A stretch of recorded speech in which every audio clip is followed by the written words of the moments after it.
the loot, but Billy won't be bothering anymore. Next couple of cash, do you want it in your chest or your knees or your head? DJ Provy has the lead. You can beg, you can plead, you can tell us what we need, you can change your name, but you're all the fucking same. What's going on, everybody? I hope everyone's having a fantastic evening, afternoon, pre-noon, no matter where you are in the world.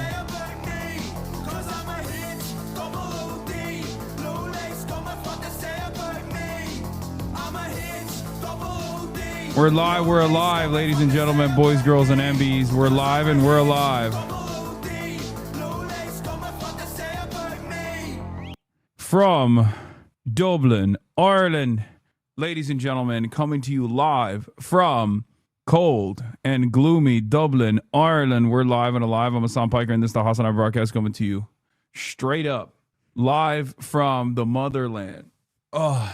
Where white people, the good kind of white people, were invented, folks. Whose grandma's house are you in? Dude, this is how everywhere in Ireland is, okay? Jesus Christ. The hotel I'm staying at is like this, all right? I am not in LA. No, I'm alive in Dublin, like I said. Ladies and gentlemen, boys, girls, and MBs, we're live, we're alive, and I hope everyone's having a fantastic one because today's a beautiful day. Today's a wonderful day. Today is Tuesday, December 2nd. 2025, 11:14 a.m. in Los Angeles, California. However, yeah, they're celebrating Christmas pretty hard out here. 11. Oh shit, that's crazy that my room service came right as I started the broadcast. Hold on 1 second. Wait 1 second. I'm gonna close the door, but I'll open it again. One moment. I just want the bottle. Thank you so much. Wow, that was look at my hair. Crazy princess chair, man. Loving it. Thank you. Yeah, I'm live and alive from your grandmother's house, dude. I'm live and alive from your grandmother's house. That's vodka? No, it's not vodka. It's just regular ass water. Anyway, ladies and gentlemen, boys, girls, and MBs, we're live. We're alive. Like I said, it is actually here in Dublin, in Ireland, Ireland. It is currently 7 p.m. But honestly, at this point, I don't even know. I don't even know where I'm at in the world. I have no idea. I have no understanding of time, space. Like I cannot comprehend what is going on in the world. I'm gonna be honest. I just, from China to Los Angeles, back to from China to Los Angeles, then to Ireland. It's given me whiplash. I'm gonna be honest. You did make it to the regular stream time. Nice job, dude. Bro's in his traveling era. Yeah. Did woke not cancel Christmas there? Well, it is a Catholic country, so I don't think woke is gonna have an easy time canceling Christmas here of all places. I am a citizen of the world, yes. Please go to Connolly's Books in Dublin at some point. You meeting with anyone in the Irish streaming scene? No. I'm not meeting with anyone in the Irish streaming scene. I don't know who I would even meet in the Irish streaming scene. Anyway, but yeah, that place looks so cute. Thank you. It's your grandma's house. Will you be going IRL? I would love to shake your hand. Yes. Wait, did a song go right? I don't know what that means. Are you going to connect with Kneecap? Yes. Hold on. I got some grapes in the room and I'm eating fruits. But basically, folks, I'm going to keep it real with you. This is a part of the broadcast where I tell you about my personal news. And as far as personal news goes, I'm so all over the place, dude. I'm so all over the place. Food tastes different in Ireland, I swear. What's the crack? Is that how you say it? I need to learn how to read Irish. I didn't realize how much Irish Gaelic is all over the place. Like, they just straight up have Irish everywhere in all the signs and shit. But is this your first time in Ireland? Yeah. It's my first time in Ireland. It's fucking awesome. What happened at the airport? What do you mean? What do you mean what happened at the airport? Nothing. Tell them their Celtic symbols are white supremacists. Hashtag or /. Was I detained? No. Exiting the country is not a problem. Oh, yeah. So that's just normal. I always get stopped by TSA. Always. Because remember, I have a shit ton of electronic equipment. So it always gets dinged. I think that's the reason, at least. Yes, I'll be covering Tennessee later. I will be taking you out to Ireland as well. Hopefully, maybe even tonight, but not exactly sure on when. I decided to try out Zins. They're supposed to give you hiccups. Yeah, you can get hiccups. I found U.S. Customs in Ireland way more chill than the United States itself. Bro is Mr. Worldwide this year? Yeah, pretty much. So the jet lag is cooking me. The jet lag is absolutely cooking me. Ended the broadcast last night, or ended the broadcast yesterday in America, in Los Angeles. Packed my bags, got to LAX, and flew in on an Irish carrier. And it was really interesting. Aer Lingus is what it's called. Okay. And it's the first time I've ever been on an international flight where it wasn't fully booked. Yeah, Aer Lingus, like cunnilingus. Sounds like a kink, I know. Air cunnilingus is what I took to get here. And honestly, it's not the best flight. It wasn't the best plane. Austin had warned me ahead of time that it was not going to be a very good plane. And he wasn't wrong. It was like small. However, the food was insane. I never thought that I would actually enjoy the food on an airline this much. Like, it was actually really good. It was surprising. Snizlik Airlines, yeah. Venezuela, please talk about it. No, I refuse. As you guys know, I rarely ever talk about Venezuela, so I'm going to continue refusing to talk about Venezuela. Okay, I clicked on it, and this is not what they served, okay? Because if they had served this, I wouldn't say the food is good. This doesn't do it justice. And also, I was business class, so I don't think this is I think this is maybe the economy food. But yeah, I had a nice roasted beef. It was good.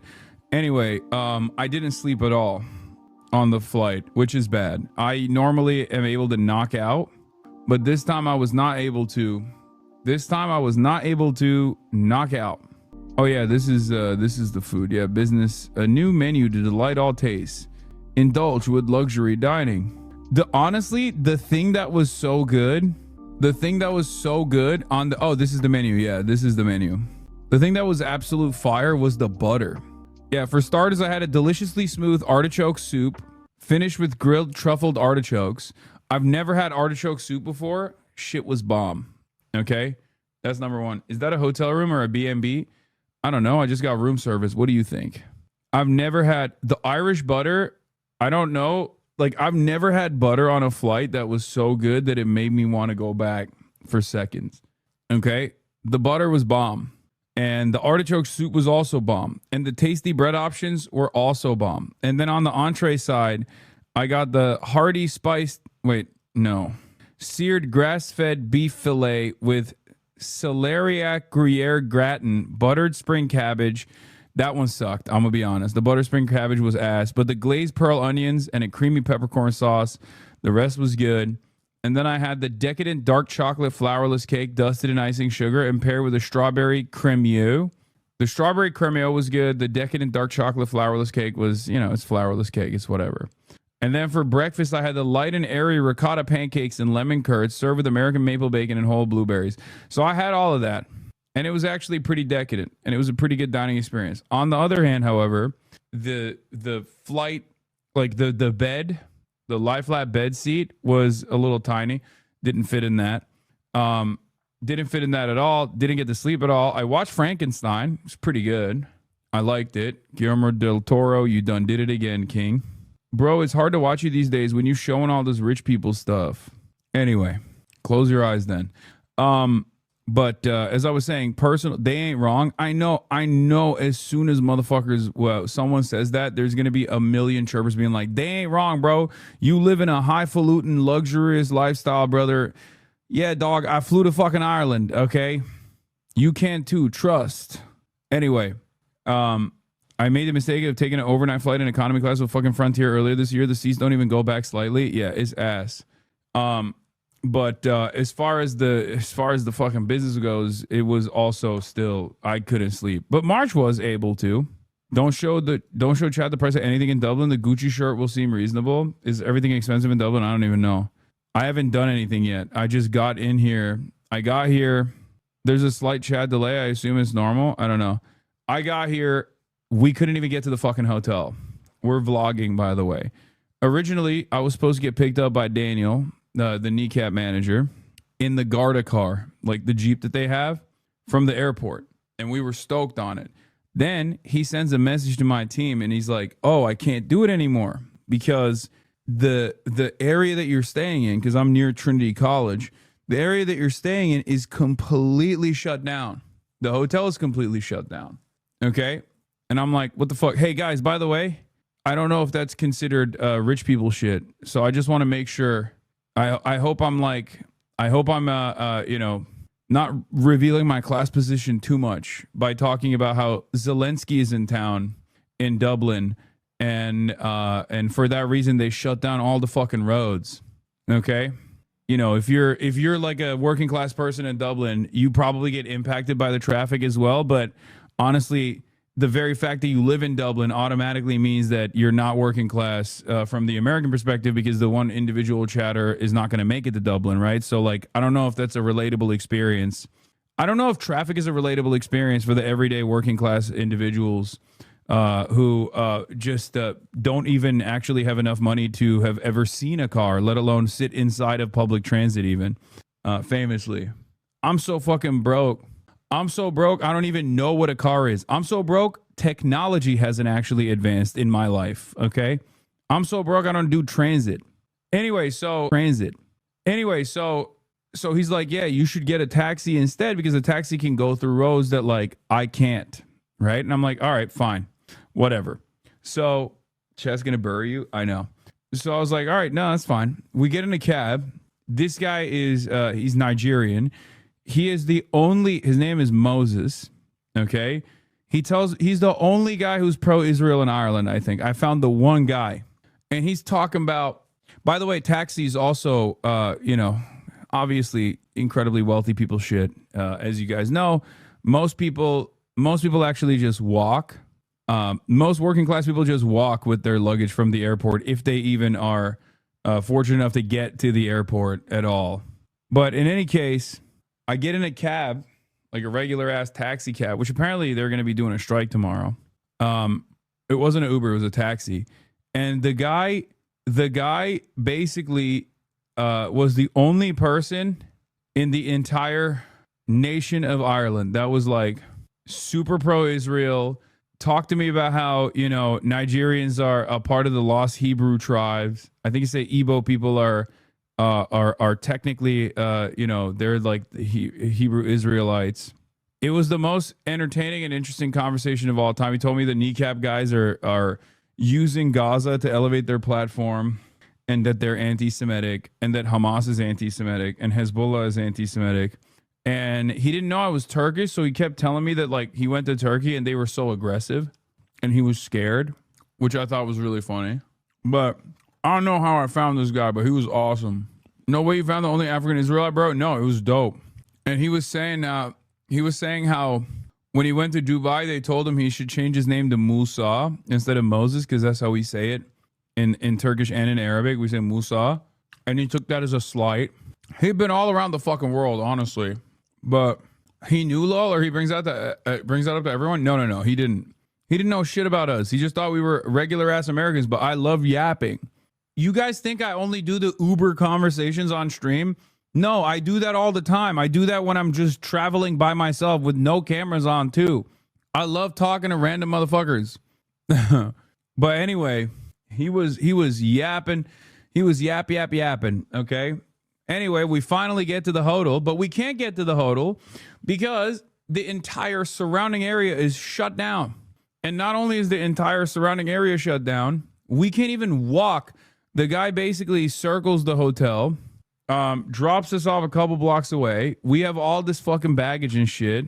The background looks cozy as fuck. It is very cozy. I normally hate like grandma style hotels like this, but honestly, Christmas style, it's kind of cozy. I'm digging it. Whatever. Zelensky got aura. He got no aura, man. Now I am actually pro Russia now. He fucked me up. Anyway, he fucked my shit up. Are you mad at Zelensky? Yes, bro, I am. They literally shut down the entire center of the city where the government building is. And I'm near Trinity College. Light the fucking fire. No, there's a little card on that says, please don't light the fire for safety reasons. Cause it's not a real fireplace anymore. It used to be a real fireplace, I suspect, but it's not any longer. They put bricks all around it. But basically, we're lugging our shit down the random Dublin streets, trying to get to the hotel, and someone runs out. He's like, oh, I didn't even bring my phone. I just saw you walking down the street. I work in the neighborhood. Like, that's awesome. There's mad HasanAbi heads. There's mad HasanAbi heads in both Ireland, and there were mad HasanAbi heads at LAX. Shouts out to the one HasanAbi head who writes, who does journalism at Columbia University, whose Colombian mom, both Columbias, whose Colombian mom saw me get out of my Uber getting into LAX and immediately clocked me and took a photo. One of you motherfuckers received a photo of me and your mom at LAX. But yeah, I know that sounds kind of weird the way I said it, but it wasn't like that. I wasn't like rizzing your mom or anything. Not the Chatter's mom, you dog. No. I feel kind of bad when I meet Chatter's parents because when they know who I am instantly, it's because I'm probably yelling in the background of their homes all the time. It's like when I see someone who's like, oh, my partner's a big fan of you. I'm like, I'm so sorry about that. But yeah, land in Ireland, in and out, super easy. Couple points I need to address here. Okay. Number one, Ireland. You can't be letting the sun go down at like 3 p.m. We landed at like 2:30 and the sun was already setting. The fuck's going on here?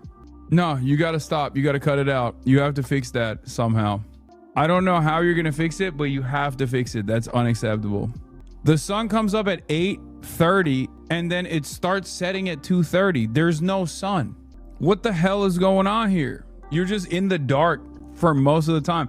And then apparently the sun doesn't go down in the summer until like 11 p.m. It's all out of whack. You can't be living like that.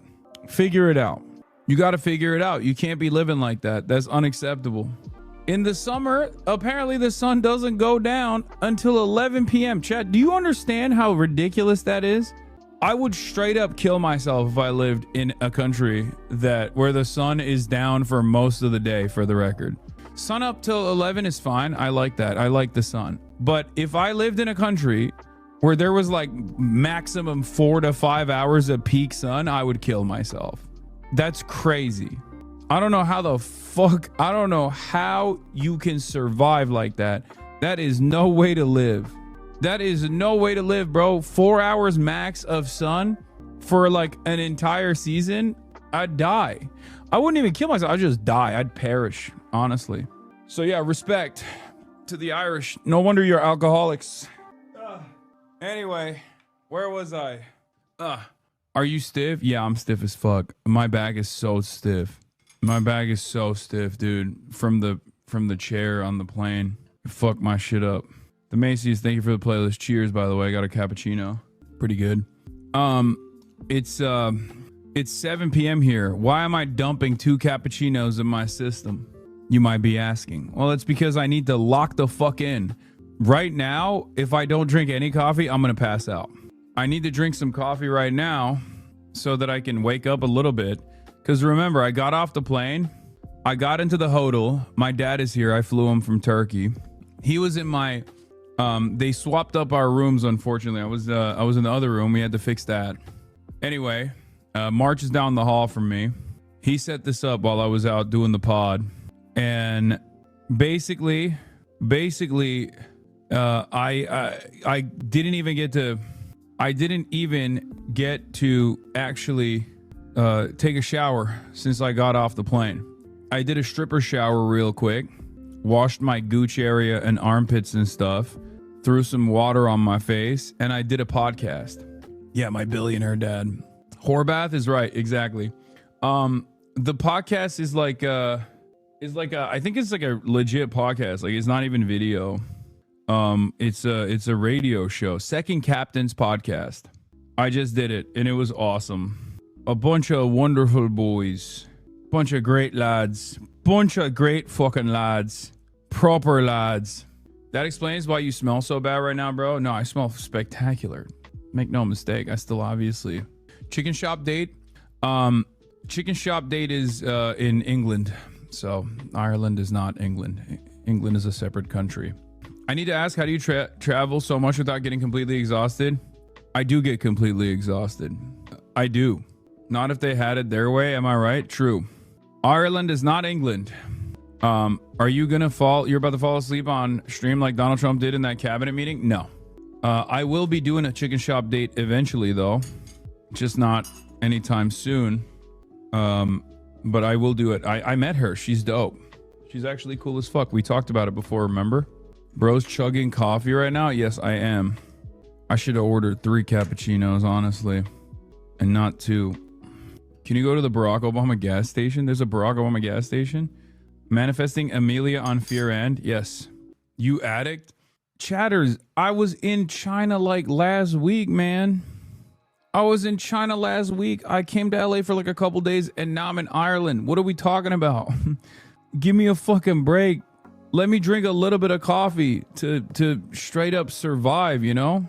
I can't do shit without a bunch of chirpers in here. How long you staying in Ireland for? Not that long. I'm coming back for the streamer awards, so I'm not going to be here for that long. The sun setting at 3 is why we're all alcoholics. No, I got that. They fixed the Chengdu meetup pick. They would never do this. You want to know why? Because they didn't even invite me, okay?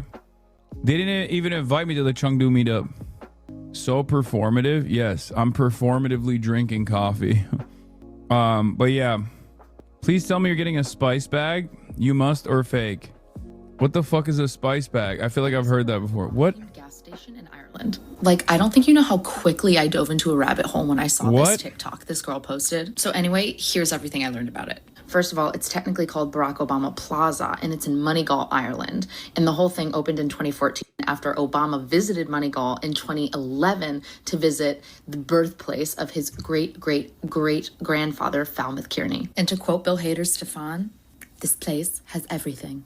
Bronze statues of the former president and first lady, souvenir coins, mugs, magnets, you know, the whole branded gamut. And of course, there is this whole food court. You can see the assortment of options one can get at the Barack Obama. That's crazy that they have Papa John's. Famous for Papa John's, who says the N-word at the Obama station. That is crazy. Obama. Gotta go to the Obama gas station, lads. Oi, going to the Obama gas station. Right. Getting a proper Papa John's pizza. Plaza. And lest we forget, there is a full-blown museum exhibition upstairs. It's called From Moneygall to the White House, The Influence of the Irish Abroad. And one of the most...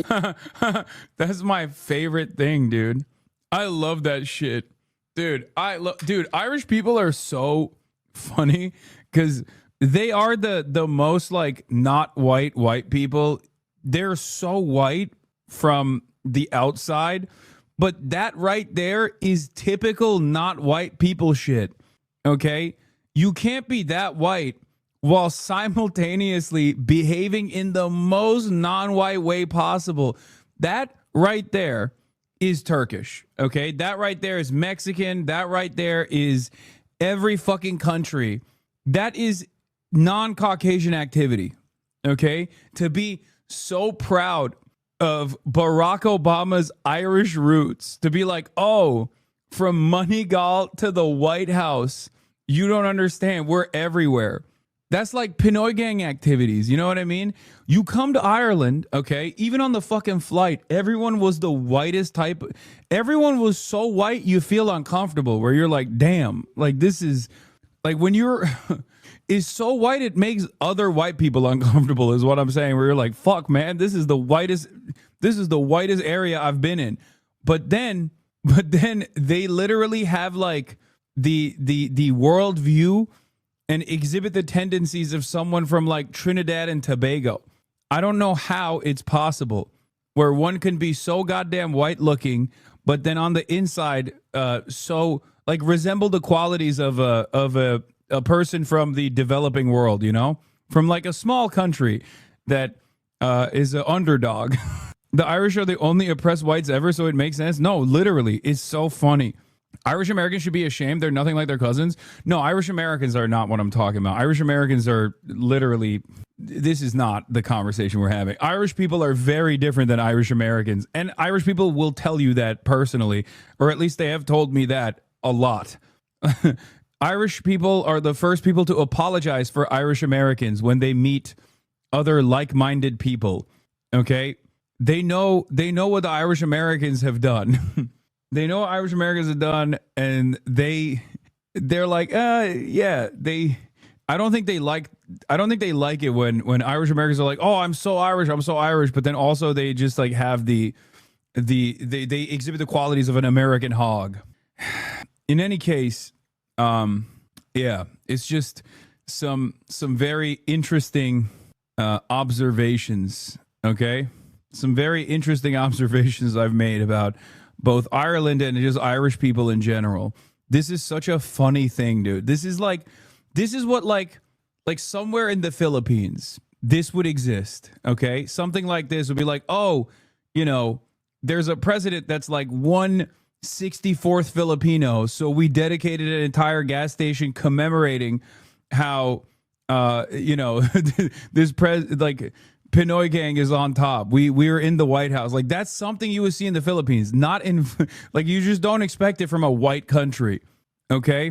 It's called From Moneygall to the White House, The Influence of the Irish Abroad. And while it mostly talks about Obama, it talks a lot about other Irish American presidents. And there's a lot of them. And this sounds really random, but there's actually like a meeting room that you can book, which isn't that nuts because Moneygall is actually kind of right in between the big like Irish cities. We got. Oh, shit. You know what I got to do? I've just decided maybe I'll do a pit stop when I'm going to Belfast and do a pit stop in Dundalk for my homie Stavros, for all the Baltimoreans out there, okay? See the real Dundalk. It's not going to happen. We don't have a lot of time here, but don't go to Dundalk. What the fuck is it even? What is even in Dundalk? Hasan knows ball. Yeah. Which way, Western man? Irish power, Irish power. There's got to be like 5 of these for Bill Clinton in Albania, right? Oh, yeah. Bill Clinton and Tony Blair as like a full name is like is a real name that a bunch of people in Kosovo that actually named their children, like straight up Bill Clinton. Don't go to either Dundalk, apparently. You don't want to know about Dundalk? Nothing. You'll just be done, dog. You won't understand a word they're saying in Dundalk? But yeah, I'll be in Belfast. Very excited about that. Trump is about to walk out to do an announcement. What the fuck's he announcing? What the fuck's he announcing now? I didn't even blast off yet. Here, let me do that real quick. Do we have a blast off meme? Chatters, do we got a blast off meme? Hold on. Oh, it's a fucking wait, is it a Venezuelan invasion announcement or is it a cryptocurrency announcement? Give me like 3 minutes, dog. Any news on your long-awaited collab with Fatlaw? I'm in Ireland. I'm not in Scotland, chatters. So no. I don't even think Fatlaw is allowed. Is allowed in Ireland. I'm Fatlaw. Fatlaw. Yeah, she's not allowed in Ireland. This is like she thinks it's too anti-Semitic. Yeah, White House used Sabrina Carpenter's shit and music, and she snapped back at him, which I think is awesome. We want more of that. Okay. Anyway, we're waiting on the president, my big beautiful president, incredible. In Ireland, Pete Hegseth in trouble for war crimes. WITKOFF in Moscow. Background on DC shooter. Sabrina Carpenter snaps back at White House, and more. Might hit the pubs later. Get in now. Oh, and then we got the Afton Bain. Hold on. Tennessee special election upset question mark. Okay. That's a good enough one. All right. You know what's really funny? Not a lot of Irish people look like this, for the record. I'd go so far as to say more Irish people probably look like me than this version of me. A lot of Irish people just kind of look like this. They don't actually. I mean, there are some. How about you order a few more coffees and give us some dispatch later? Okay, you're out of your fucking mind, dude. But basically, I'm in the Trinity College area. It's very nice. The government building is here. And yeah, I got stopped a bunch of times on the road, walking over to the podcast studio. It's giving lemonade mouth. Yo, chill, you're hurting the Hibernian conspiracy theory. When are you coming to Belfast? Later this week, Thursday. It's the Trump bank account for babies. Nice. Oh, yeah, okay. Temple Bar Pub is a good shout. All right, he's here. Nice to see you again. That was a long news conference we had before, wasn't it? Yeah, but it was a good one. Yes, I'll get a fucking spice bag, chatters. Calm down. I don't know what it is, but I'll get it. And we're thrilled to be joined by one of the most successful business leaders and people anywhere in the country, whether it's technology, no matter what business you're talking about, there's really nobody quite like him. He's chairman and CEO of Dell Technologies. Chairman Mao. Make great everything, great computers, great everything. Michael Dell, very much of a legend, who's here with his really exciting announcement. It's so okay, I won't go to Temple Bar. Shut up. More importantly, he's here with his wonderful wife, Susan, and they have a special relationship. I think I can say that, really. It's very nice. I don't see too much of it. I see the opposite, but I don't see too much. I have two special people. And I've seen that. I've known that for a long time, and I think it's a tremendous thing. Also, the CEO of I've seen the new journalist in the White House. I know. Brad Gerstner. Where are you, Brad? Brad Gerstner is a terrific fellow who's very much involved in this incredible thing that we're doing today, along with the Speaker of the House, Mike Johnson, Treasury Secretary, Scott Bessent, Chairman of the Senate Committee on Commerce and Science and Transportation, Ted Cruz, House Ways and Means Committee Chairman Jason Smith, Vice Chairman of the House Republican Conference, Blake Moore, as well as the Chief Design Officer of the United States Airbnb co-founder, Joe Gebbia. I want to thank you all for being here. It's a great group. Gebbia. I guess a potential Fed chair is here, too. I don't know. Are we allowed to say that? Potential. He's a respected person, that I can tell you. Thank you, Kevin. Today is Giving Tuesday. Airbnb. Did he say Airbnb? But it is indeed Giving Tuesday, one of the biggest days of the year for philanthropy and charitable giving. And this afternoon, Michael and Susan Dell are committing to one of the largest private donations in American history, which will directly benefit the next generation. It's so funny, like, these guys will never pay more taxes, and they will vote for Donald Trump, so they never have to pay more taxes. And then they'll do these charitable donations that I guess are technically tax breaks, right? But, like, the charitable donations that they're giving are probably around the, like, they fight against a tax increase to the tune of the fucking same charitable donations that they're giving to Donald Trump. And I guess I understand in principle why they refuse to do that, because it's like when you give that money, when you give like $100 million in taxes, or when you give it to the IRS, you don't really get anything in return for it except for, like, you know, funding all these initiatives for everyone. But if you give it directly to Donald Trump, then you can just, like, be in his good graces. You could just give the money directly to Donald Trump, and then he'll be like, it's charitable giving. It's charitable giving is so good as Giving Tuesday. Like, make these motherfuckers actually donate that to the IRS, man. Michael and Susan. Oh, my God, that's what she looks like? What the fuck? Oh, Jesus. Someone in the chat was like, bro, look up what Susan Dell looks like. It's a nightmare. And at first I was like, come on, you're going to, like, people are going to call me sexist. But goddamn, bro, she looks like she got PS2 graphics. How are you a billionaire? And, like, that's the job that I'm sorry, that's crazy. Anyway, Michael and Susan Dell pledged $6.25 billion to help fund Trump accounts, a program aimed at building savings for millions of American kids. Trump babies. That's fantastic, Susan. These gifts will be available to the first 25 million children aged 10 and under the zip codes where their median income is $150,000 or less. So they're giving them to children that won't be born particularly rich, and they're going to be hopefully very rich someday.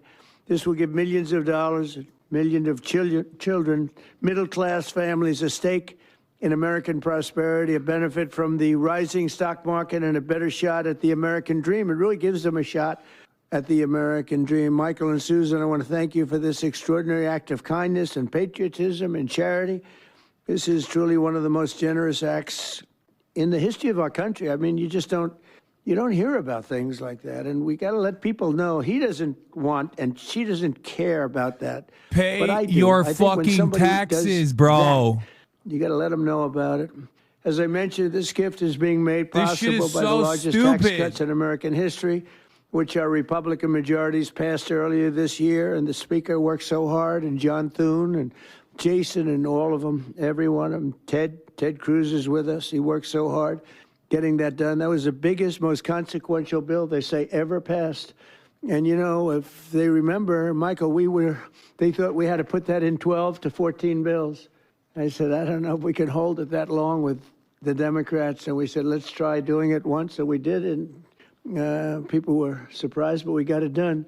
So I congratulate you guys. Amazing job. Under that bill, the federal government will also automatically be making a one-time seed contribution of $1,000 into the tax-deferred Trump accounts for every newborn U.S. citizen, fulfilling a promise I made in the 2024 campaign. Trump accounts should grow to be worth many thousands of dollars by the time the child is 18, and even more by the time they are 20 or even 30 years old. We think it's going to be something really unique and really special. We hope many others will follow Michael and Susan's example and make their own contributions. I'll be doing it too, to the next generation, including businesses, churches, philanthropists, family members, and parents themselves. I think we're going to have a lot of people, Susan. I think a lot of people are going to be How much? A lot of people are watching us How right much? now. Cherry They X, might not bitch, be I'm right here. What do you mean? $6 plus, but How there'll be a much? lot. How much is he There aren't doing? Too many people that are in the 6 billion range,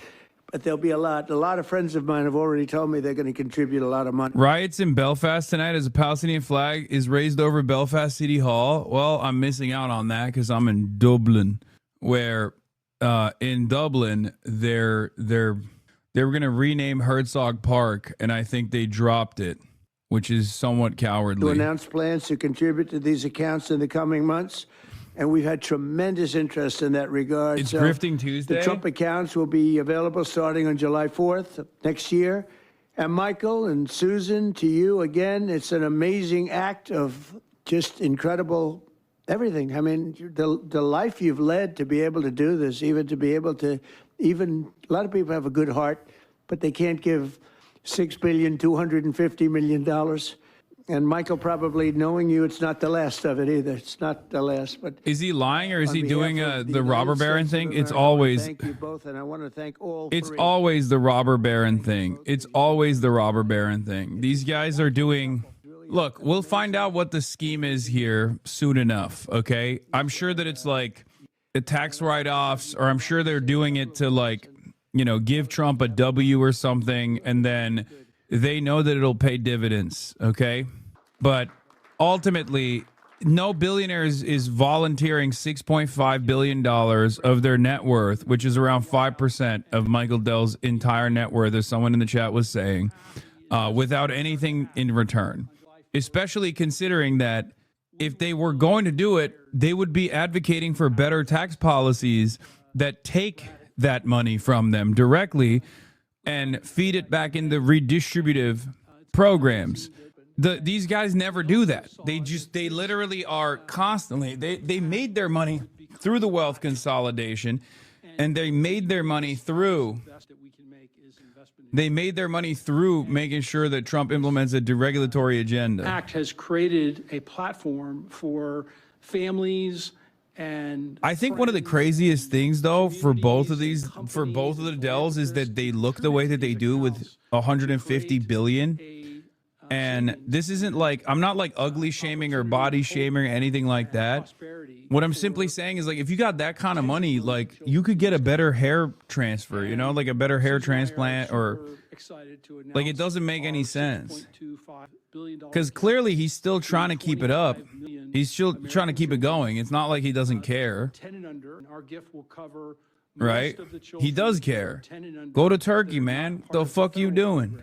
program, the 0 to 2-year-olds, and who also live in zip codes where the median income is $150,000 or less. And I have spoken with a number of other wealthy Americans, philanthropists, and we are confident that others will join us because we all understand the incredible impact that a gift like this can have on the lives of young Americans. So again, it's a great honor for us to be here to be able to announce this. You know, when I was 8 years old, I got a passbook. What if the savings money account invested and I goes had, back into I think Dell about stock? $8 in it. That would be And you'd funny. go to the savings and loan and you'd give them a quarter and they'd stamp your account. And I got to see the power of compound interest early in my life. And that has brought me here to this moment. And hopefully will inspire that kind of opportunity for many more young people. Dude, what are we doing, man? Instead of funding initiatives that are helpful for all children, we're getting like what, 25 million kids? We're getting them primed for compound interest. Like, what the fuck? Everyone's a little capitalist, including little babies.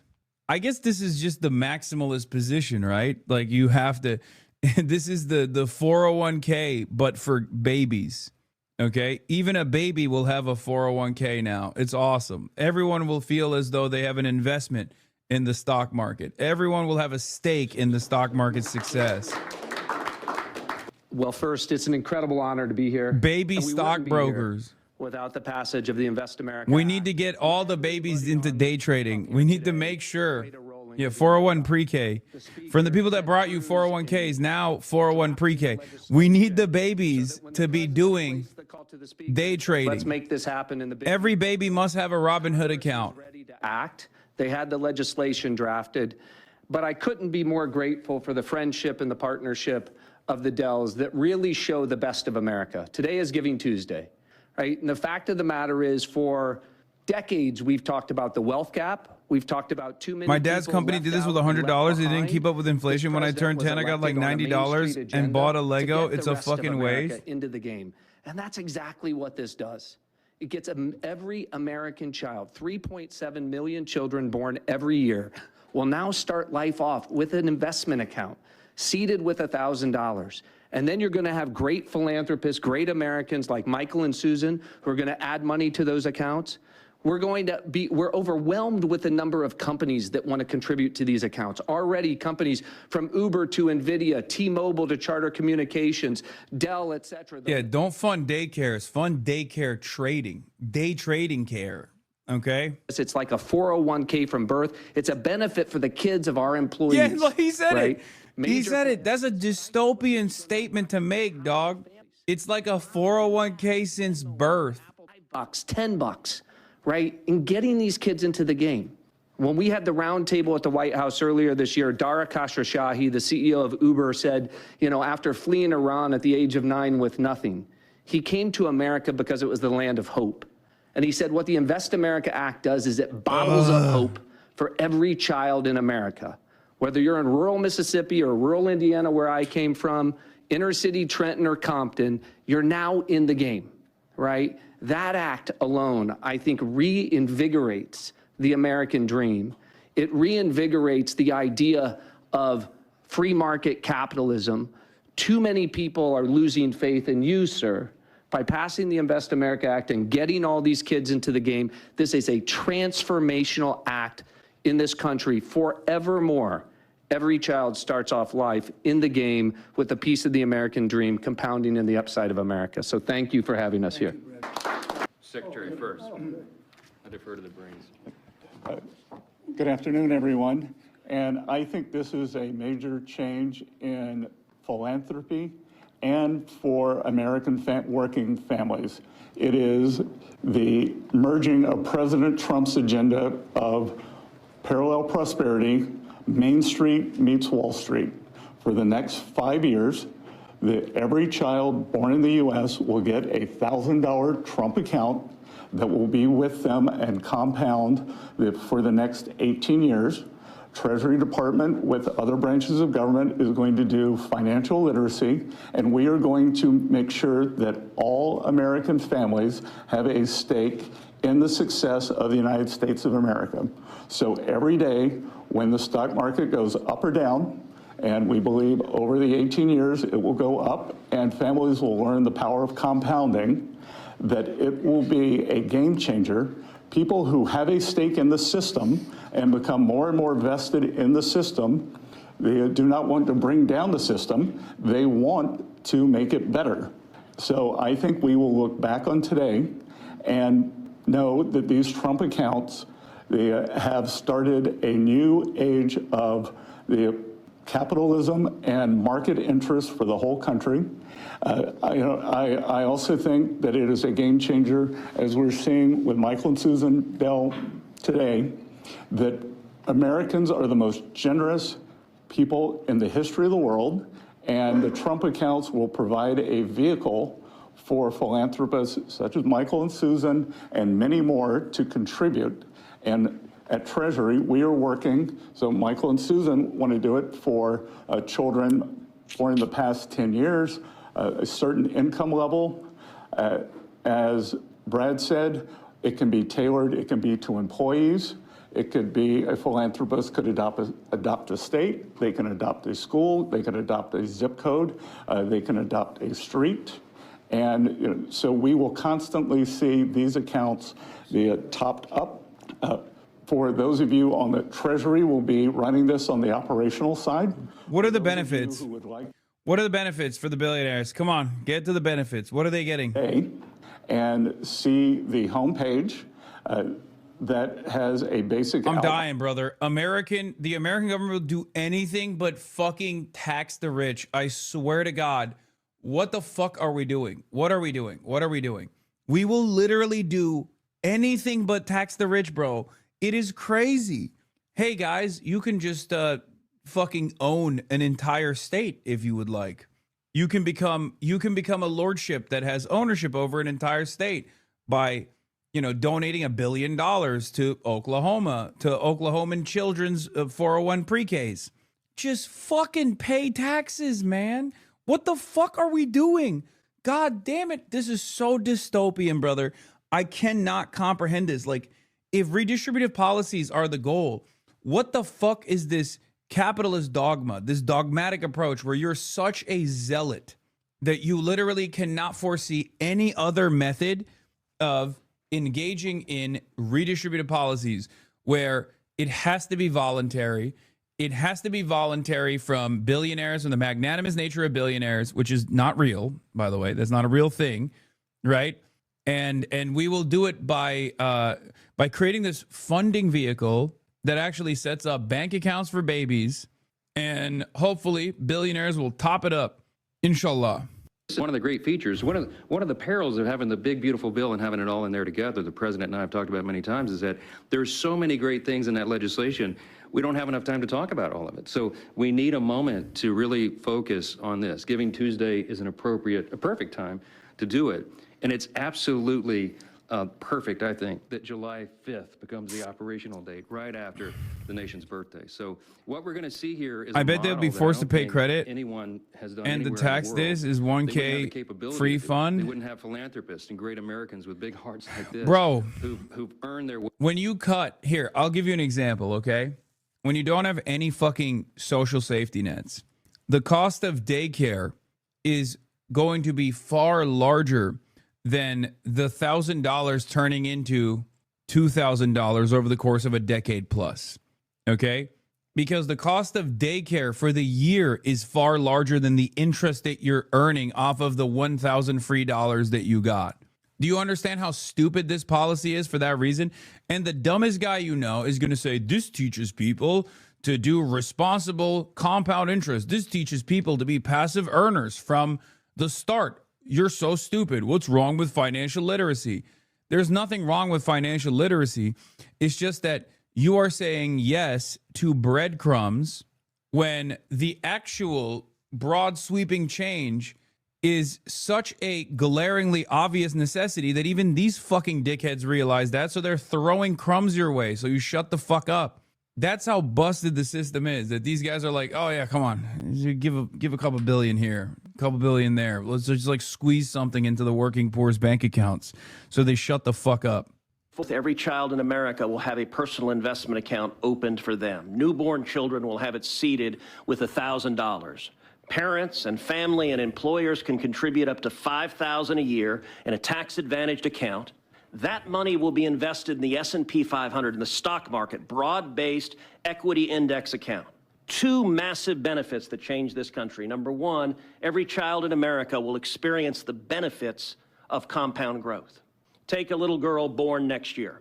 She's born next year. She has the account opened for her. $1,000 is automatically seeded. Her parents or family or an employer puts $5,000 a year each year into that account. What? If you assume the historic rate That's of not growth compound of the interest, S&P 500, dumbass. which is That's just. By the time that Why would anybody do that? Why would anybody put $5,000 every year into the baby's account? What company is going to do that? she will have $700,000 in that account. That is game Yeah, changing. if a We're not company is talking the dumping children $5 of grand Michael a and year Susan Bell, every children year, of Donald yes. Trump, and children of people of great success. Yes, okay. Okay, here's how stupid what Ted Cruz is suggesting is, okay? Think about a baby. Okay, think about a baby. We give that baby $1,000. And then what if Michael Dell personally gives that baby $1 million every year? By the time that baby is 18 years old, that baby has $18 million plus the compound interest from the $18 million. Okay? Think about how much money that is. That's like almost $25 million. The baby could have $25 million. Every baby could be a 25 millionaire. By the time they reach 18, it's like, oh yeah, that's true. Technically, yes, if people were just volunteering $5 grand annually, that wouldn't be compound interest. That would just be people giving you $5,000 every year, which is not happening. It's a one-time $1,000 payment for the baby. And no, this isn't like, for the record, this isn't going to be, very excited for my baby to sign up for the Trump account as a collateral for a student loan that is suspiciously $50K more than the balance of their Trump account. Oh. Oh, God. They're not going to be able to free trade with this shit. Obviously, it's going to probably have a lot of restrictions, and it's going to be on some sort of like super conservative index. Who just got a gift from Michael and Susan, and it's not a gift of a video game. It's not a gift of a bicycle. It's an investment in their future. That changes their lives, and I hope and believe Michael and Susan are going to inspire millions across the country to do the same thing. When Congress passed Section 401K of the ERISA, I don't know that anyone realized how much it would change retirement plans. There's now trillions of dollars in 401K plans. They're going to be trillions of dollars in these. These are 401Ks for kids. And Mr. President, these Trump accounts 401 exist pre-K. because you signed them. Thank you for your leadership. It's a 401 It's an honor to work with pre-K, ladies and gentlemen. It's going to be fantastic. We're going to make every child is going to be a baby day trader. Thank Michael and Susan for the kind gift. What you all have done will be transformational for 25 million kids. And a lot of people we can thank for. Dude, I can't be the only one that gets mad at like the I pissed in your face, so now you must thank me because I made it rain attitude that this fucking dumbass administration has, right? Like, please tell me there are other people who are seeing this for what it is. I'm not just like hating for the purpose of hating. And I know that there's going to be a lot of people who are like, the dumbest guy you know who has like wantrepreneur on his Instagram bio is going to be like, dude, what are you talking about? Get your money up, bro. If only I knew the importance of compound interest at the age of 5, I'd probably have $1 million by now. Like, the dumbest dude you know thinks he is a capitalist now, okay? The dumbest dude you know that's in and out of shit jobs with no adequate compensation, with no fucking benefits package, thinks that this is a banger, okay?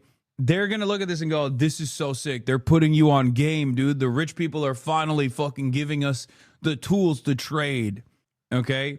But I hope that there are enough people that are looking at this and going, this is so dumb. Just fucking tax the rich and build a robust social safety net for everyone. So there's a base level of material equality. Oh, my Lord. Or something, and maybe that's going to continue to happen. but there is a new option and another way for them to be able to invest and have a lasting legacy. And as a dad of 4 kids, seeing kids in our neighborhood, them to have that opportunity is something that not every day in listening Congress, to a as I've streamer joked for a with my colleagues, political is the most opinion. productive day. I agree with you. I think it's totally dumb. Yeah, they should only listen to Jake Tapper for political opinions.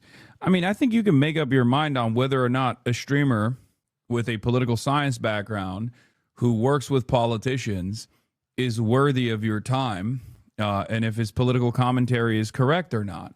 Because there are plenty of fucking streamers who are dumbasses who don't know what the fuck they're talking about. I think you're smart enough as an adult to make up your own mind. Make up your own mind on whether or not what I'm saying here actually makes sense. Whether or not time will tell if my takes are actually solid or not, you know? Life works, how business works. They want to go out and make a living for themselves, because maybe it's going to be a lot more than we think, or maybe it's not going to be quite as much as we think, depending on what happens with the world and the market. We'll try and do very well in that regard too, but there's a lot of learning to be done, and I think this is a big step forward. And your reaction, did either of you say, you're donating how much? Yeah, we already said it's $6.25 billion. No, I mean, with the reaction between the two of you, someone came up with the idea. Oh, sure. Oh, well, so we kind of started with a smaller amount, to be honest. And we started talking about Texas only at the beginning.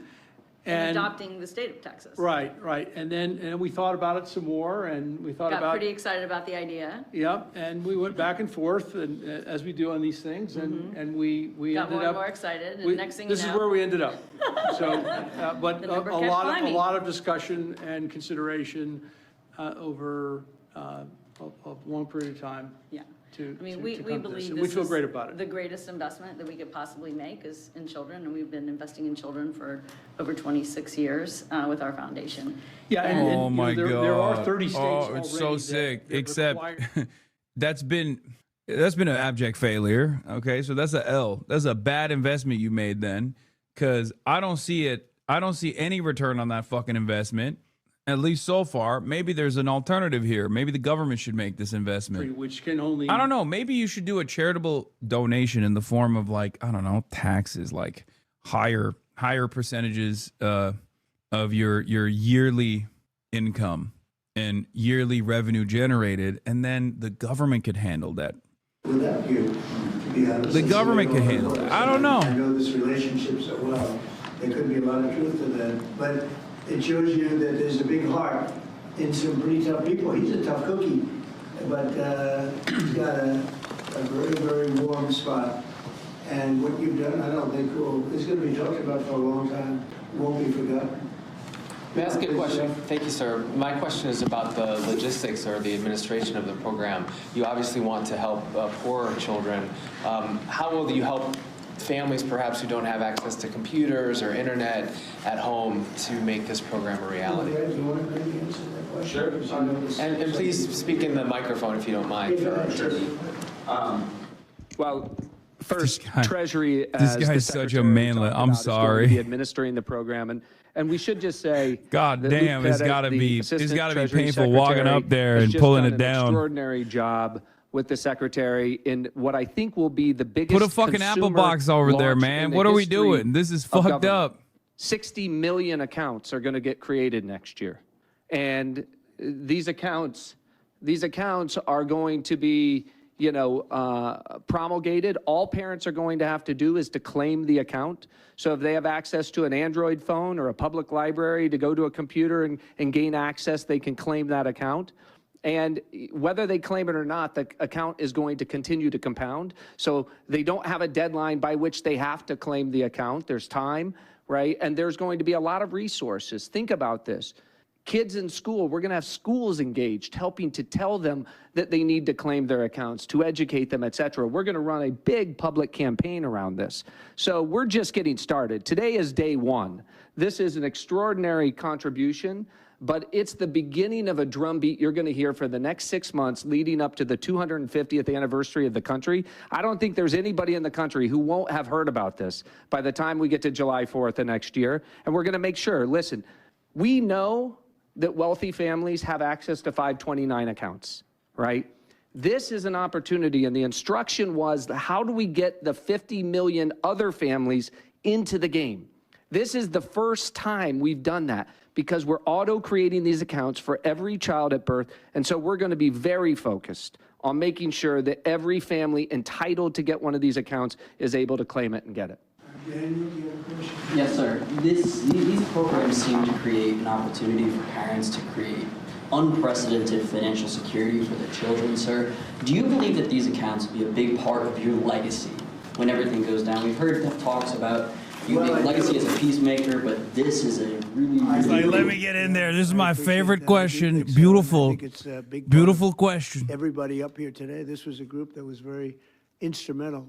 And in particular, obviously, Michael and Susan, it's a big part of their legacy. You know, they've got a big legacy anyway, but this is maybe going to be as important or more important than anything they've done thus far. It's, you know, looking back in 100 years from now, I think you're going to see some things that are they'll be talking about this very day. So thank you for that question. Thank you for that question. It's a beautiful question. I love talking about my legacy. Yeah, 100 years from now, America will not exist. Okay, mark my fucking words. Or at least the America that you know. The America that we all know and live in right now will not exist in 100 years, I don't think. Looking at, there's a certain Australian plan that people are liking and they're talking about. You know what I mean? There's a plan where, not for children necessarily, but it's for people, working people. And we are looking at other things different from this. I think this is very different from. Whoa. Yep, we're looking at it very seriously. It's a good plan. It's worked out very well. Yeah, please. What the frick? Can you talk about what tax benefits these accounts come with? What the frick? The information sheet that we just received said that when a child turns 18, they'll be treated like traditional IRAs and subject to a 10% withdrawal tax. Please. Can you speak to when their children became? No, it was a brief F on my end. When they're 18, or they could convert them But it's to back. an IRA at that time. During the 18 years, parents or employers can donate. Why are people saying hold? It's tax back. deduction up to $5,000 into each account, and then philanthropists, like Michael and Susan, can add an unlimited amount to the accounts. So $5,000 for families, and then gifts from foundations and philanthropists can be an unlimited amount. Mr. President, you said that you have been talking to your wealthy friends, as well as you, Mr. Dell, about contributing. Can you walk us through maybe who you've been talking to and how much more Is we there can a delay? expect on top of I think the people you probably would think I would be talking to. There's a group of people out there that have been very successful, and we've already started talking to them. You know, we're doing ballrooms, we're doing. Is there a delay? Okay. Subscribe right now. Delay check. Subscribe for free with a Twitch Prime, or for $7 for a regular subscription. Okay. To the Priker Broadcasting Service. Okay. Ain't nobody subscribing. I guess there is a major delay because I'm not seeing subscriptions at all. I'm not seeing no subscriptions, which means there must be a major delay. Barely any gifted subs, barely any subscriptions. There must be a huge delay right now. The biggest delay of all time, because otherwise I am washed. And obviously that's not the case. I'm not washed. And my audience is not broke. Therefore, there must be a major problem, a major delay, the biggest delay of all time, bigger than anyone has ever seen before. Folks, they're saying it's the greatest delay with the Irish internet. I'm donating to unborn babies. Very good. We had some good meetings, as you know, but we had a very good talk today. Yes, I did. You also partnered with the president. You didn't even make the top 10 list, your wash baby? Top 10 list for what, He was the YouTube? president, and they had some drugs being sold in their country, and because he was the president, they went after him. That was a Biden horrible witch hunt, which was, a lot of people in Honduras asked me to do that, and I did it. I feel very good about it. If you have some drug dealers in your country and you're the president, you don't necessarily put the president in jail for 45 years. That was a Biden-inspired witch hunt. Did his letter impact your decision on that, sir, from Mr. Stone? Thank you so much, Mr. President. Your decisions, recent decisions to Syria, renewed many hopes for the Syrian people. And now the minorities in Syria, like Kurds, Christians, and Jews, they once helped, U.S. helped them to have some sort of autonomy and their rights being protected in the Syria. Well, we're going to give them help, and I think Syria's come a long way. The new leader of Syria was here, as you know, 3 weeks ago, and he was really into making that country, bringing the country around. Not an easy job, not an easy job. It's centuries of problems. But I think he's going to do a good job. I mean, I have a lot of confidence in him. Yeah, please. Mr. President, Mr. President. In the broader context of the economy with these childhood investments, we just celebrated Black Friday in history. Wait, what if a baby was born before this so they don't get it? It doesn't matter. Remember, they don't talk about like fiscal cliffs or benefits cliffs when it comes to right-wingers doing this kind of like stock market thing, okay? That only factors into the equation when it's a government initiative. They hate government initiatives, but if it's a like private charity, they don't, there's no concern for that sort of thing. The better the economy is better for the children, right? We're in a pretty good spot right now. Well, I do, and I appreciate it. No, we have an amazing. And before you thing, say, well, what if? Okay, there's a 10-year window, right? It's up to 10 years old. It's up to babies that are 10 years old. Okay, what about someone who's 11 years old then? There's always a fucking fiscal cliff.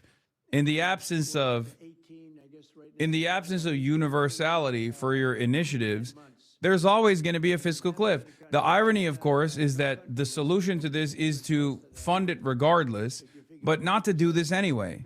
To actually fund, universal pre-K, for example.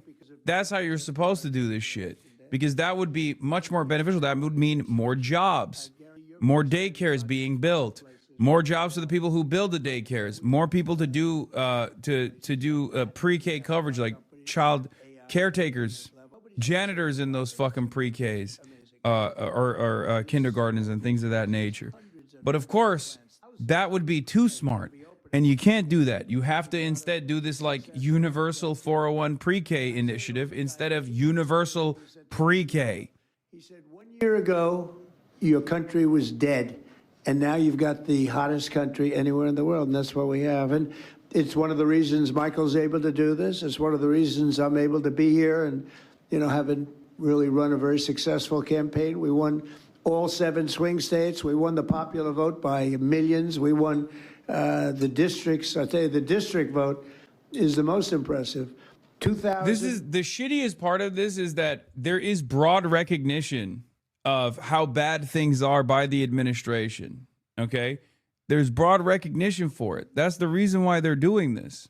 But they would rather give you like a little bit of fucking crumbs and make you go, thank you so much. Say thank you. Say thank you to me and my billionaire buddies instead of the actual most successful redistributive policies that we could implement, which is to fund these fucking assholes or tax these assholes in the room and then fund the government projects. God damn it. Americans are the most propagandized people on the planet. They will eat this shit up, I think. This is how dumb the billionaire buddy actually is. Let's take a look. Equality theme for a second. Here's Michael Dell talking about taxes at Davos in 2019. There are growing calls to address these inequalities, particularly the wage inequality, with more taxes. In particular, in the United States, there's been a call by Congresswoman Ocasio-Cortez to tax people earning over $10 million at a 70% tax rate. The current top rate in the United States is 37%. The Macy's, can you Michael resend Dell, your do you playlist? support this? Can you resend your playlist, The Macy's? No, I'm not supportive of that. Well, Keith, and I don't think it would help the growth of the U.S. economy. oh, that's interesting. And can you say a little bit more about why? Why you don't think it would? Well, name a country where that's worked, ever. America, the United States of America. Just go far back enough in time and you will find, even in our history, that has been very successful. Okay? Like higher top marginal tax rates at a time when there was obviously less wealth parked in the stock market and more income-based wealth was the appropriate measure back then. Now, obviously, wealth is now kept in the stock market. So clearly, that's not even like income-based taxing of this sort is not even the most successful initiative. But like, thanks so much for having me. But like, it definitely moves the needle in the appropriate direction. Also, every other country that has a higher fucking tax burden for regular people is doing a better job. United States. Ain't no way. Wait, what? Pre-watch. No, Wait, hold I'm on. not Who supportive said of that? Well, Keith. And I don't think it would help the growth of the U.S. economy. Oh, that's interesting. And can you say a little bit more about why? Why you don't think it would? Well, name a country where that's worked, ever. United States. Briefly, in the 80s. No. From about the 1930s through about the 1960s. My bad. My mistake. I should have let the video run. My bad, boys. 60s, the tax rate averaged about 70%. At times it was up as high as 95%. And those were actually pretty good years for growth. So I don't have a strong opinion on that proposal. A lot of the devil is in the details. But I think there's actually a lot of economics that suggests that it's not necessarily going to hurt growth. And I think we have to examine it more closely. There are people. My mistake. I should have just let the video run and let the video do the talking for me. Anyway, this is also, you can tax speculative assets. I wonder if there is a already pre-existing vehicle to tax speculative assets, or at least something that shouldn't be considered a speculative asset, but is unfortunately considered a speculative asset in the United States of America. Oh, that's right. It's called property taxes. So yeah, there is obviously a method. It's already being implemented. Just like there is already a fucking way, just like there has already been a time in the United States history itself where top marginal tax rates were significantly higher and the tax burden was significantly higher on every single American. And actually that was pretty helpful in development making sure that America was improving. There is already a pre-existing system in place for taxing speculative assets, even if they shouldn't be considered speculative assets. Let's be real. I'm talking about housing. Property taxes already exist. So there is already a calculation that you can implement because there is one that is being implemented. I haven't seen the Drew Gooden video yet, but everyone's saying he's a fucking Maoist third worldist now or something. And I really respect it. And I will be watching it later, of course. It will hurt the growth of the billionaires' wealth and millionaires' wealth. They talk about growth, but all the growth they care is this. They don't care about the growth of everyone / the country. Anyway, so yes, chatters, the only thing that's missing from the equation is the willingness and the interest of the super wealthy to let go. Okay, that's it. That is the point. Also, I hope this proves why people come and watch a streamer for political opinions, because obviously, regardless of the medium, the message still stands. It turns out when you do like literally bare minimum reading and have the audacity to dream of a better future, you can do decent political fucking commentary, even on a platform where everyone else that's entertaining this stuff is not even remotely knowledgeable on the things they speak of. And Sean Hannity never burps in the microphone, but I do. But make no mistake, the fact that I burp into the microphone doesn't change the reality that I know what the fuck I'm talking about. All right, let's continue. We're going to get into Laura Loomer, free spirit Laura Loomer. Don't you think it's wild that the host on the podium goes, yeah, briefly in the 80s in response to the United States mention, why would you go cite the Reagan years as an example of high tax policy working? Does she know literally nothing? I despise you. Well, I love you. Okay, how about that? I love all of you. If I didn't, I wouldn't be fucking live every goddamn day. Yeah, it just makes you hella gross as well. Yeah, I can do both. Get you a man who can do both. Get you a man who burps in the microphone, but then can very easily say the exact same thing that the fucking guy who is supposed to be the knowledgeable figure on the panel is saying at the Davos summit. Okay, it's hot. Not gonna lie. Okay, that's gross. Now I'm not gonna burp into the microphone. What a toxic relationship we're in, I fear. All right.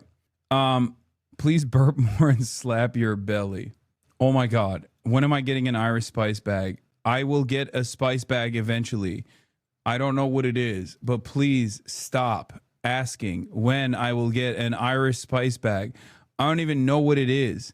Is it like cocaine and ketamine? Is it like a speedball mix or something?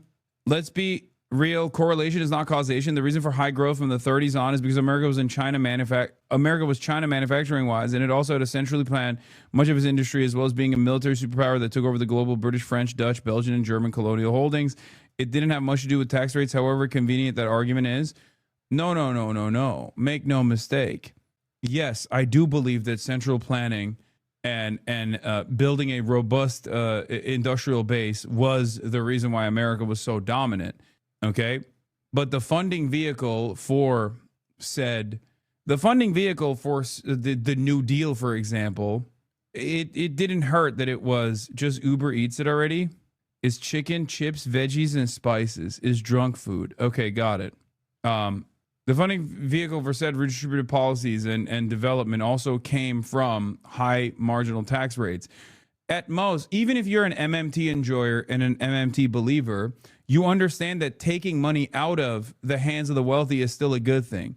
That's part of the reason why MMT enjoyers also still advocate for top marginal tax rates that are higher overall, or higher taxes, a higher tax burden on the super wealthy in general. Okay? It doesn't even matter. Ultimately, we got to do something about the fucking massive wealth disparity. It doesn't matter. There are many different ways of doing it. Obviously, doing it at the point of commodity production and surplus labor value being taken away from the super wealthy and being given back to the people that are generating said value is the way that I believe we should be doing it. But ultimately, all signs point in that direction. Okay, you can be a firm and committed believer in MMT.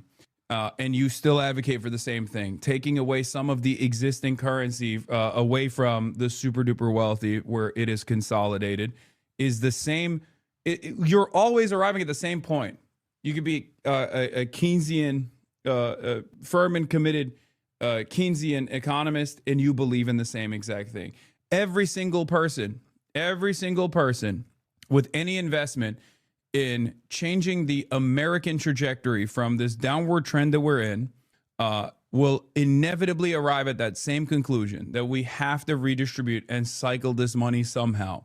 If you're a Marxist, if you're a orthodox Marxist thinker, ultimately you still have to change the way that wealth and value is sticking to the absolute top of the capital owners at the point of surplus labor value extraction. If you're a believer, if you're a social democrat, you want higher tax rates for that reason, right? Everyone is arriving at the same fucking conclusion that this income and wealth disparity, this income and wealth inequality has to change. And that means that the super wealthy are not going to generate super profits. It is no wonder that so many people, all the way from social democrats to even a lot of liberals, honestly, down to the Maoist third worldists, all agree on this same principle. And of course, capitalists and capitalism defenders, however, will still turn around and say, "Oh, this is the politics of envy." Okay. You just hate the rich. You just hate prosperity. It's like, no, I want prosperity. I just want prosperity for all. And that is the reason why I advocate for these things. Anyway, let's continue. Let's get to Laura Loomer, the free spirit, asking Pentagon press secretary questions about the Muslim Brotherhood And you might be wondering, what the fuck is Laura Loomer doing in that room? Well, that's because the people in that room have signed a loyalty pledge to the Pentagon. And those who did not sign said loyalty pledge to the Pentagon, which literally includes Fox News, by the way, are not in that room. Let's take a look at some of the wonderful minds that are now in the press briefings of the Pentagon now. Today. Now that the president has started the process of designating the Muslim Brotherhood as a foreign Islamic terrorist organization, will the Department of War still proceed with selling F-15 fighter jets to Qatar? And how will they be able to train Qatari pilots at their air base in Idaho if Qatar is included in the designation? Thank you for the question. We take very seriously our partnerships, and we always do thorough evaluations to make sure that they protect our intelligence, our operations. Yeah, New Media Week at the Pentagon is happening right now, and the DoD has brought in a phalanx of newly accredited members of the press corps, some of whom, Laura Loomer and Cam Higbee, are competing to claim sole possession of the Washington Post former desk. Note, they aren't the same desk. Here is Laura Loomer saying, the Washington Post and Dan Lamothe used to occupy this desk inside the Pentagon press room. Now it's mine.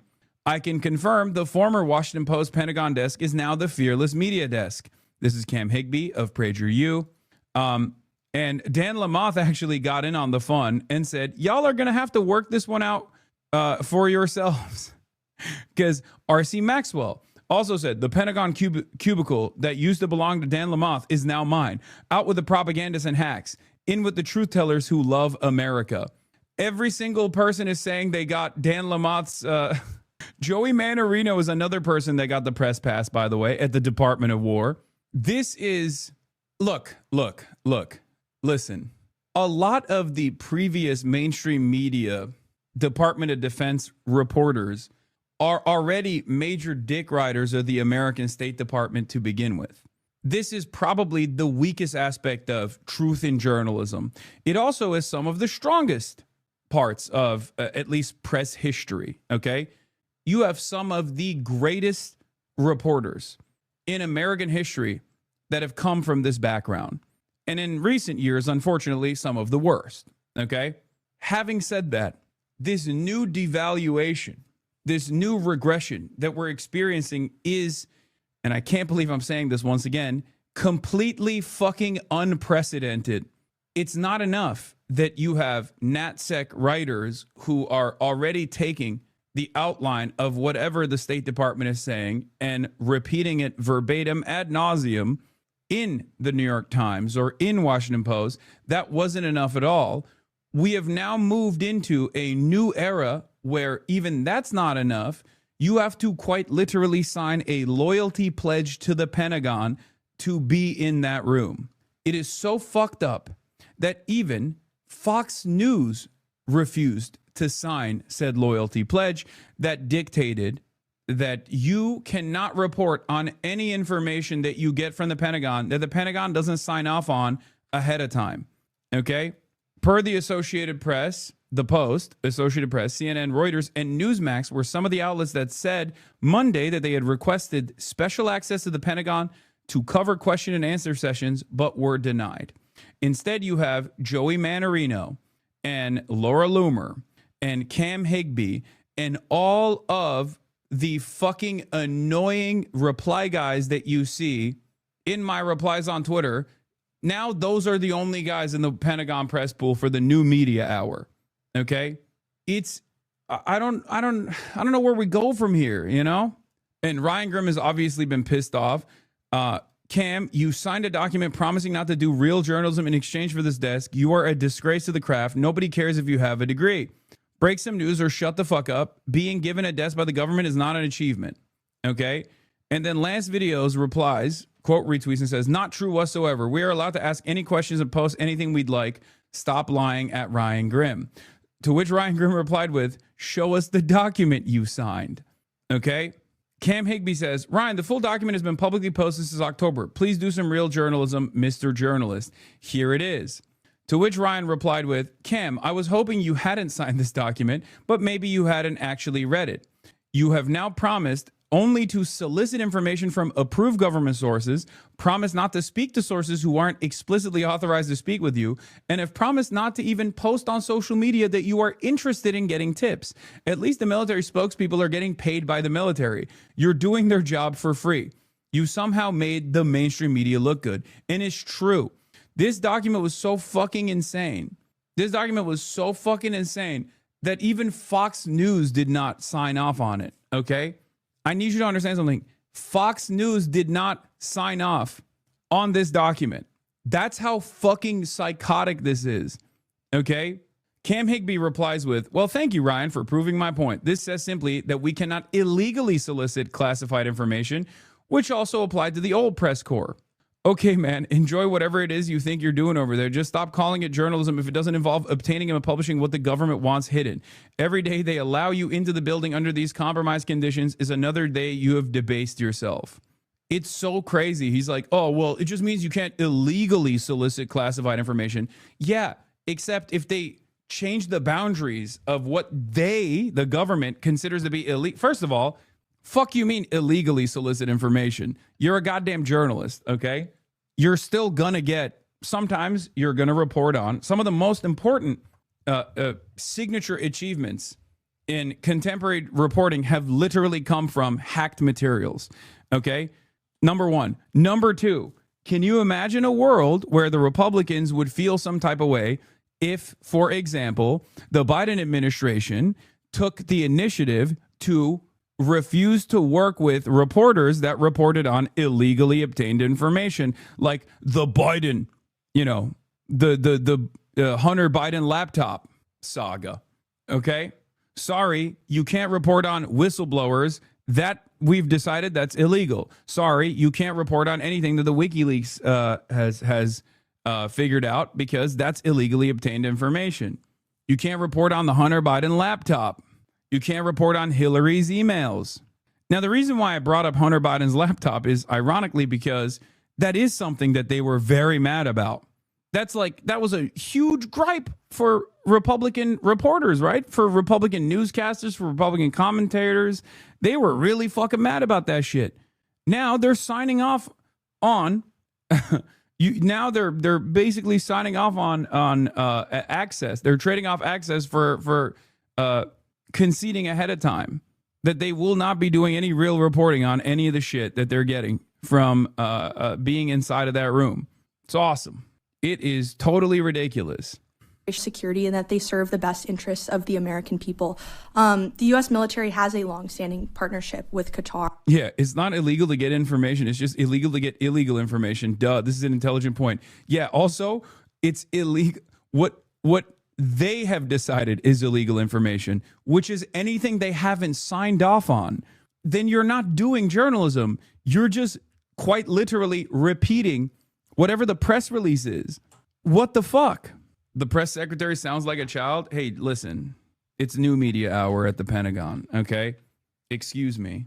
And we look forward to continuing that partnership at our air base in Idaho. And I would just point out that for reference, the Mountain Home, Idaho Air Base. I do love that the contentious reporting, the adversarial journalism taking place here is, why isn't the Trump administration being more Islamophobic?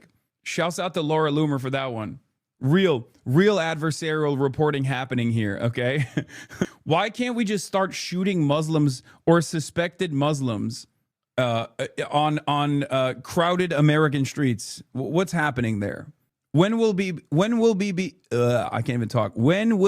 be allowed to start personally deporting random people we suspect of being Muslim?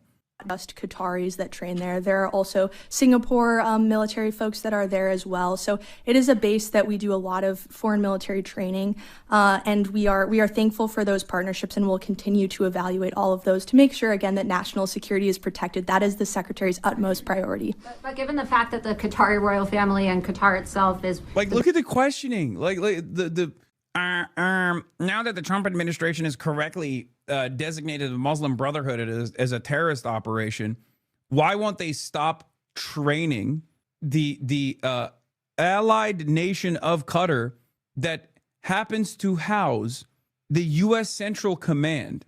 the entire base of operations for the fucking Middle East region. What is this question? You're just mad because they're Muslim. That's it. That's literally it. Laura Loomer is such a fucking freak. The entire question revolves around why won't you be more racist towards Muslims, even if they are long-standing security partners? Big financier, along with Turkey, of course, the financier of the Muslim Brotherhood. Would Again, Turkey, NATO ally, once again. that relationship and partnership be reevaluated since the designation could possibly include Qatar? I'm not tracking any reevaluation at this time, but again, the Secretary really keeps national security top of mind, and this administration does as well. So we will always make sure that American assets are protected.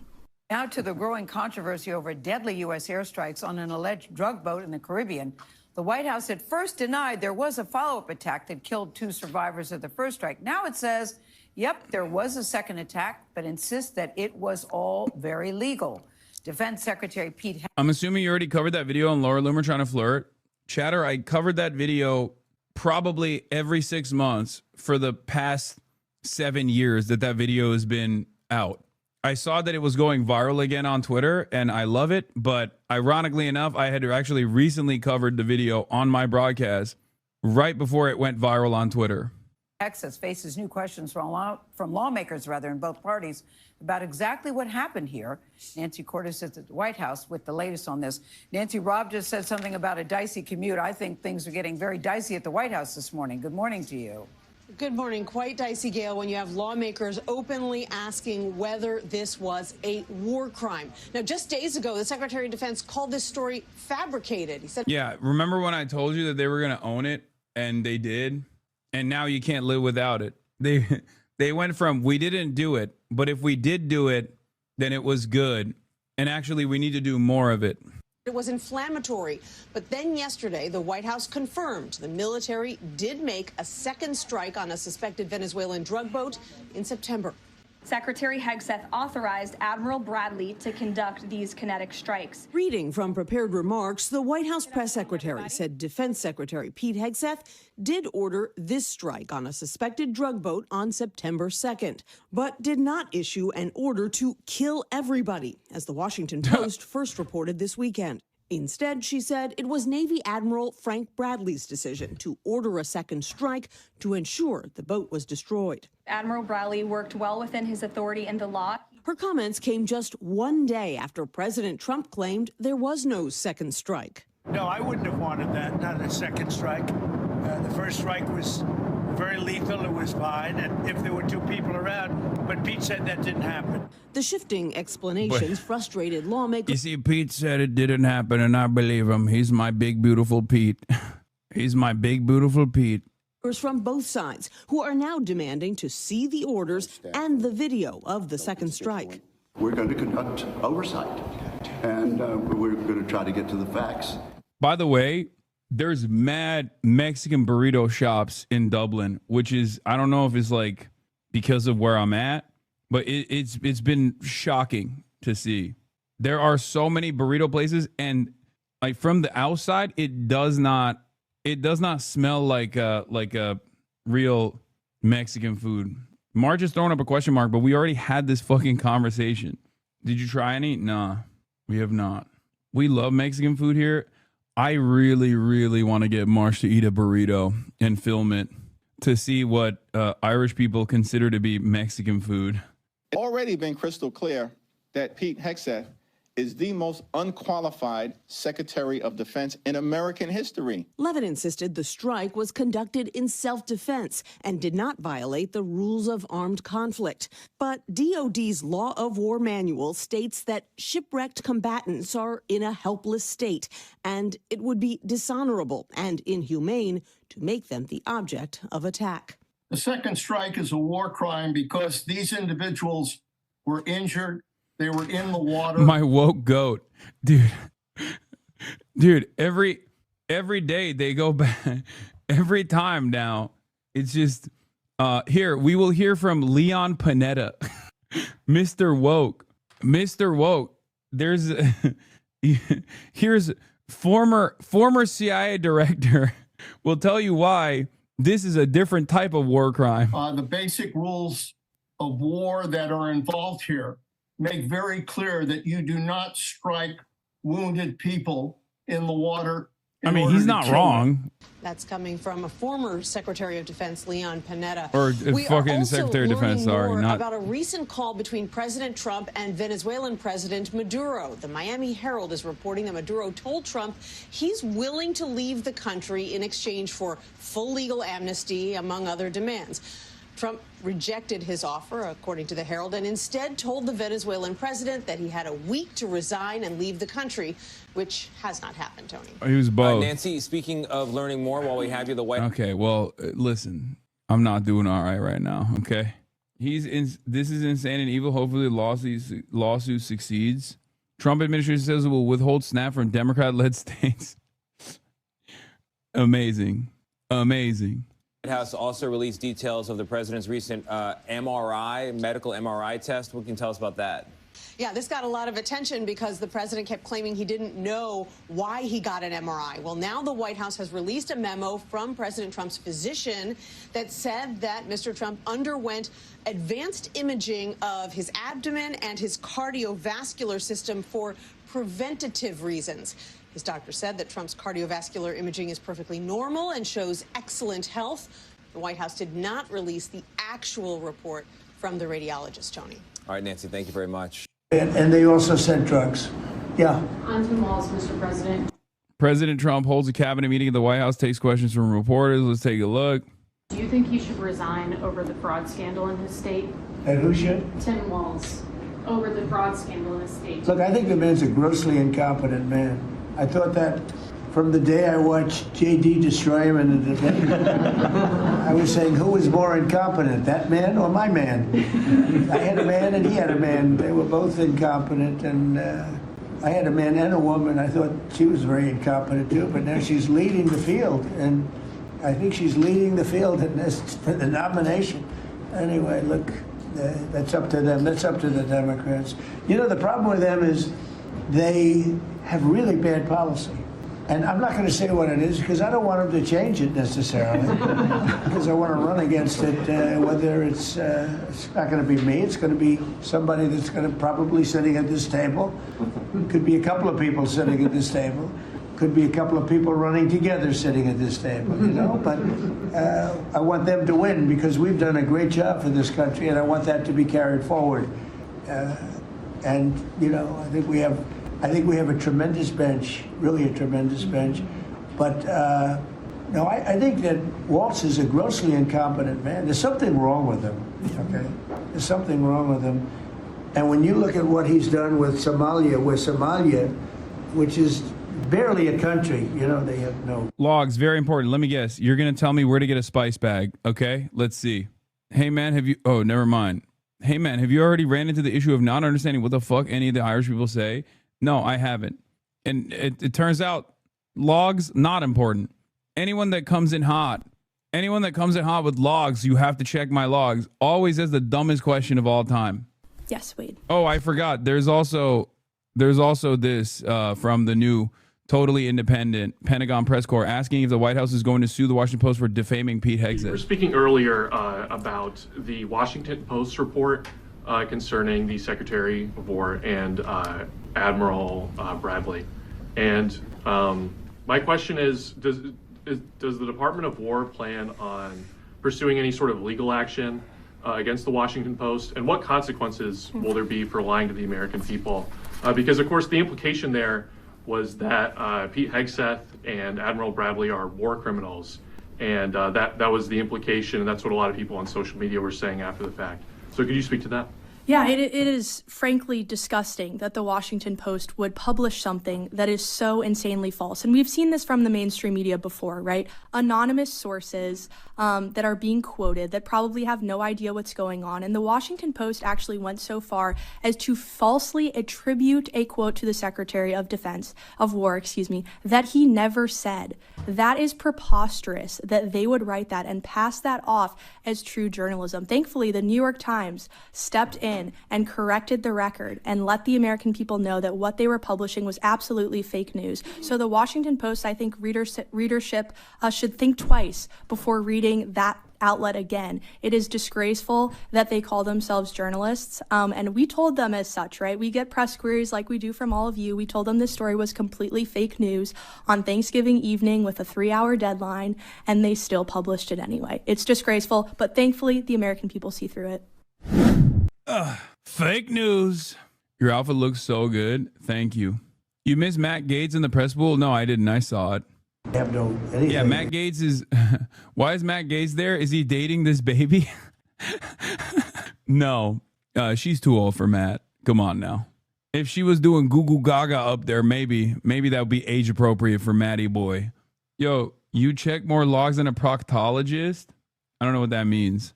They just run around killing each other. There's no structure. And when I see somebody like Ilhan Omar, who I don't know at all, but I always watch her for years. I've watched her complain about our Constitution, how she's being treated badly. Our Constitution, the United States of America, is a bad place. Hates everybody, hates Jewish people, hates everybody. Poop logs? And I think she's an incompetent person. She's a real terrible person. But when I watch what is happening in Minnesota, the land of 1,000 lakes, or however many lakes they have, they got a lot of lakes, but this beautiful place, and I see these people ripping it off, and now I'm understanding, and you're going to look at that, Scott, I hear they ripped off Somalians, ripped off that state for billions of dollars, billions, every year, billions of dollars, and they contribute nothing. The welfare is like 88%. They contribute nothing. I don't want them in our country, I'll be honest with you, okay? Somebody would say, oh, that's not politically correct. I don't care. I don't want them in our country. Their country's no good for a reason. Their country stinks, and we don't want them in our country. I could say that about other countries, too. I can say it about other countries, too. We don't want them to hell. We have to rebuild our country. You know, our country's at a tipping point. We could go bad. We're at a tipping point. I don't know if people mind me saying that, but I'm saying it. We could go one way or the other. It's not, brother, that's not just like politically incorrect. You're just straightforwardly a racist man, an incredibly racist man. And when you're the president of those people too. I don't know, like this is far beyond like, oh, I don't want to be politically incorrect. It's wild that we're bringing back like segregationist ass takes. Somali people are doubly cooked because they happen to be both black and Muslim. That's why he's going after him so aggressively. If you're wondering why, racism light wasn't hitting. Yeah, it's the double whammy, dude. That's what it is. And we're going to go the wrong way if we keep taking in garbage into our country. Yeah, I remember in the first Trump tenure when they had to do cleanup for a closed door meeting that Trump had where he was like, I don't want people coming in from shithole countries. And every Republican was like, oh, he doesn't mean that. You got to really stop listening to what Trump is saying. Please stop listening to what Trump is saying. Don't put a lot of emphasis onto what Trump is saying. Look at what he's doing. Well, what he was doing was also racist. But like he straight up, like they felt the need at the time to course correct. It's so crazy how far we've come from then, where he just says people are garbage people. Like he just straight up saying people coming from Somalia are garbage people. Ilhan Omar is garbage. She's garbage. Her friends are garbage. These aren't people that work. These aren't people that say, let's go, come on, let's make this place great. These are people that do nothing but complain. They complain. And from where they came from, they got nothing. You know, they came from paradise, and they said, this isn't paradise. But when they come from hell, and they complain, and do nothing but bitch, we don't want them in our country. Let them go back to where they came from and fix it. Okay. Thank you very much, everybody. They're clapping because he said they do nothing but bitch and complain, and they come from shithole countries. I mean, what do you say to this, man? For the record, make no mistake, like, America is built around people coming from less fortunate backgrounds. You know what I mean? That's like the whole point. Yes, I'm coming up to Belfast. Oh my God. I feel like I'm just going to keep repeating the same questions over and over again. Yes, I'm coming up to Belfast. And yes, I will have a spice bag. And yes, I will, depending on who's asking, I will either go to Temple Street or I won't go. Okay. I probably won't, but there's like 8 different things that are circulating in the chat from the Irish chatters who just don't fucking answer it. Then no, I want to inform the people as well. Jared Polish just called Trump a socialist 4 hours ago. Oh my fucking Lord. No, I will not be playing Dispatch today. I don't think. Okay. You need to calm down about that. What? Did you take part in Thanksgiving festivities, or do you think it's immoral because of all the Native American stuff, or both? What? Yes, I had a Thanksgiving dinner with my family. What? I'm nowhere near that woke, chatter. Who's on that trip with you? It's just me and March. We're going to start that very soon, too. Mr. President, thank you so much. And you know what? When we start that, we're going to drive those numbers down so low. And then you're going to have families. Don't kiss the Blarney Stone. Drunk teenagers go up there at night and piss on it. I wasn't planning on it. I don't know what the Blarney Stone is. Be able to live without the fear of their son or daughter just having a pill to have a little fun and ending up dying within a period of 60 seconds, right? No, we're not going to let that happen. We're not going to let it continue to happen. What Biden did to this country by allowing all these people, and I call them animals in many cases. I think they're animals. I mean, what do you think where do you think this goes? He's just straight up saying like immigrants coming from shithole countries are garbage people who are all animals, and we're going to get them the hell out of here. This is just like I don't think at the time Adolf Hitler or Mussolini were as crass, but it's basically the same shit. It's just like somehow, by Hitler, exactly. It's bisexual Adolf Hitler, which is extra crazy because then they get mad when you say this is just Adolf Hitler. You're doing straight Hitlerian politics. They're like, how dare you say that? You want us dead. It's like, no, I think you want to kill people, and you are killing people, and you just want to kill more of the people that you're killing. But this kind of dehumanizing language about entire swaths of the American public that just happen to be non-white, okay? Just happen to be non-white for some reason. So you think half of America is pro-Hitler is the follow-up question here. And my answer is, if they're pro-Trump and this kind of rhetoric, then yeah, they are. The fuck are we talking about? To come into our country and destroy our country and let all those drugs pour in, let people just walk across the border like it was nothing. You look at them, a lot of them, you say, oh, let's not discriminate. I'm not talking about color. I'm just talking about, you look into the eyes of some of these people. We're smart. And you see a killer. Come on in. Just come on in. 11,888 murderers. Many of them committed more than one murder. He allowed them into our country, totally unvetted, totally unchecked. But he also allowed drugs to come in at record numbers. And hundreds of thousands of people a year died. And we're taking those son of a bitches out, yeah. Thank you so much, Mr. President. Mr. President, you finish up. One more, when you talk about affordability, is going forward, are the American people, do you believe, getting impatient with the reforms that you're making? They've talked about I think they're getting fake news from guys like you. Look, affordability. I will say Trump also sounds like shit, like more like shit than he sounds more shitty than he used to somehow. I don't know. Maybe he's dying. Who knows? Don't get your fucking hopes up, obviously, but it is a hoax that was started by Democrats who caused the problem of pricing, and they didn't end it. Look, they lost in a landslide. We won every swing state. We won the popular vote. We won everything. You take a look at districts, it was 2,750 to 525. Because that was an affordability problem.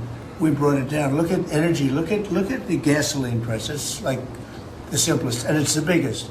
Because if energy comes down, everything comes down. That's the way it works. We're going to be at 250. You said 199 in some places in the country, right, Chris? You said it. I didn't say it. Mm-hmm. And they won't check you. They'll check me. So I'd like to use your number. 199 a gallon. Yeah.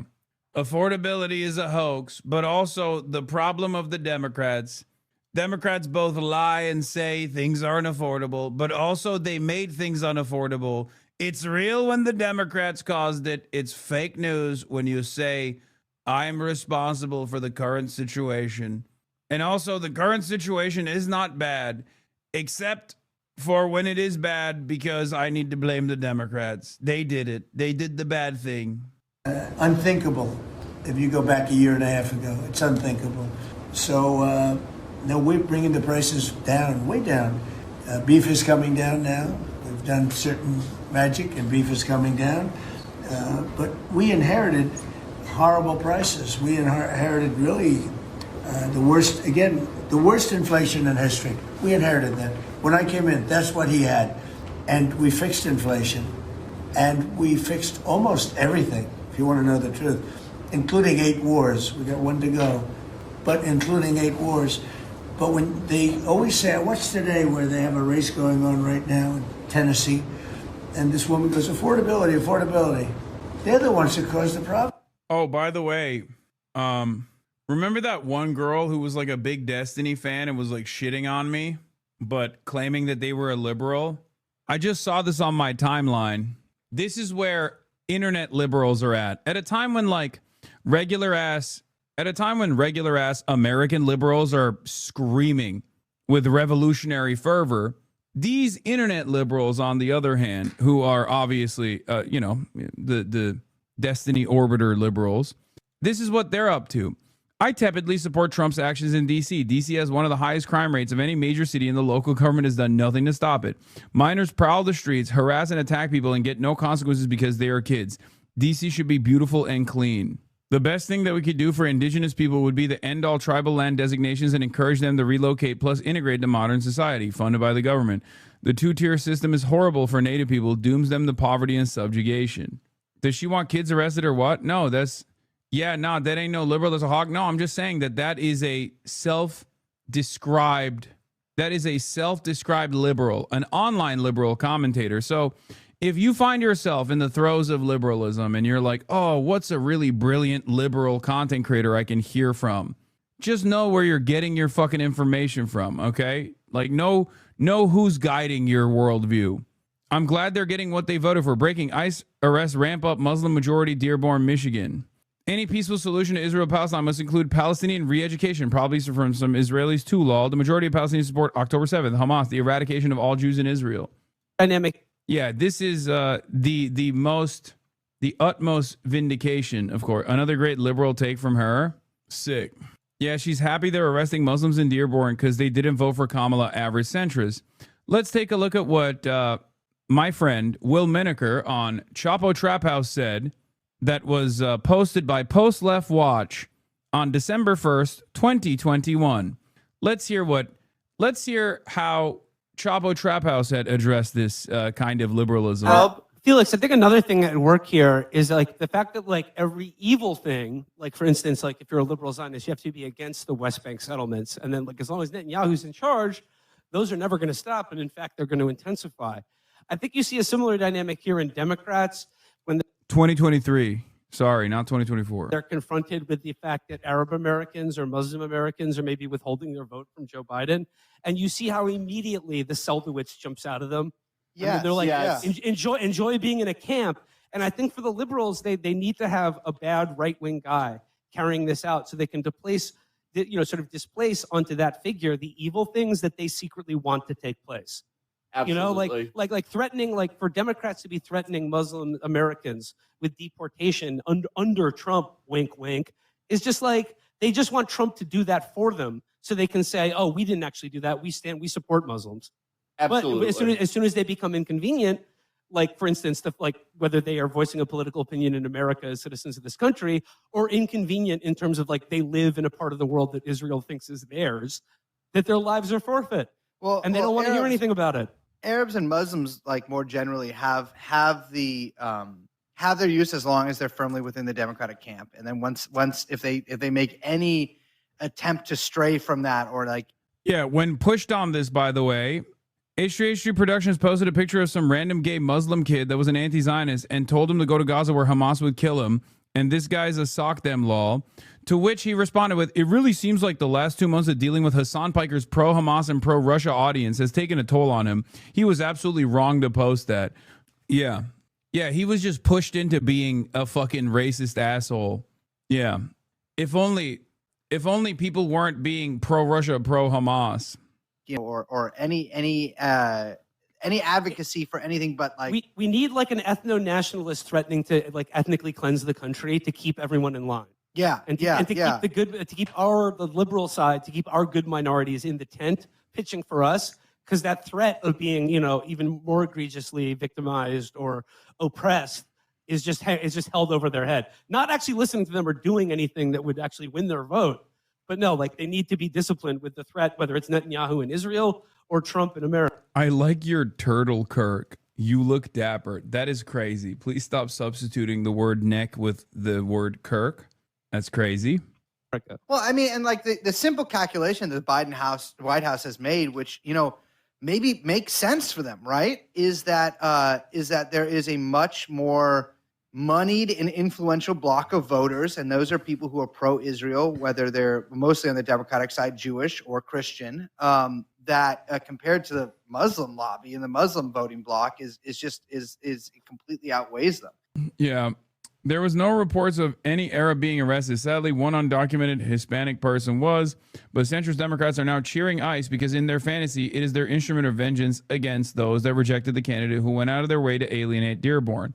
Remember, the Biden-Harris administration didn't just send $20 billion to Israel for the genocide. She also sent Bill Clinton and Richie Torres to Michigan to insult the people upset over the mass murder in Gaza. Turtleneck and eating fruits? What the fuck?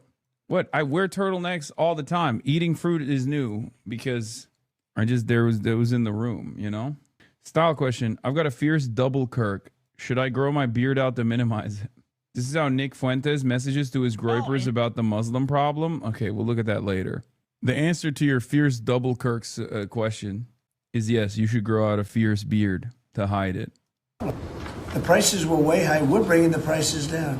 But they're like scam artists, they're I call them con men and women. They come out, they say affordability, like, I see prices. We're going to get prices down still further. But we brought them down from the prices they cost. Yeah, Democrats made up the affordability crisis. It's not real. Putin says, ready to fight Europe before meeting Trump envoy. Steve Witkoff is in Moscow today. But before I get to that, I want to talk about some of this other shit that's going. Hillary Clinton just bricked. God damn it. Hillary Clinton broke my internet, my Google Chrome. You called his immediate turn on his bestie Zoran, by the way? Yeah, of course. I told you that was inevitable. I mean, that was a lock.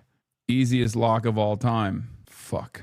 Hold on, everybody. I have to close all the fucking windows because the Google Chrome is busted. Google Chrome is busted. Now I got to go back to the history and restore the windows. I feel like for the past restore all the windows one by one, piece by piece.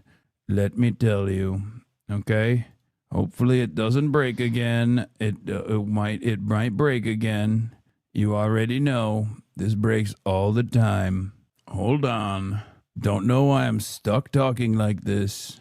This is what I'm doing now. This is who I am now. This is who I am now and forever. Yes, that was Drew Gooden. You heard his beautiful voice. He's become a communist. Very bad. Very bad. He's very bad, folks. Drew Gooden, more like Drew Badden. Why is he talking about affordability? I call him Drew Badden because he's very bad, folks. Very bad for America. Not beautiful. Anyway, I was on Hillary Rodham Clinton, okay? So Hillary Clinton was speaking at an event for Israel Hayom, Israel's most read newspaper run by Israeli-American billionaire and Trump donor Mary Madelson. She'll join John Fetterman, Eric Adams, Trump's UN ambassador Mike Waltz, Biden official Amos Hochstein, and Israeli officials. Let's see what she had to say. Let's see what she had to say at the Israel Hayom seminar. Students, smart, well-educated young people from our own country, from around the world, where were they getting their information? They were getting their information from social media, particularly TikTok. That is where they were learning about what happened on October 7th, what happened in the days, weeks, and months to follow. That's a serious problem. It's a serious problem for democracy, whether it's Israel or the United States, and it's a serious problem for our young people. And it was frankly shocking to me how little the students we were encountering, not only in this class we teach, which is a very large class, international relations about crisis decision making, but students more generally. And that's why I mentioned the social media piece of it, because when you would try to talk to them to engage in some kind of reasonable discussion, it was very difficult because they did not know history, they had very little context, and what they were being told on social media was not just one-sided, it was pure propaganda. And so when you think about how to tell Israel's story, and it's important, it's not just looking internally, it's looking externally, and particularly looking at young people, because, you know, it's not just the usual suspects, it is a lot of young Jewish Americans who don't know the history and don't understand.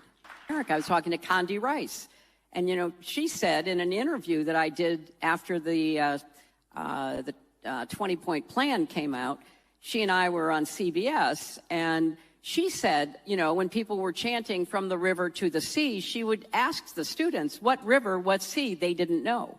I had the same experience. A lot of the challenge is with younger people. More than 50% of young people in America get their news from social media. Yeah, they don't know what river and what sea, which is why it's totally fine to murder babies. Why can't they be smart enough? Yeah, only when you can name the river and the sea are you allowed to say baby murder. Unlimited baby murder, ethnic cleansing, and genocide is actually wrong. Guys, social media is so bad. Social media is so bad. It's so bad. All these young people saw on social media what Israel was up to, and they didn't like it.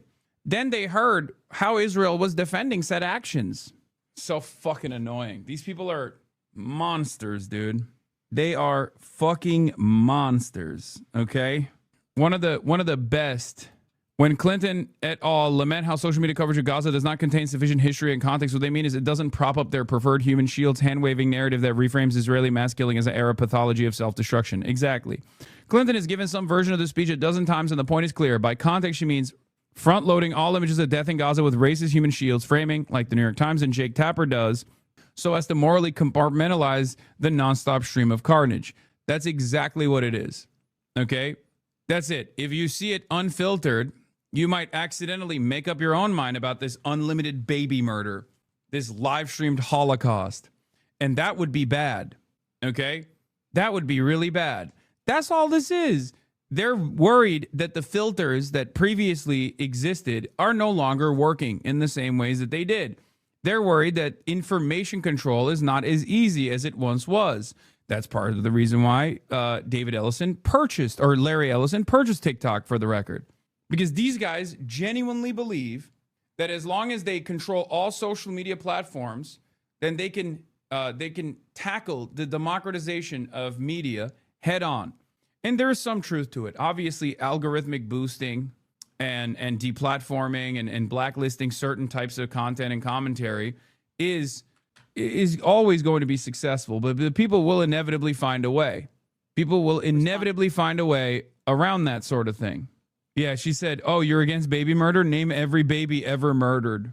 Trump DOJ official Harmeet Dillon describes the crackdown on schools in speech in response to alleged anti-Semitism. Minutes later, asked about Nick Fuentes, she says, the antidote to speech that you don't like is more speech. It isn't shutting down speech. It is our responsibility at the Department of Justice, and specifically in my role, to fight anti-Semitism wherever we find it. And this administration... Yeah, also, the other side of the story, of course, is, as you correctly clocked, Hillary Clinton said it's not just brown people doing it now, it's the whites now too, and that's the real problem.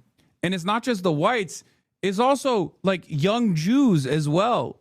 That's like quadruple the problem for these guys. If you can't even brain break the next generation of young Jews with unlimited pro-Israel propaganda, you're fucking cooked. You're cooked. Yeah, I wonder why. I wonder why it's like not working. Perhaps it's not social media necessarily, but perhaps it's literally what Israel is doing and how Israel has chosen to defend itself. This is a key point that I think gets lost in the conversation in many instances that I will always talk about. It's not just the unlimited death and destruction campaign that Israel is engaged with, even though that plays a huge role, of course, that is the major role. But it's also the way that Israel has this like incredibly entitled way of demanding unlimited fealty. That makes the random onlooker go crazy, especially when that unlimited fealty demand is met with actual unlimited fealty from the government. When the average American hears the Trump administration go, yeah, we got to wage a war on anti-Semites, they go, what the fuck do you mean? I voted for you because you're anti-woke. Why is it anti-woke except for Jews? Like, why is that the case? That pushes them further and further in the direction of unrestrained anti-Semitism. Oh shit, hold on. Here. Administration has a zero tolerance policy towards anti-Semitism in our schools, in our streets, around our houses of worship, and in our cities where we're seeing it proliferate. And so the president really has kicked off that effort on the universities, making it a signature effort of his first year of his administration. And it was my privilege to sit across the table from the Columbia University president and lawyers and negotiate that settlement, as well as several others, including one with Northwestern University that was concluded on Friday. And so it's a tremendous ongoing effort. And as I heard Ambassador Lauder say, we absolutely are seeing this in the schools, K through 12 as well. So I think you're going to see a renewed focus on that side as well. Again, anti-Semitism, but coming from the extreme right. Now, I don't know if you have legal actions you can take, but for example, we see Tucker Carlson interviewing a declared neo-Nazi, Nick Fuentes. Is there anything the administration can do to stop such really horrible developments? It's interesting because like they are low-key finally realizing, because it touches on anti-Israel stuff too, but they're low-key finally realizing that like anti-Semitism is popping the fuck off. But of course, the only reaction to it is like, well, we should do more censorship. We should do more censorship.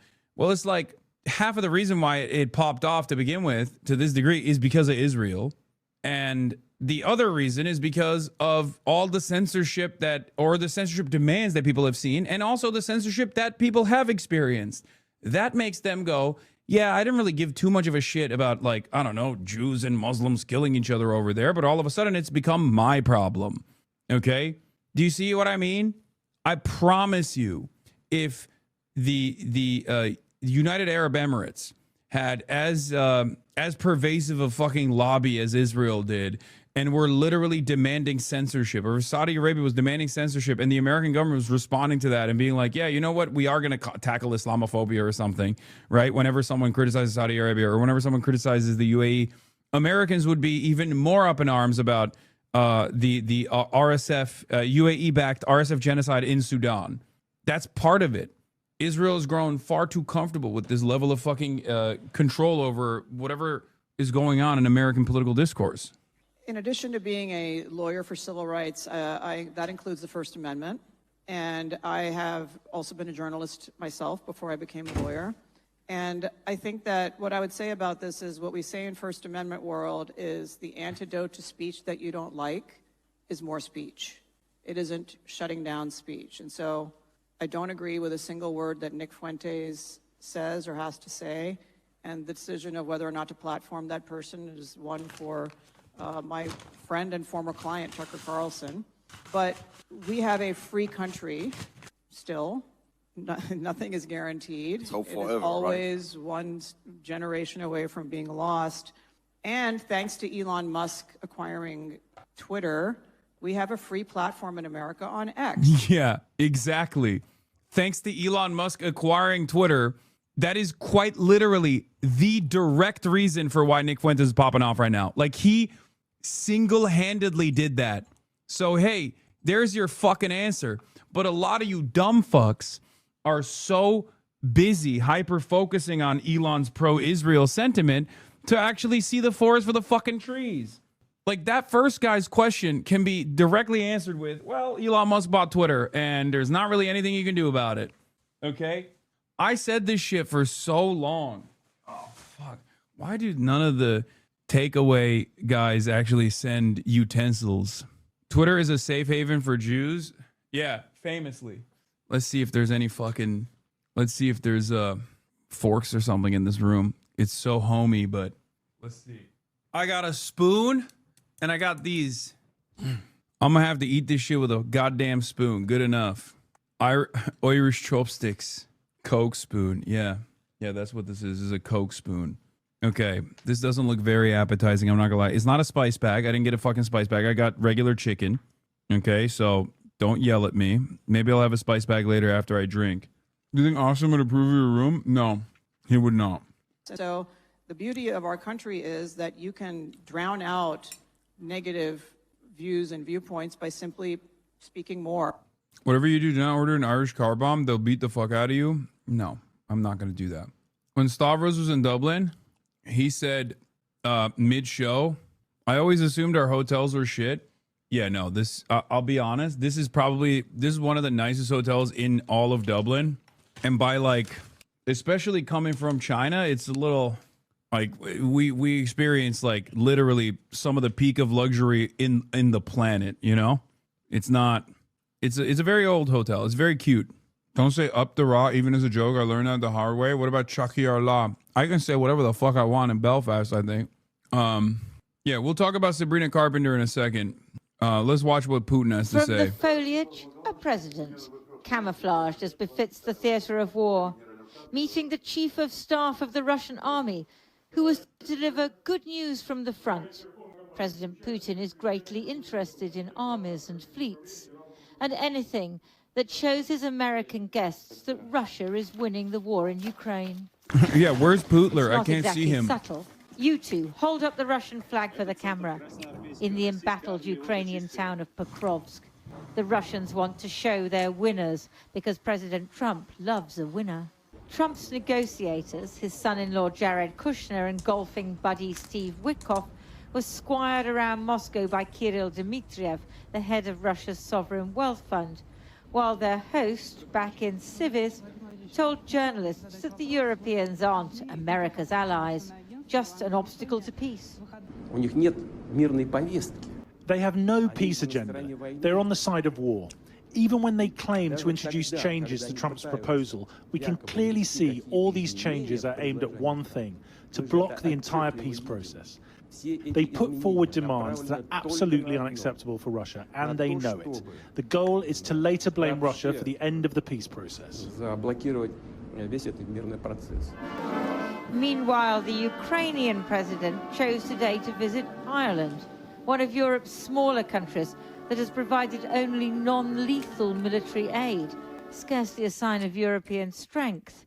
Zelensky is only too aware that Steve Witkoff is on his sixth visit to Moscow and has never been to Kyiv. If I feel that we can count on real, specific dialogue, not just words, with some result, we will meet, and he's very welcome to Ukraine. So pleased to see you. But Mr. Witkoff, who met President Putin this afternoon, shows no sign of visiting Ukraine. Whenever he goes to Russia, the proposal that emerges echoes the Russian demands, and nothing suggests it will be different this time. President Putin feels confident enough to threaten Europe. With Ukraine, we act in a surgical, careful way, you understand. It's not a war in the full modern sense. But if Europe chooses to start a war, the situation can very quickly reach a point. Also, Ireland low-key taking like a more neutral stance on Russia, Ukraine is also very non-white coded. I swear to God, some of the whitest looking dudes, but dude, the mouth noises are brutal. Was that good? There will be no one left for us to negotiate with. Mist obscures the worst of the destruction in Pokrovsk. A lot of people want more. Of defeat. Russia is slowly gaining ground and is winning the diplomatic battle for American favor, leaving Ukrainians facing another winter of war, and Europeans wondering whether their old protector across the Atlantic will abandon not only Ukraine, but them as well. Well, joining me now is Nina Khrushcheva, professor. The drama. International Affairs at the New School in New York, and the great-granddaughter of the former Soviet leader Nikita Khrushchev. Nina Khrushcheva, it's great to have you back on the program. You heard Lindsay Hilsum's report there. I mean, and we've also heard, of course, saber-rattling from Vladimir Putin about war with Europe in the past. But Wish my dad was rich. This latest Me too, chatter. Same. Well, I actually would not disagree, would not agree exactly. Just that was kidding, a threat. I'm rich. Basically, with Vladimir Putin, who feels very confident on the battlefield right now. Pokrovsk is almost taken. It actually was confirmed not just by the Russians, but by other analysts. And it's understandable that Ukraine, some in Ukraine are saying that Russia is not there, but it is there.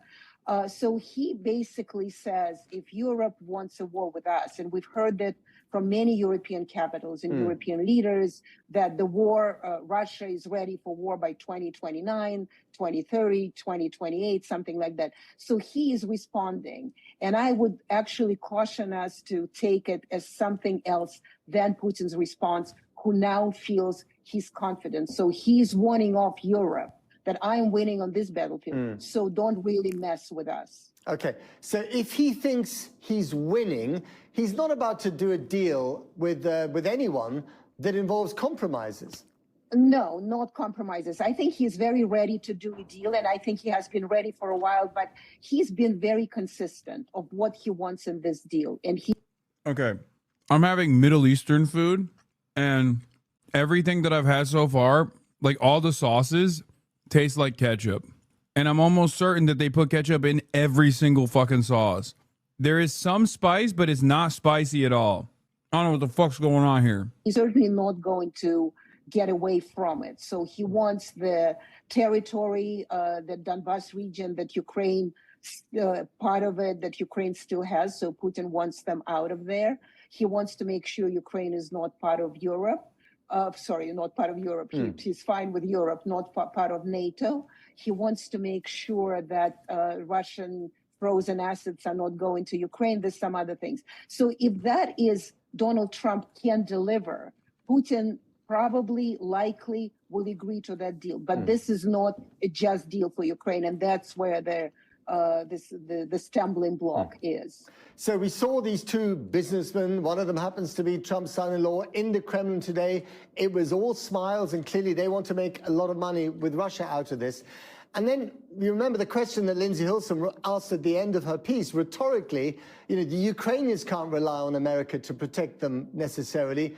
What about Europe? What's the answer, do you think? Well, I think that Donald Trump is very clear. He is for himself in anything. If there is money to be made in Europe, over Europe, with Europe, he's going to be fine with it. But he doesn't seem to be a man who's going to go on defense of something if it's not in his interest. And in this sense, Europe does need to worry. Right. They are vulnerable. We are vulnerable. Absolutely. And what should we do about it, briefly?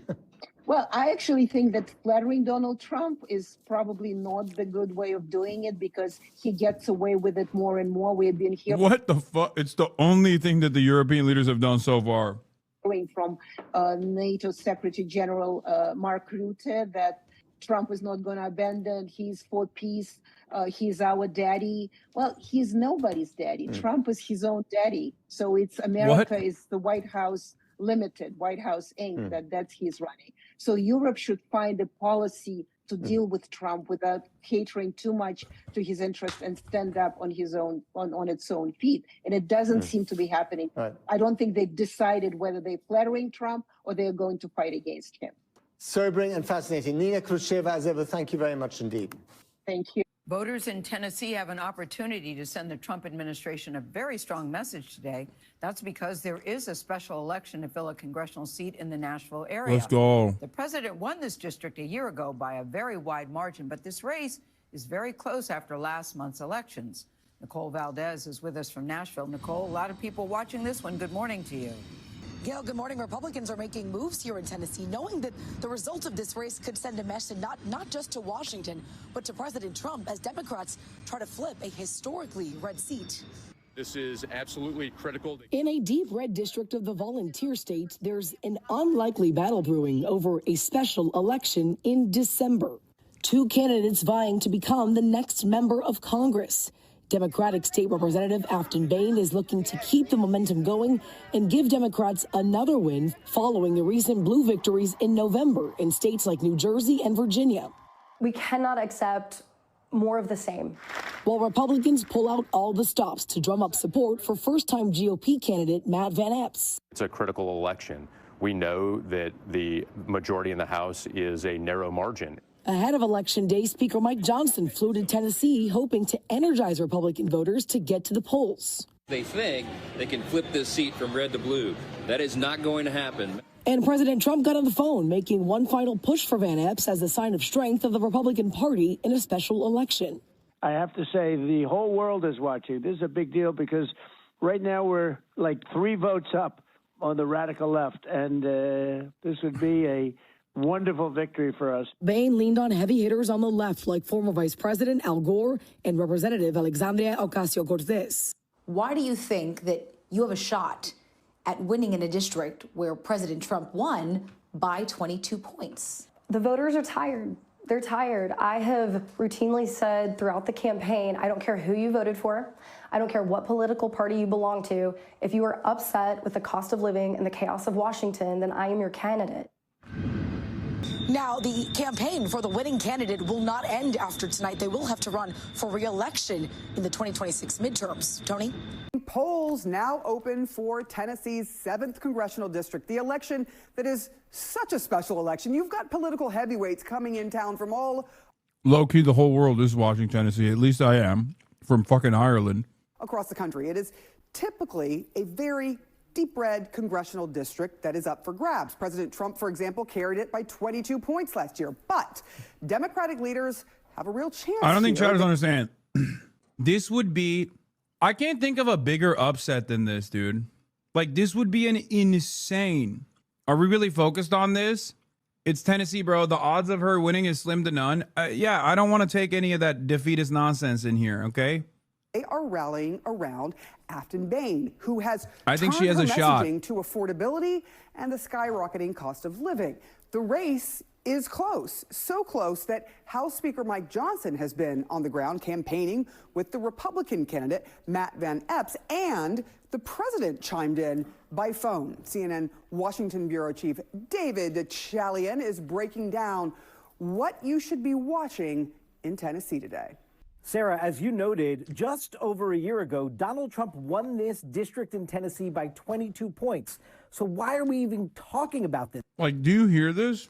The very fact that the polls are showing her close at all is already insane, chap. You might as well quit.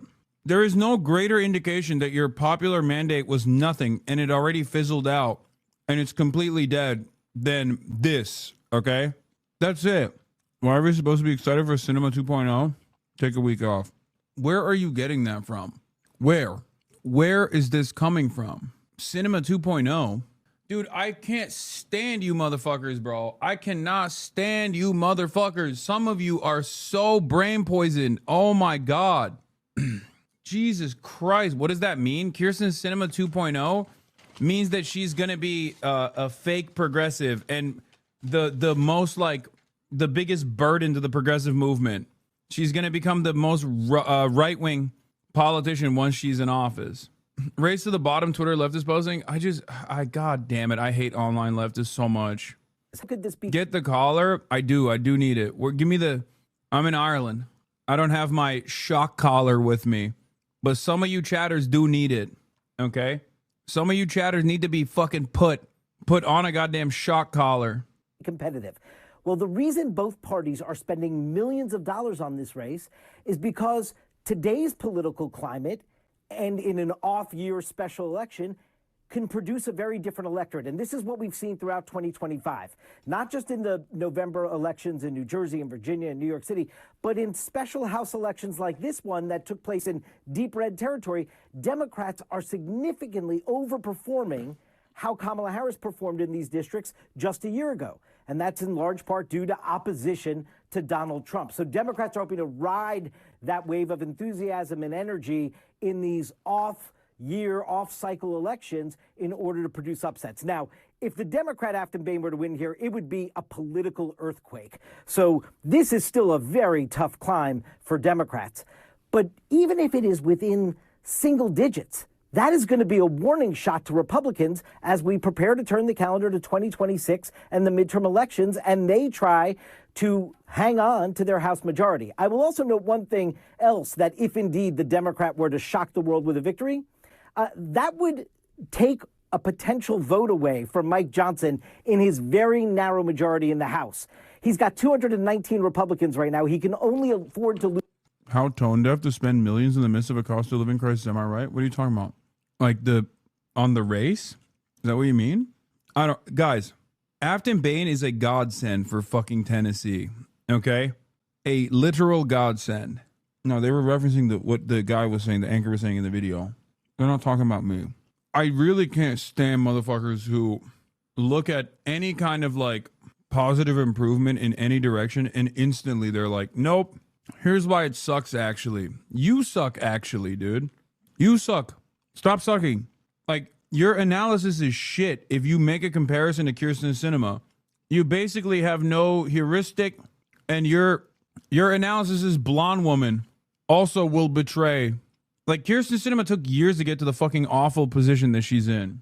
You're just an annoying pessimist. 2 Republicans on any party line vote. He'd like one more for a little cushion, and that's what a Republican victory would deliver to the Speaker today.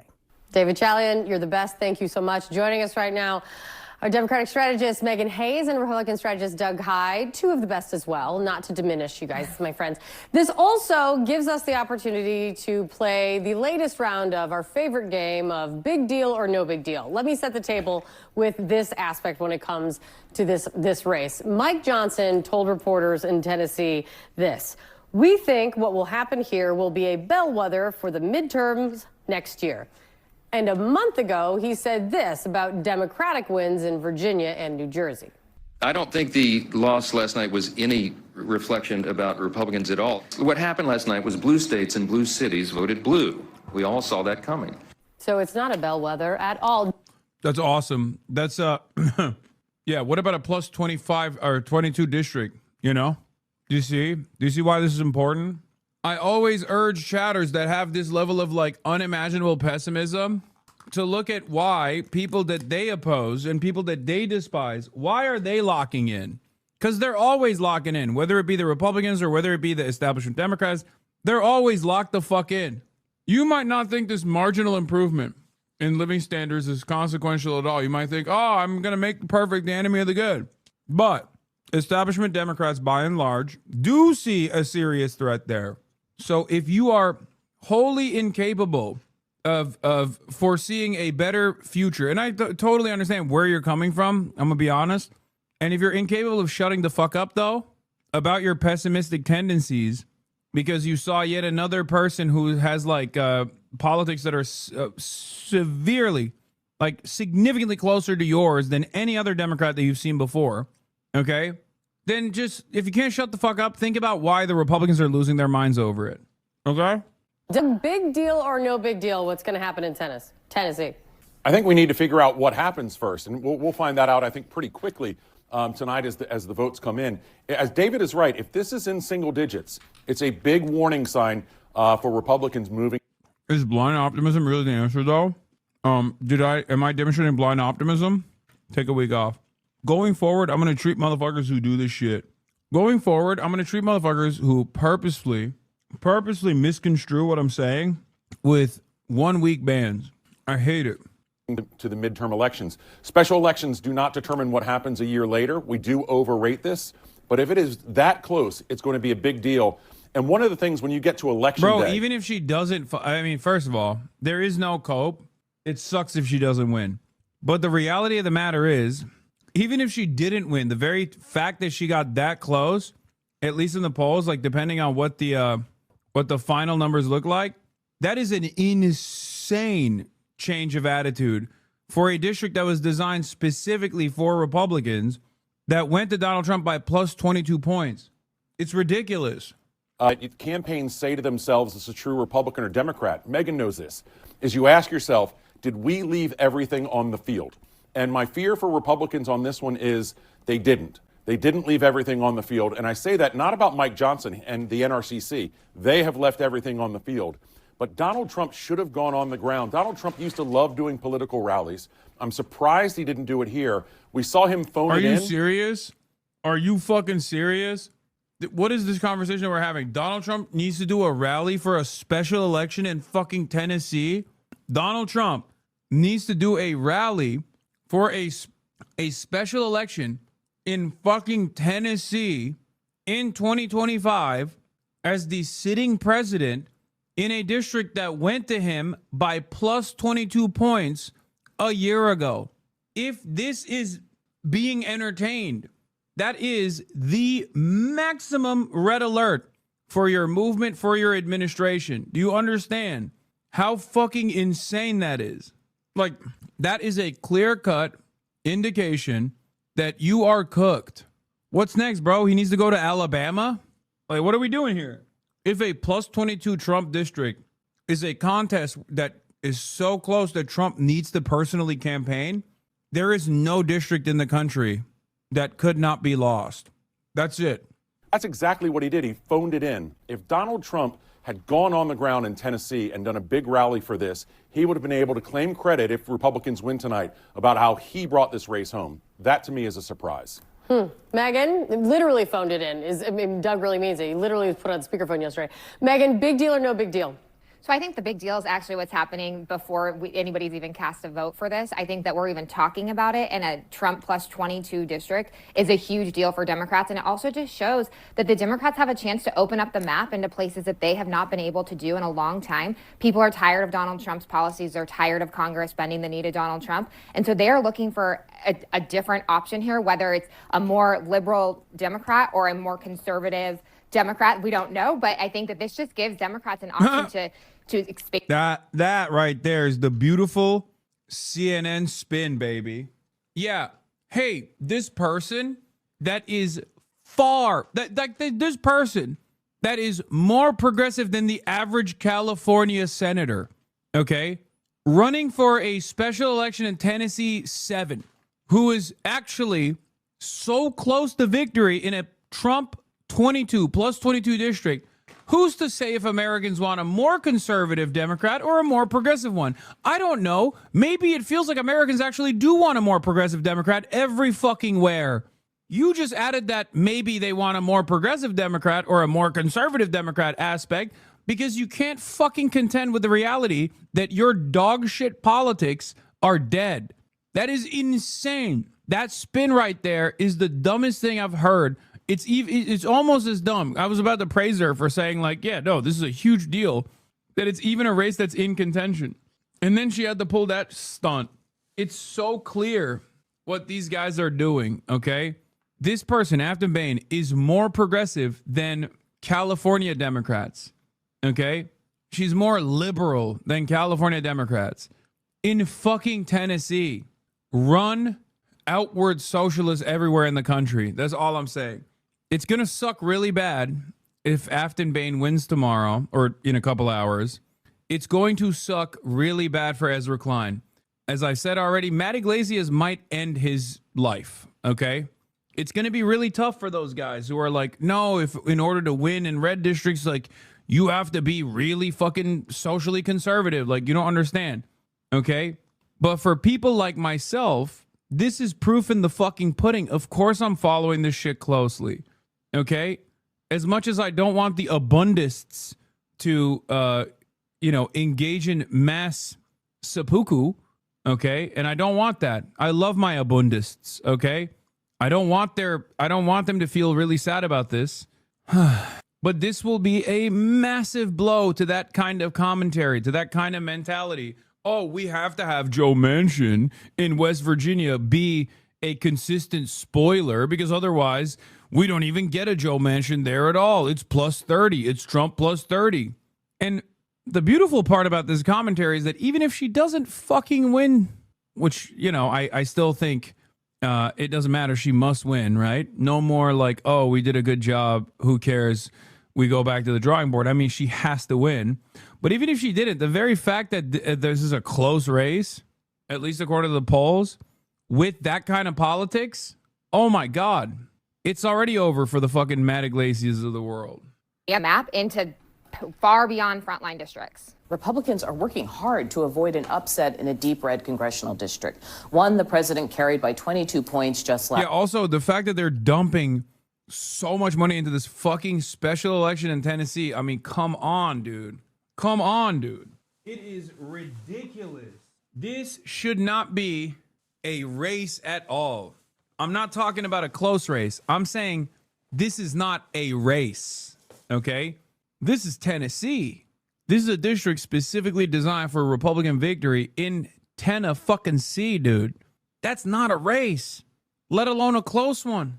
The fact that it is a race at all, the fact that it is even a race at all means that the method is tried, tested, and now true in red districts. That's it. And I already know all these motherfuckers are gonna be like, oh, this is the anti-Trump race. This is the anti-Trump victory. This is the anti-Trump method. Okay, we're talking about a red-ass district. One of the reddest districts in the fucking country. Plus 22 is pretty goddamn red. So how the fuck did that happen? Because if you're running up plus 22 in a Tennessee district, that if you're snapping back from a plus 22 Tennessee district with a progressive candidate, then establishment Democrats in safe blue districts should be doing 99% of the vote. I'm talking Assad, Bashar al-Assad numbers everywhere else, right? If you're seeing a 24, let's say 25, 24, 23 point swing in one fucking year, then what the hell are we doing? Then all of the former CIA officers should have won by Assad margins, should have been winning by Vladimir Putin numbers, especially in safer, bluer states, right? Or purpley states. They ran on "we're not Trump" campaigns and they won. So I'm willing to entertain the notion that the anti-Trump pick is a reliable way to beef up your candidacy, is a reliable way to win. But I'm gonna keep it $150 with you. I think there needs to be more. Per my teammate Hunter Woodall, a CBS News review finds at least $8 million is expected to be spent trying to win a Tennessee congressional district in a special election tonight. Trump won that district overwhelmingly, approximately 22, plus 22 last year. Tuesday, voters are voting somewhere, and today that somewhere is Tennessee's 7th congressional district. Republican Matt Van Epps and Democrat... You're the only 10 I see, baby. Tennessee, I'm coming for you. I will go to Afton's district if she wins. Make it happen. Afton Bean are competing in a special election for a seat held by former... Someone said, is he at someone's house chat? Yeah, mine. In Ireland, smile. But it doesn't look like a hotel room. It is a hotel. I want a Christmas tree in my hotel room. Neurodivergent. I'm in a very Catholic country right now. And yes, I am in a hotel room. Also, he said he'd moved to New York from Mamdani. Okay, calm down. I didn't say I'm going to live in Tennessee. I just said I'm going to go there. I'm moving in silence like a real G, like I'm lasagna, okay? One day I'm in China. One day I'm in Chengdu. The next day I'm in Hong Kong. The next day I'm in Los Angeles. And then the next day I'm in Dublin, all right? You can't anchor me down. You can't anchor me down. One day I might be in Tennessee. You won't even know. I might be in Chattanooga, chopping it up, talking about how beautiful it is to have public utilities, to have your internet service provider be controlled by the local government. You don't know. You don't know. I'm moving crazy style. I'm everywhere at all times. Yeah, every block, every corner, baby. Representative Mark Green, who retired earlier this year. Hoping to build on the momentum from last month's election's victories, Democrats see an opportunity to put up a strong challenge in this deep red district. Great. Republicans, these captions are great, appear to be feeling the heat. Speaker of the House Mike Johnson traveled to Tennessee yesterday to campaign with Van Epps, and President Trump appeared at a tele-rally last night. Joining me now from Nashville, Tennessee is NBC's Mel Zanona, and of course Steve Kornacki is where else? At the big board. Mel, you're on the ground there in Tennessee. You spoke to the Democratic candidate in this race who's forced Republicans to step in and help defend this seat. What did she tell you? Well, she knows this would be an upset and a long shot for her to win here in the heart of Trump country. But she believes the fact that it's even close and competitive shows how dissatisfied voters are with the cost of living and how dissatisfied they are with the current Trump administration. She has been running a campaign focused relentlessly on the cost of living as well as healthcare. And she thinks that even if she loses but is able to keep the race close, that should be a massive warning sign for Republicans ahead of the midterms, given this is a district that Trump carried by 22 points. Just watch what she told me. And now it's within single digits.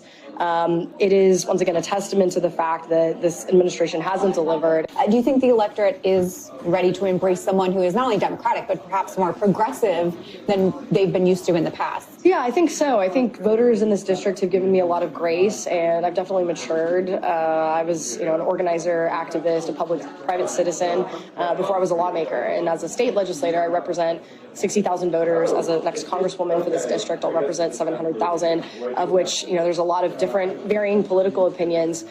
Now, Republicans have tried to say that she is far too extreme for this district, and they have highlighted her past calls to defund the police. So I asked her whether she still maintains that position, but she largely dodged, saying it depends on what the community wants. Interesting. So what is driving this momentum for the Democrats, Mel? Is it a continuation of the affordability message that we saw dominate last month's elections? Ryan, one thing I've heard consistently from voters today is that they are concerned about the cost of living and that it is simply harder to pay their bills, to buy their groceries, and to put food on the table. That was a similar dynamic we did see in both Virginia and New Jersey during those governor races where Democrats did have big victories last month. And it is no different here in Nashville. Just watch. Jobs, mostly jobs, the high cost of food, gas, everything. Job, mainly. I don't mean to laugh, but it's kind of the same no matter where you go, isn't it? That's just how it is. And it's not just in America and Tennessee either. This is literally like the entirety of the Western world.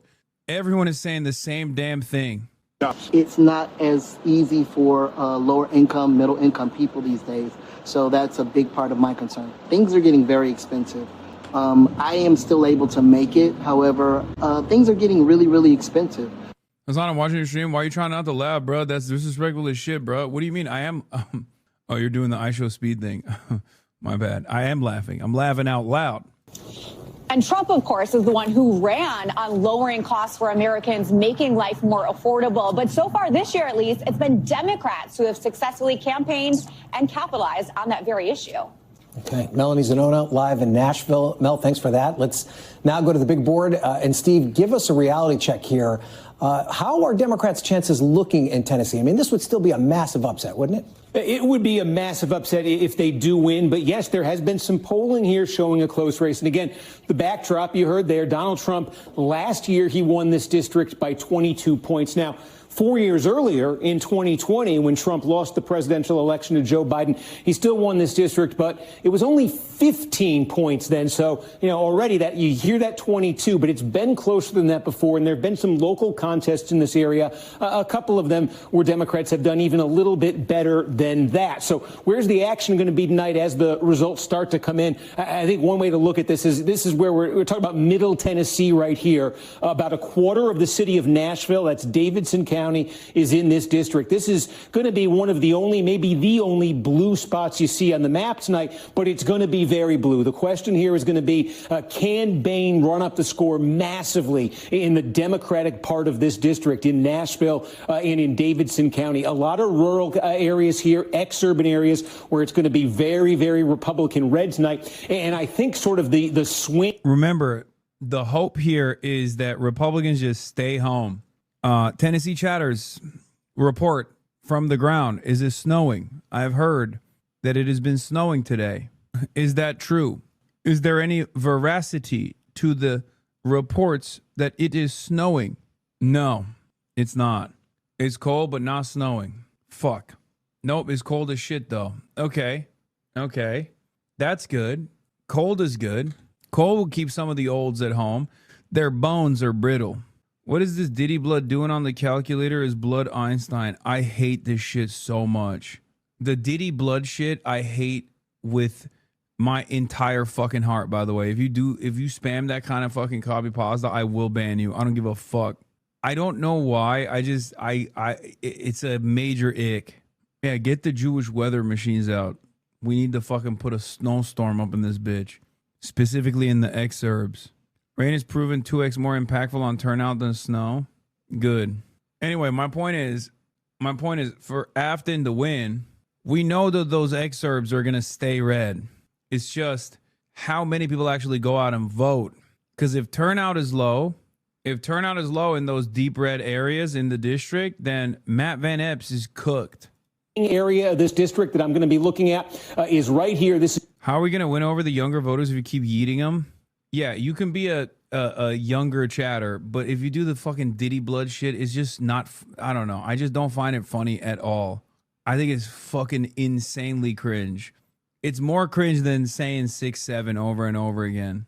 This is Montgomery County. This is where Clarksville is. This is the other major population center in the district. And I think, look, if Bain is going to have any chance of actually pulling off the upset and winning tonight, she probably needs to be winning in this county. There probably need to be 2 blue counties by the end of the night. That would be Davidson County, and then that would be Montgomery County if she's actually going to win this. So we'll see as the story unfolds tonight. But again, the backdrop for this, why this is even close, one thing we have been seeing in special elections this year, special congressional elections, Democrats have been overperforming relative to last year's presidential election. Take a look at this. In April, there was a pair of special congressional elections in Florida. Now, Republicans won both of them. They won both of them solidly, 15-point margin in one of them, 14 in the other.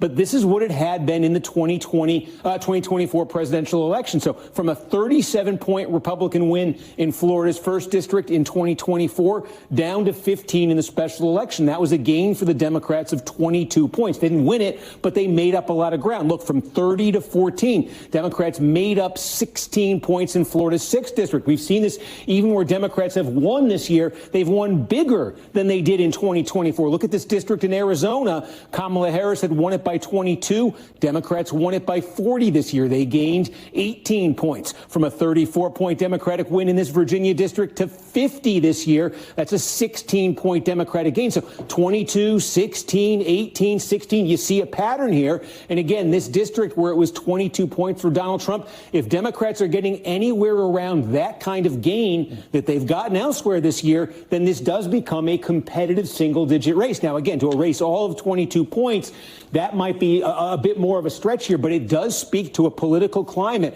that we've seen in these special elections, that we saw in the New Jersey and Virginia results where Democrats, won unexpected landslides. And it does call to mind, this is a back to Trump's first term here. We're going back to 2018 here. March 2018, there was a special election in Trump's first term, where Donald Trump had a 41% approval rating. He had won the district by 20 points.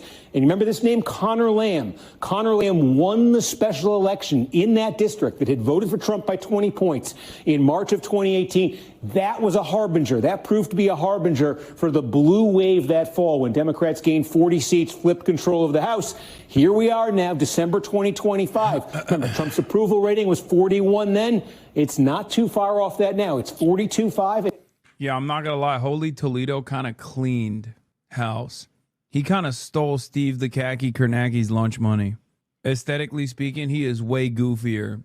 Like, he's way more autistic, Harry Emden. Like, I used to, when Harry Emden first came onto the scene, I was like, you're not fucking Steve Kornacki. Stop trying to be Steve. And Harry basically heard our cries that he was not Steve Kornacki and said, Holy Toledo, let me tell you what I will be doing with my newsboy voice, my transatlantic accent, and my weird weird speech patterns and the way I call out years, like where he says 1934 instead of 1934. He won us over. He won our hearts. He Holy Toledo'd our way. He Holy Toledo'd his way into our hearts. Kornacki is the OG, but Holy Toledo is the newcomer. Harry Emden. has been edging down this fall. We're in a district that's only a little bit more Republican than that Pennsylvania one is. So again, that is the backdrop. Democrats would love, obviously, to actually win this tonight and to be able to do what Conor Lamb did in 2018. If not, they want to keep it close. They want to say it's another sign of Republican weakness. Republicans, they don't just want to win. They want to win by double digits tonight. They want to put up a solid win and say, hey, for all that talk about the close race, for that poll you saw showing a close race, they want to be able to say, hey, that attack on Bain as too far left, it actually worked and it could work next year. Okay, Steve Kornacki, thank you. And if Oh, man, I'm fucking stoked on this, dude. Last year, the race is so close, House Speaker Mike. Yes, Chatter is correct. If Afton Bain pulls this, this is the holiest of all Toledos, okay? This will be the holiest of Toledos yet. Johnson has been on the ground campaigning with Republican Matt Van Epps and even brought in the president for a phone call. The whole world is watching. This is a big deal because right now we're like 3 votes up on the radical left, and this would be a wonderful victory for us. It'll be really a positive sign. Joining me now to discuss, Emily Cochran, domestic correspondent for the New York Times. Good morning, Emily. Good morning. Thank you for having me. So first, I want to talk about the attention on this special election. We, like politics, we're always covering every little race here and there, thinking that they mean something for the national conversation. But what is special about this special election? It's the last special election of 2025, so I think a lot of people are looking for any kind of tea leaves ahead of the midterms next year. But as you said, it's unusual for Tennessee to get this level of attention, and I think both Republicans and Democrats are taking advantage of all of those national eyes. I just think this is huge because, like, this is something that I've said time and time again. I said it when I was at the DSA National Convention, that there is a lot of potential in these forgotten areas for left candidates to actually organize and develop ground game with less money than it would take in a nationally prominent race. Democrats have no turnout machine in a lot of these places. They've just completely stopped even trying to win these races. So you don't have to go through the like double victory process of first securing your primary victory because you're going up against like an establishment machine there, and then on top of that try to defeat like a very difficult Republican candidate. This is a perfect opportunity, and Afton is a DSA endorsed candidate. Motherfucker, I'm the one who told you that. Yeah, I never said that before. Thank you, Chatter, for educating me. Of those national dollars as well. So Speaker Johnson, we mentioned, has been campaigning hard, and he was asked if this is basically these other elections a kind of warning sign this year. Anyway, she's not a socialist as far as I understand. She's not. Just, let's make that clear. But she is far more radical than what a normal Democrat would look like running on that race, running for that seat. Calling her radical is insane. She's not. I'm saying in comparison to the type of Democrat that the Democratic Party would run on a district like this, she basically might as well be a jihadist, okay? Do you not understand? Democrats would never, ever in a million years, if you were to suggest this at like a DCCC meeting, they would literally kill you, okay? They would fire you and then they would shoot you out of a fucking cannon. Hey, we want a DSA endorsed, no AIPAC donation, anti-Israel candidate who is openly feminist and openly socially progressive to run in this plus 22 red district in Tennessee. Democrats would be like, get the fuck out of here. No, what we need is actually an Amy McGrath style, like Air Force veteran who's going to talk about how many children she might have lasered with a F-16, to talk about how she's the real patriot and how she's going to be the real anti-migrant candidate. That's what the Democrats do. Republicans, especially in a district that Trump won by so much. And here's what he told reporters there. Is this a warning sign for the GOP that you are barnstorming the state the first day back from Yeah, Democrats are looking at Afton Bain going, I don't understand. When we heard her name was Afton Bain and we saw what she looked like, we thought she was going to be racist. Why the fuck is she not racist? Does she not want to win this race? Be more racist now. Talk about how you were in the CIA or something. What the fuck are you doing, Afton Bain? Thanksgiving recess in a state that went 20 points for Trump, and you have to be here campaigning so hard? No, ma'am, I did this all last year. He just happens to be the only race in the country right now, so he got my full attention. But we're delighted to be here to campaign for somebody who is so highly qualified. Yeah, well, you know, Mike Johnson is a real popular figure, so I'm sure you're really boosting his profile here, Mike. Everybody loves Mike Johnson. And we're very much looking forward to having him join us. What's going on with this race? How close is it? And is Van Epps in a position where he needs his support? I think Van Epps wouldn't say no to any kind of support from Mike Johnson or President Trump. He got the endorsement from President Trump before he even made it out of the Republican primary. I do think, considering how successful Republicans have been in this district, which was drawn to favor a Republican candidate, it is making some Republicans nervous. That polls, the couple of polls that we have seen, show it to be closer than they would expect. And I think for Democrats who are still very frustrated about how a Nashville-based seat was cut up into these three other districts, I think for Democrats, it's giving them a jolt of energy. It's proving, they hope, that they can either do an upset or that they can close the margins and have people believe that it's viable to be a Democrat in the South. Yeah, I was going to ask, so many people look at Tennessee and see a very red state. That's how it performs in the presidential elections. Are there progressives, liberals, Democrats there who are hoping for more attention? How do you see that? Yes, Chatter. I'm in your grandma's house. We're fucking. Okay? You said goofy ad chair. I blew your grandma's back out on this goofy ad chair. Okay?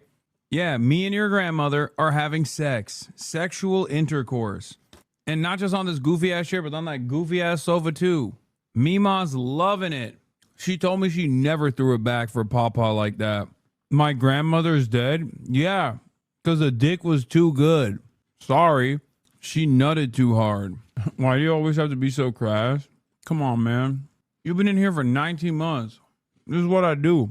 Absolutely. Since the redistricting, there's just been a deep frustration. And I think State Representative Afton Bain, who is from probably one of the more liberal corners of an already blue city, she's tapped into some of that frustration and some of that enthusiasm to prove that if Nashville and some other more liberal, more blue parts of the district, if they rally behind a candidate, I'm they eating can Nutella biscuits beat a Republican. and It this shit's is bomb. still favored for Republicans. This district stretches from the Kentucky border to the Alabama border. It goes through a lot of rural counties. It goes through parts of Williamson County, which is a Republican power center at this point. So everyone here knows that it's a tough race for a Democrat to beat, but it's certainly tighter than folks were expecting.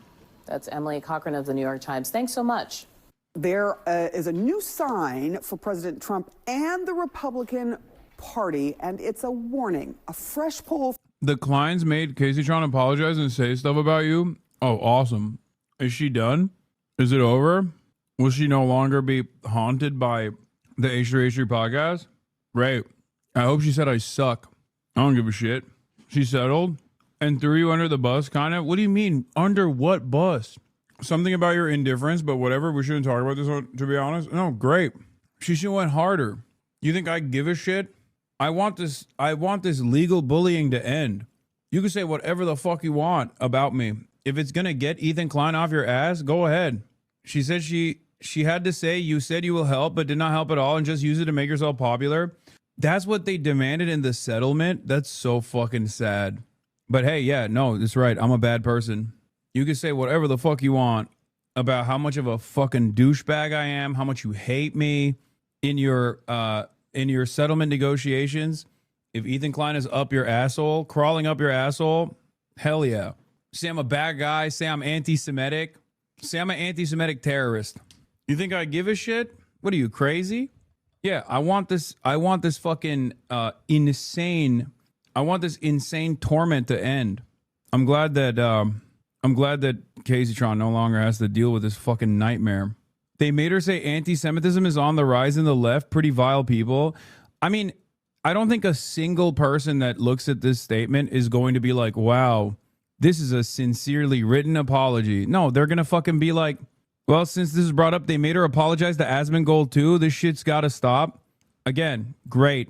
If you are getting your rocks off of basically trying to bankrupt a random person online, so much so that they might become homeless, and you make them shoot an ISIS-style hostage video in the process of mediator, and that's how you can get your rocks off, you are one of the biggest, most pathetic losers of all fucking time, torturing small streamers to get your fucking rocks off like the absolute loser that you are. Congratulations, you got your fucking legally mandated, court-mandated apology, and it wasn't even to serve any sort of justice whatsoever. It was because you had a lot of fucking money.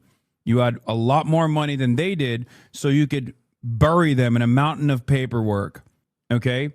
No, you're in the right, dude. Everybody knows that's what real winners do. And the reality of the matter is, yeah, by the way, Ethan is literally behaving like Israel. This is like Israel-style behavior.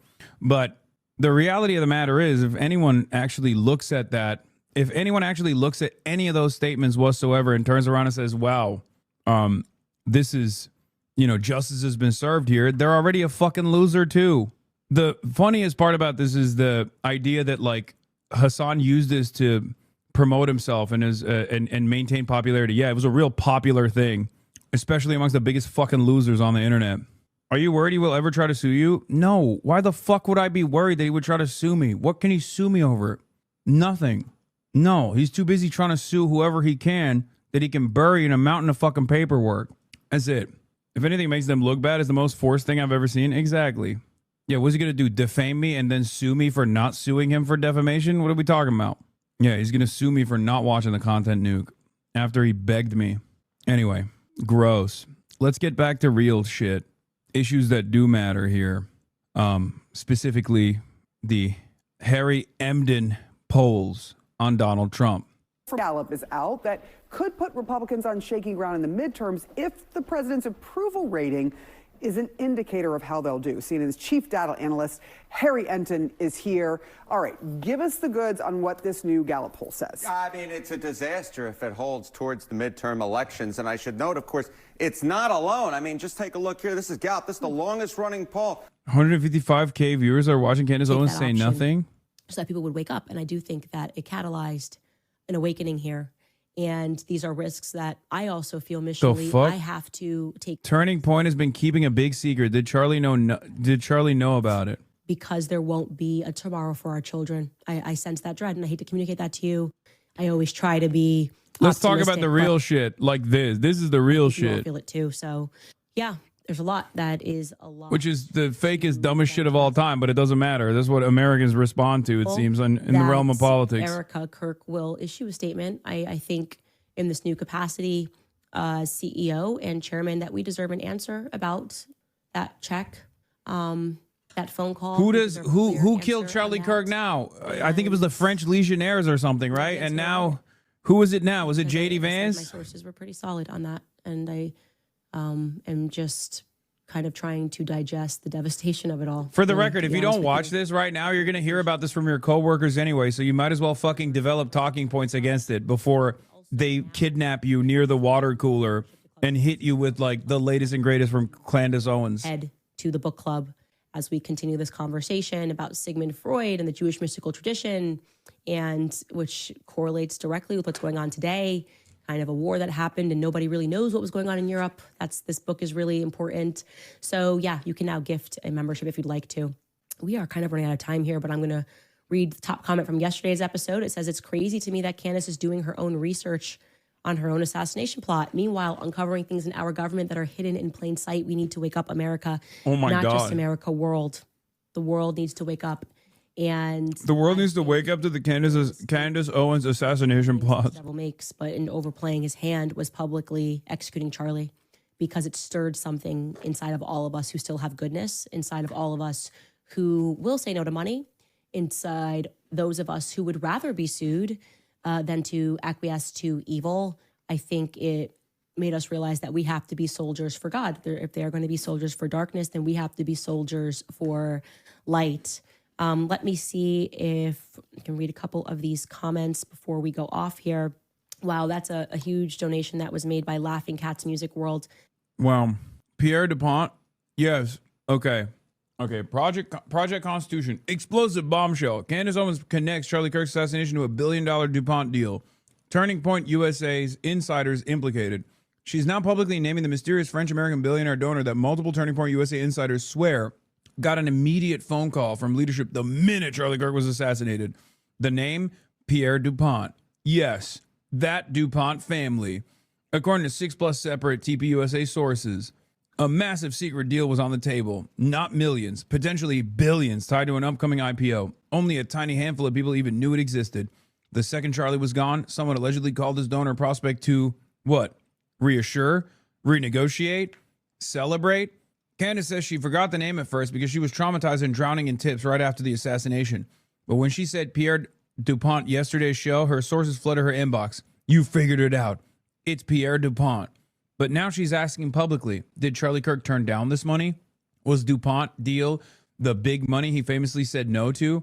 Why was the Turning Point USA's spokesperson allegedly telling Charlie lost out on millions by saying no to Bibi? And how would the PR team even get a cut? This is starting to feel like a John Grisham novel written by Satan himself. We deserve answers. Who called Pierre DuPont the second Charlie Kirk was dead and why? Wow. Yeah, Candace loves to suggest that people murdered Charlie Kirk without actually saying it. Excited to learn more about this Israel Frankist French Foreign Legion op. Well, it turns out it was Pierre DuPont. Keep fighting the good fight. Snowy writes, integrity, courage, intelligence, articulate, as beautiful inside and as outside. Candace Owens from I love this shit. I love this shit. Fuck it. Let the people have fun, bro. None of it matters anymore. People are just not believing. People could look at a situation for money, which is what Bibi said on camera. People could look at a situation that happened in broad daylight to themselves and still be like, what is Candace Owens' take on this? Does this somehow tie back to like her own personal gripes and grievances? Who knows? I believe her. They helped us win our big independence from the big bad Brits. And then what? Yesterday, remember, it's the French, because she's beefing with the French government, because she's beefing with Macron, because she falsely suggested the dumbest thing of all time, which is that Emmanuel Macron's wife is actually a man, and that she is a transgender man, or a trans woman, rather. And it's actually a riddle that we're all familiar with. What came first, the chicken or the egg? Chicken or the egg? That's what's on my mind. That's what's on my mind really all day. Because yesterday, we were explaining to you guys this sort of random coincidence, maybe not a coincidence, of the FBI seemingly choosing to work in offices that are kind of being run by like French royalty in essence, right? These old French Americans. Are you going to mention the DuPont Epstein connections? And right on the fucking dot. Yeah. Epstein Israel, Epstein DuPont, Epstein Donald Trump. These connections all exist. Okay. I don't know, bro. I'm just making shit up. That doesn't mean anything. That doesn't have anything to do with fucking Charlie Kirk. You can, by the way, you're saying you just made shit up, but you can literally point to any fucking wealthy person and say Epstein, and there is a connection there. It's just a matter of whether or not. I like that you also arrived at this conclusion by just simply throwing darts at a board, and it's not even incorrect. But the point is, how does that tie to Charlie Kirk being fucking shot in the neck? I mean, motherfucker was tapped in with Noam Chomsky. What are we talking about?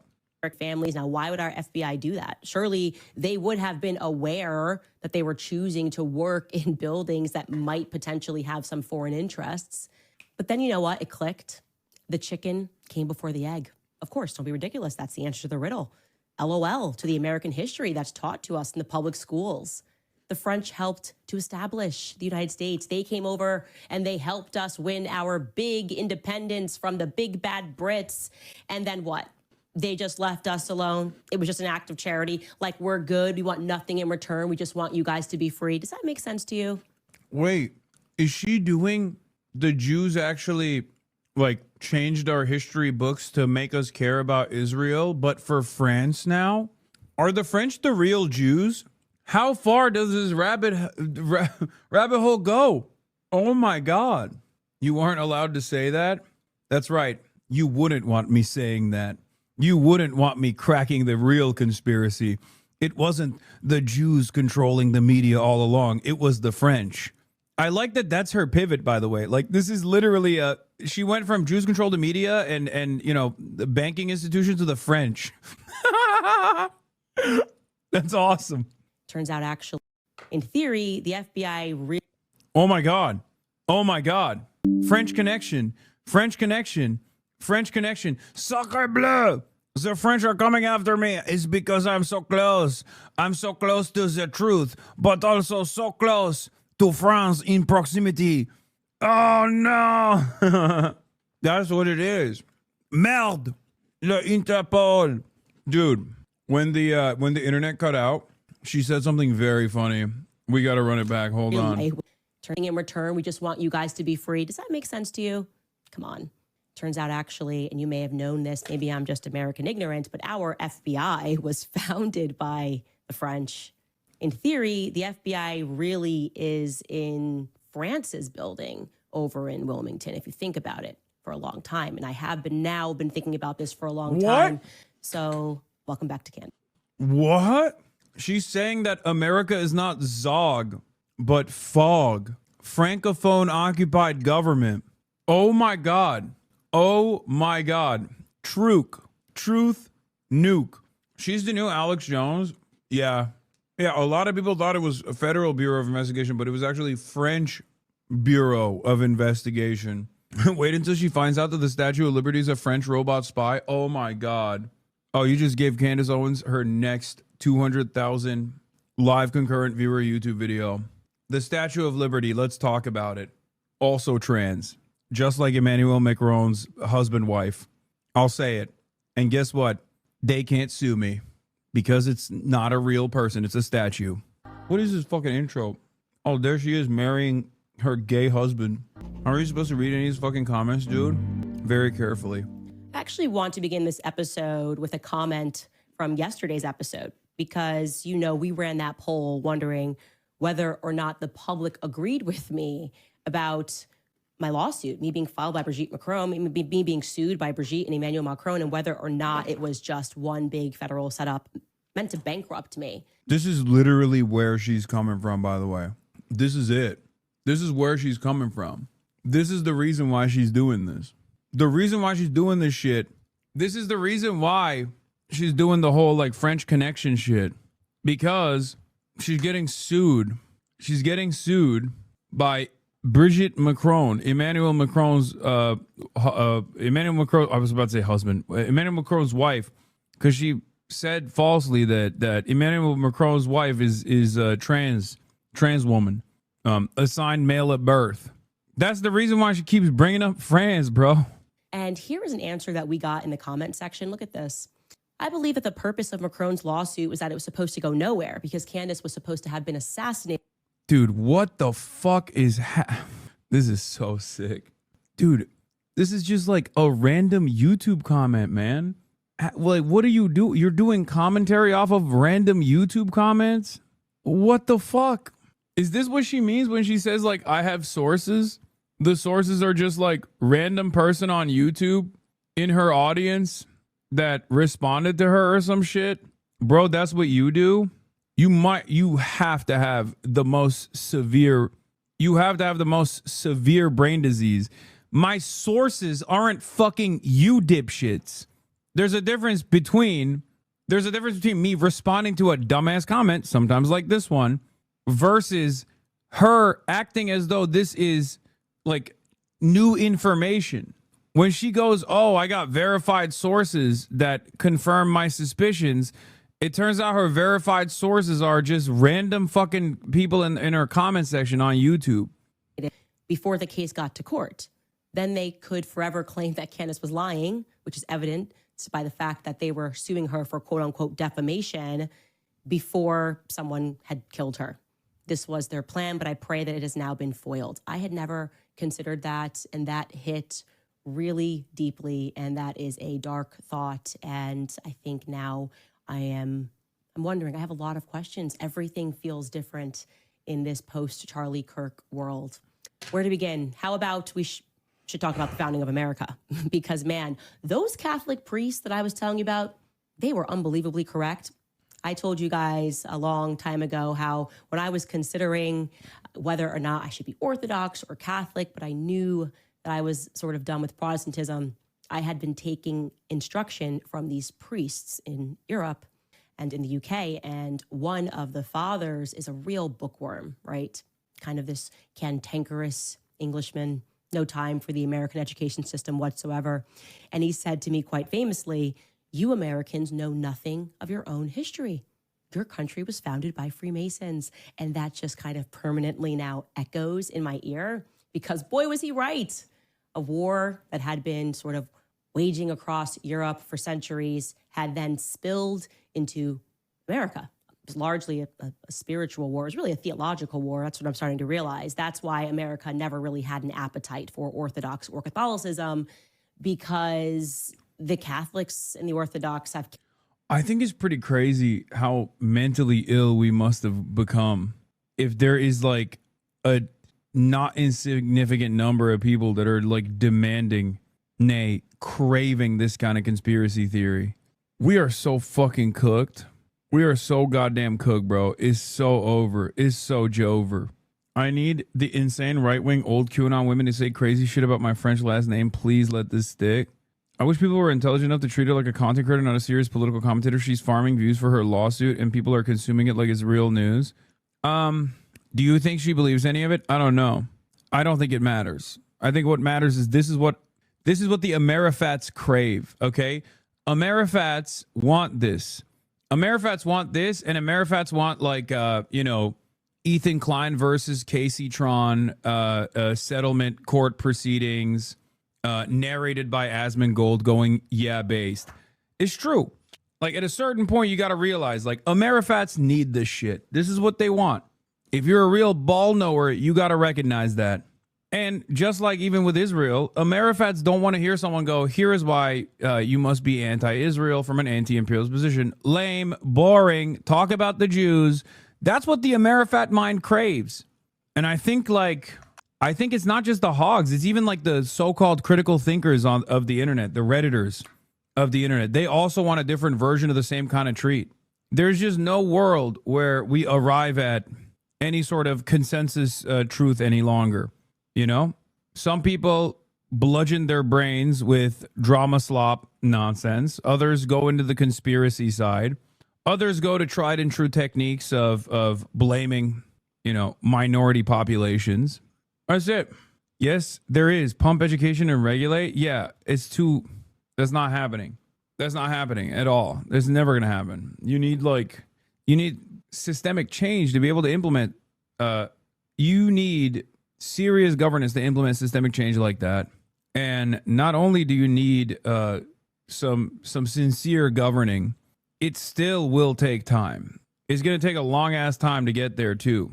And that shit's not happening with Donald Trump in office. Candace is Alex Jones for the Joe Rogan audience's wives. I mean, I think not just for the Joe Rogan audience's wives, but for the Joe Rogan audience in general. The Templars are after Clandish. She must follow the Assassin's Creed. I agree. I think the truth could hit someone directly in the fucking face, and these guys would still look for a grand conspiratorial narrative. Like, even if it immediately impacted them, even if they personally experienced it, they would want a fucking conspiratorial narrative. History. They know what was going on in Europe, not the fake history that's packed. After all, America is the only country on the planet, as far as I know, maybe I'm wrong, that had a school shooting, a high-profile school shooting take place in Parkland, and one of the fathers of the victims believed sincerely that it was actually a psyop. You can't, like, that level of brain rot can only happen in the United States of America. Like, people who personally experience pain can still fall for random onlookers and opportunists of the conspiracy theories that they cultivate around an issue where you were personally victimized. I think there is a real QAnonification of American politics happening in every direction. And a lot of people think liberals will be spared from this, but I've been, paying close attention to the liberal circuit as well. And they have their own versions of this stuff. They believe that like the election was stolen. If you recall, in the aftermath of the election, a lot of liberals started rushing to the identical narratives of the Republicans where they were like, well, what about Starlink? There is a blue anon out there as well. Yeah. I'm a Parkland shooting survivor. QAnon convinced my dad it was all a hoax. You should make a debunking video of Sahar TV. What the fuck is Sahar TV? What the fuck is that? Debunk it? You don't want to know? What, is it another fucking sloppy toppy slop tuber? Oh my God. Every other week I'm learning about every other week I have to learn about another name of another sloppy toppy hater slop tuber channel. Oh my Lord. Ugh. Slop tuber, but Middle Eastern. Oh, I love that. Middle Eastern slop tuber. Yeah. As a Middle Easterner, I think Hassan's Hamas support is really damaging to the cause. I'm Middle Eastern after all. Clearly I'm Middle Eastern after all. Clearly I'm a real pro-Palestinian guy, unlike Hassan, who's actually damaging the cause. Is that it? Did I nail it? Did I fucking nail it? Maybe I didn't. I don't know. Maybe he took a different angle. Slop tuber, but low-key the slop is fire. No, it's never fire. He's pro-Israel and anti-Islam. Ugh. One video on you from 7 months ago, and yes, just as you described, Palestine was the critique 5 months ago. Yo, did you see Casey's apology? I did not. What brings the gentleman to Ireland? I'm receiving an award, a recognition from Trinity College, who very clearly hasn't seen the endless amount of slop tuber and Redditor angst. Don't watch it live. I'm not gonna watch it at all. Why would I watch it? I'm just happy that she's no longer has to fucking deal with this nonsense. I think you guys genuinely are confused with like what I do when I'm not live. I watch TV shows, man. You think I fucking tune out of this shit, and then as soon as I'm offline, I'm like, oh, time to go watch all my slop. Can't wait to see all the slop I missed out on. They had to throw you under the bus? Yeah, I know, I heard. Great. Awesome. Fucking dope. Our man's mission is to someday finish One Piece. Yeah, you don't watch your own streams? No, I don't. But you do, it seems. I got it, though. I got the joke. Like you're saying, like, you don't watch your own streams because you're a slop tuber. I know. I am staying in a hotel. He said, yes. Thanks, Shatter. It wasn't, you're not as brilliant as you think you are. This wasn't a great gotcha. If the choice between getting sued into homelessness and reading a script, read the script. The real homies will understand. Guys, 100%. It's not even a question. He owned you, gonna watch them now? Oh no, it's over for me. All right. Sold to Americans. We're learning about how the French government has literally had America in a chokehold since 1776. And some of you are not locking in, okay? I need you to lock in.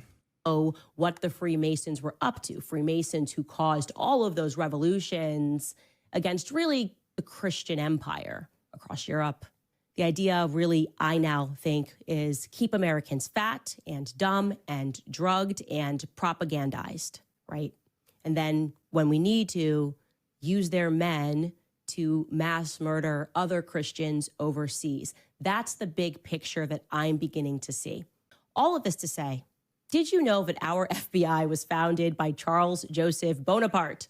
I had no idea. I hate to be American ignorant, but I had no idea. And yes, that man was the founder. And yes, that is like Napoleon Bonaparte. I'm not picking my face and looking at it. I'm pulling beard hairs that are ingrown, or at least trying to, and actually successfully pulling some.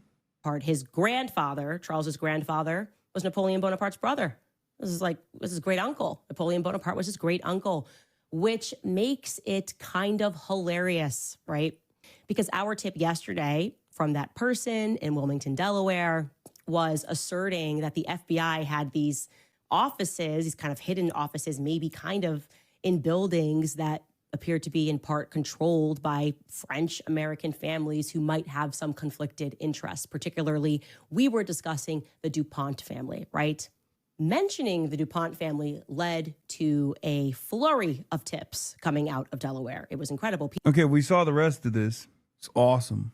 When are we going to get more info on the fucking Tennessee race, chatters? Hey, at least she's not talking about the Jews for 5 seconds. No, she's moved on from the Jews to the French. She's saying the French are the real Jews. The real lost tribe was the French. It's not Zog, it's Fog. French occupied government. All right, let's watch Drew Gooden talk about how greed is destroying the world. 3 years, I've heard over and over again that a recession is about to hit. The stock market is going to crash. The housing prices are going to come back down to earth any day now. And yet somehow all of these things keep not happening. And for most people, it doesn't make sense. What do you mean the economy's good? My dentist just tried to get me to sign up for a clinic. The cost of living has skyrocketed. Inflation is out of control. Groceries have never been more expensive. Layoffs are happening at an alarming rate. At this point, a college degree might be more likely to get you into crippling debt than it is to help you find a job. And even if you have savings, you're more than likely one stroke of bad luck away from losing it all to medical bills. And yet some people will look you right in the eyes and tell you, I don't know what you're talking about. The numbers are green. Is this guy stupid? The problem is each of these people are kind of correct in their own way. This is the best the economy has ever been if you already have money. If you bought a house 5 years ago, there's a chance it's already doubled in value. If you invested in the S&P 500 in 2021, you could be up as much as 80%. And that's not like saying, you'd be rich if you just bought Bitcoin in 1973. That's just the regular stock market. You didn't need to have some genius level of foresight to be able to do that. You just needed to already have a bunch of cash sitting around. And obviously for the overwhelming majority of people, that is not the case. If you're living paycheck to paycheck, you're not thinking about the stock market. If you're in your 20s, you haven't even been working long enough to save any money to invest. You don't get to benefit from rising home equity if you don't own a house. The only thing this graph represents to you is how much further away that dream is getting. Right now, the average age of home buyers is 59 years old. What a depressing statistic. This is the problem with an economy that disproportionately Wow, Drew doesn't want 59-year-olds to own homes, chat. benefits asset holders instead of the people still trying to earn them. Wealth grows exponentially, but wages aren't even outpacing inflation, which means if your salary hasn't been going up every year, you're effectively making less money. Meanwhile, the fastest way to make $1 million is to just already have 10 million. Leave it in an investment account for a year and congratulations, you now have $11 million. At a larger scale, this is why it feels like there's two different economies happening and they're both moving in opposite directions. 50% of the stock market is owned. Oh my God. This is fucking awesome. This video is a banger, dude. What is happening? By the top 1%, and only 1% is owned by the bottom 50%. Don't let somebody tell you that these numbers going up should discredit your own lived experience. Don't let somebody who's benefited from untaxed inheritance or years of compound interest granting them passive income tell you that your problem is you're just not working hard enough. No, the real answer is, sorry, you should have been born sooner. Have you thought about that? Maybe instead of wasting all that time farting around kindergarten class, you should have been investing in real estate. It's not my fault you're lazy. People are getting squeezed in every direction while also being gaslit into thinking that it's somehow our fault. There's CEOs in earnings calls bragging about how they get to make customers pay for inflation so they don't have to. The economy is so bad right now, I'm about to segue into an extremely ill-timed brand deal in a video about greed. You think I like looking like a hypocrite? Of course not. But my avocado toast isn't going to pay for itself. Hi, I'm Upside Down, and I'm here to tell you about today's sponsor, NordVPN. If you're watching this video, you're probably connected to the internet. And if you're not watching this video, how are you hearing this? Anytime you're connected to the internet, especially when you're on public Wi-Fi, you should consider using a virtual private network for an extra layer of security. A VPN creates a nice, warm, encrypted tunnel for all your precious data to pass through as it gets communicated between your devices and the internet, keeping your sensitive information safe from criminals, losers, and especially freaks. But NordVPN takes online security a step further with Threat Protection Pro. All you gotta do is flip it on in the desktop app and it'll block dangerous ads, check your downloading files for malware. It can even warn you if you stumbled onto a fake online online shop before you try to buy something that doesn't actually exist. You may think you're way too smart to fall for something like that, but take it from me, it could happen to anyone. You might have also heard that a VPN allows you to unlock websites and content that may be restricted in your area. Just by changing your virtual location in the app, you can essentially trick the internet into thinking that that's where you are, unlocking that show, movie, or YouTube video that randomly got blocked in 98 countries for some reason in the process. If you want to try out NordVPN for yourself with a 30-day money-back guarantee, go to nordvpn.com/gooden for my exclusive deal with 4 extra months added on. You can also get there by clicking the link in the description or scanning the QR code on the screen. But don't scan me. It's not gonna do anything. I'm just a guy. Thank you to NordVPN for sponsoring this video. The economy sucks ass for most people right now. The only reason we're not technically in a recession is because the GDP is still going up. But the only reason the GDP is still going up is because of the AI industry. But the only reason that even looks as good as it does is because a handful of companies are just like passing money back and forth. But there's no recession. You're hallucinating that. Because the AI industry is now single-handedly propping up the entire global economy, there's really only 2 paths forward. Worst case scenario, turns out it is all bullshit. The bubble pops in spectacular fashion, trillions of dollars of investments cannot get paid out, and everything goes up in flames. Or best case scenario, a few billionaires get even richer.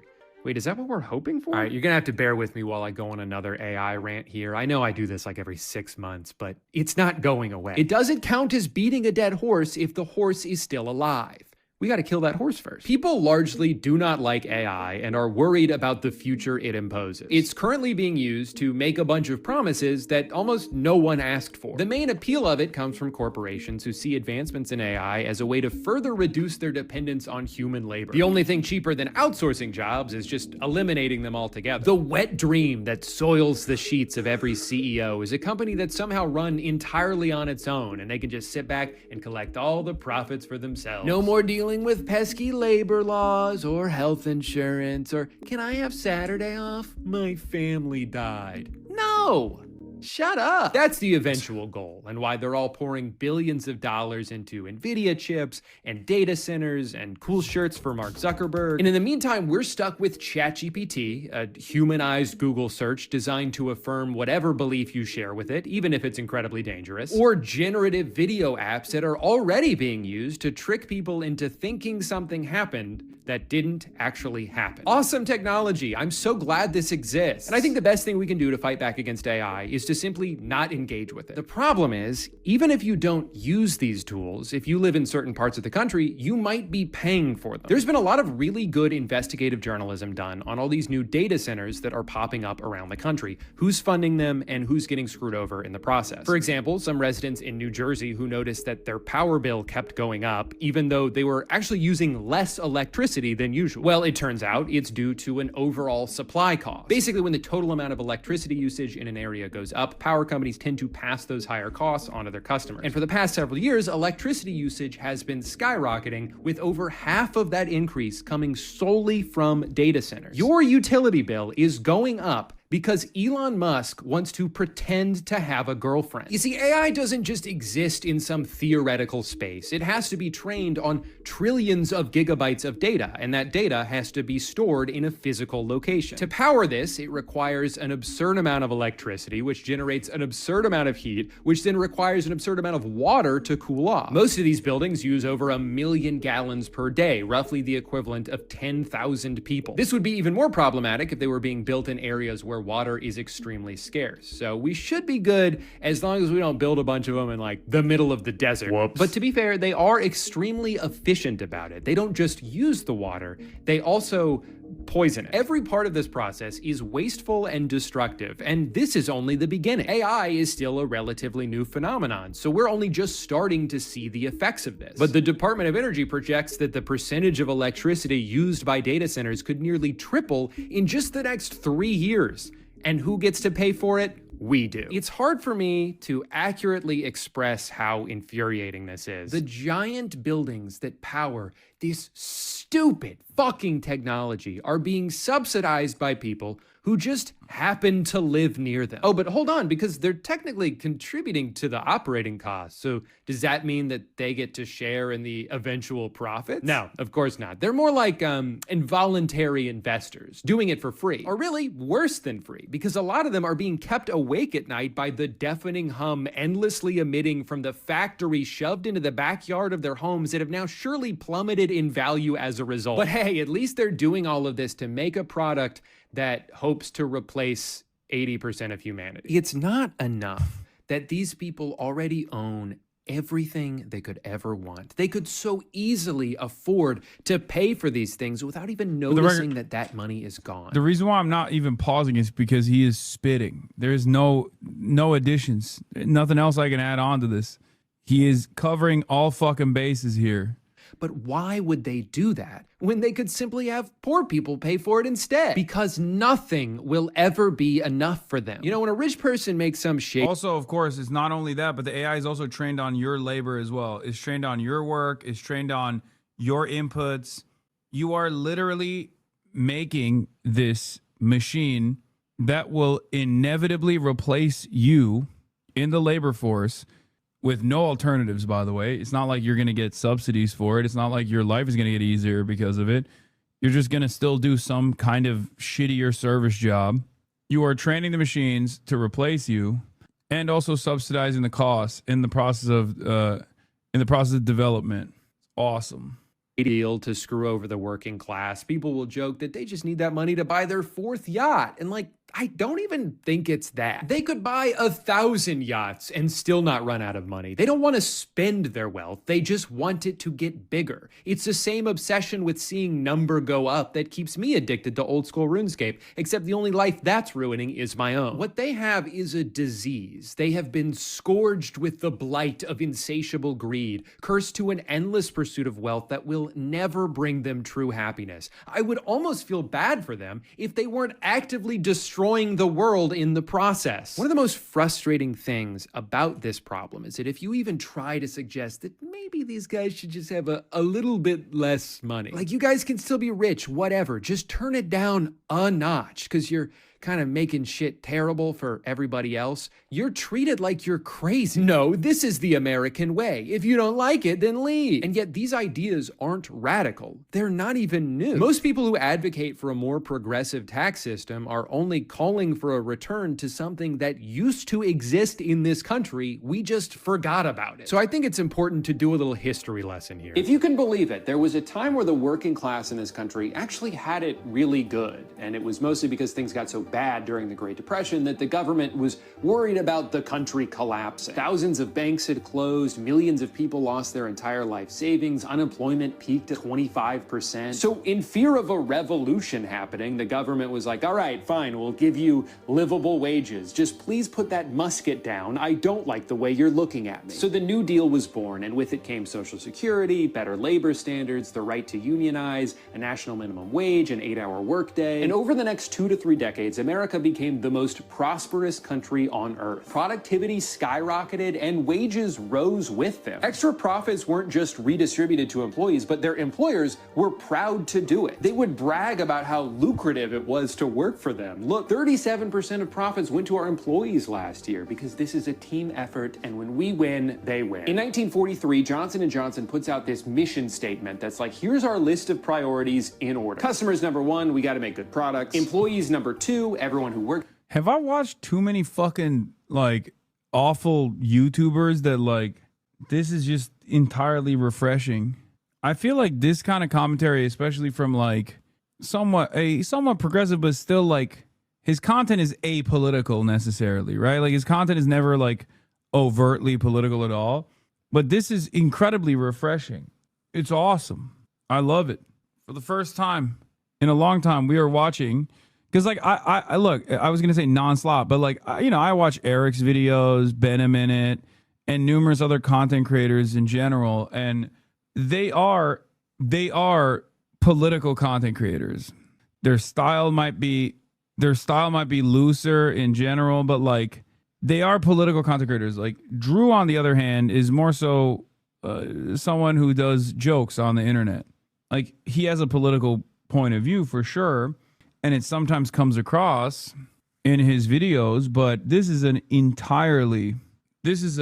entirely political, normie focused YouTube video. It's awesome. Needs to feel valued and respected. Our community, number 3, we all want to live in a better world, and as a company of our size, we feel like it's our responsibility to contribute to that however we can. And finally, all the way at the bottom, our shareholders can just have whatever's left. Of course, we need to make a profit to survive and grow, but that should just come naturally as a byproduct of focusing on these 3 tenets. Compared to modern corporate standards, this is all such a foreign concept that it almost sounds like it's coming from a fictional universe. But this actually happened. This was just America 70 years ago. Now, during this time, what do you think the tax rate was on the wealthiest Americans? For reference, in 2025, the highest income tax bracket is supposed to be around 24%, but because of how many ways there are to circumvent the rules, it often ends up being as little as 3%. For someone like Elon Musk, who doesn't take a salary from Tesla and instead just owns a large percentage of its stock, as long as he doesn't sell any of that stock, then technically there's no income to tax him on. Now, he can still leverage the value of those stocks to make purchases, you know, like how money works, but it's still not taxable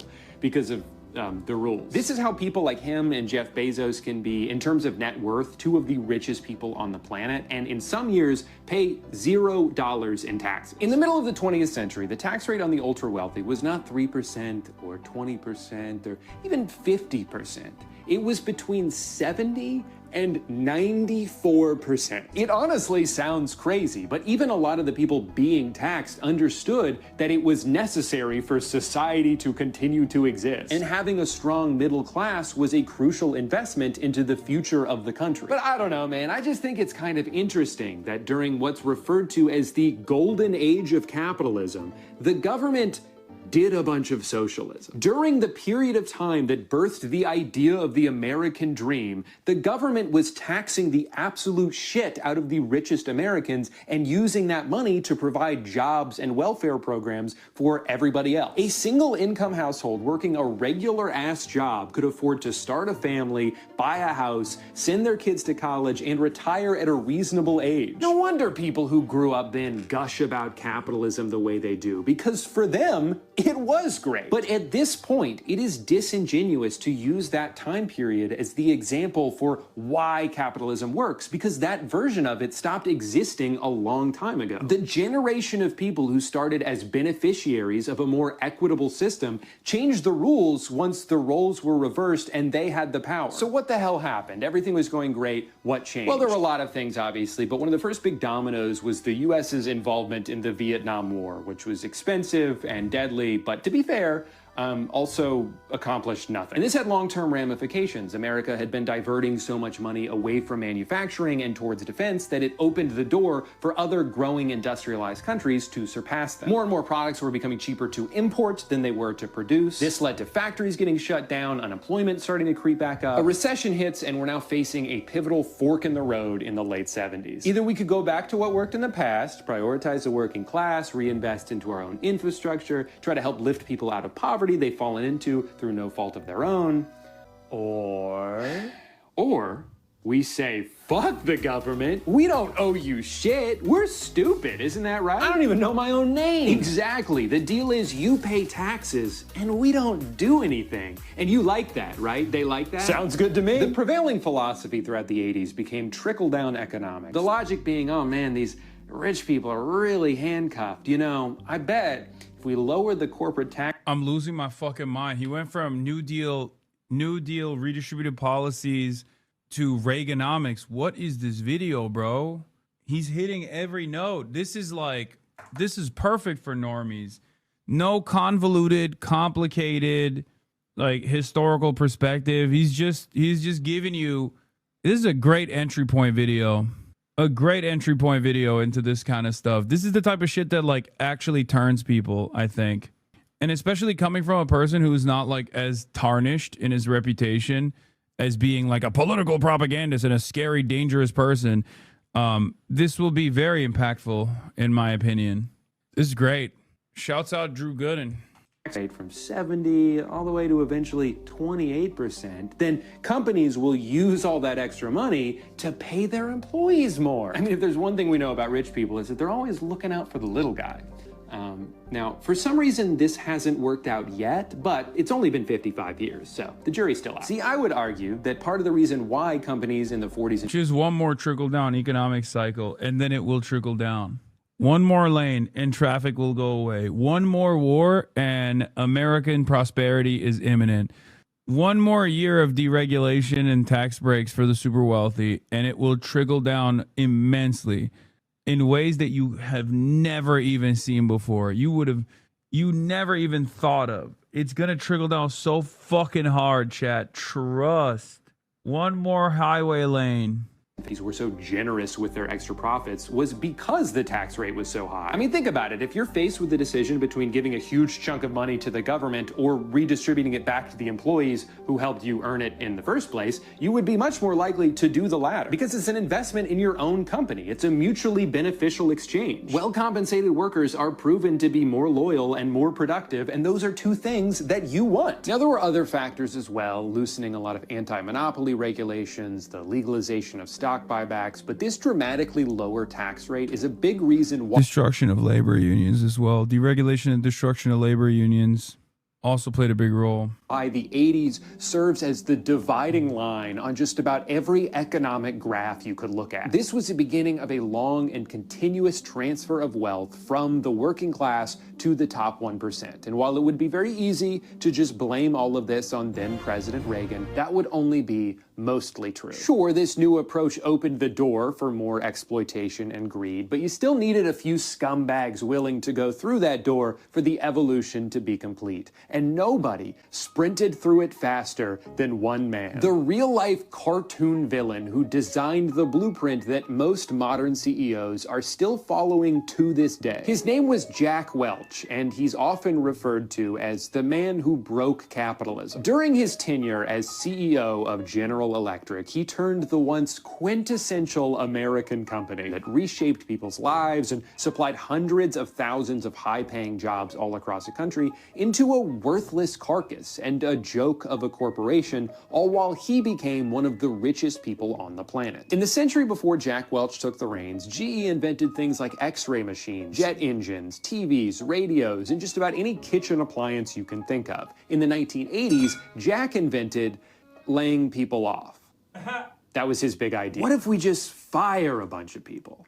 And then we don't have to spend as much money. It seems so simple and obviously very commonplace today, but before Jack, companies were not doing this. It was almost seen as un-American to fire somebody unless you absolutely had to. But Jack didn't think like everybody else. He was a pioneer. He bravely instituted the rank and yank system, where every year the bottom 10% of employees would get laid off no matter what. Not because they all deserved to be fired, but just because they fell on the wrong side of a spreadsheet. What's that? You were 3 years away from retirement and now you no longer qualify for pension?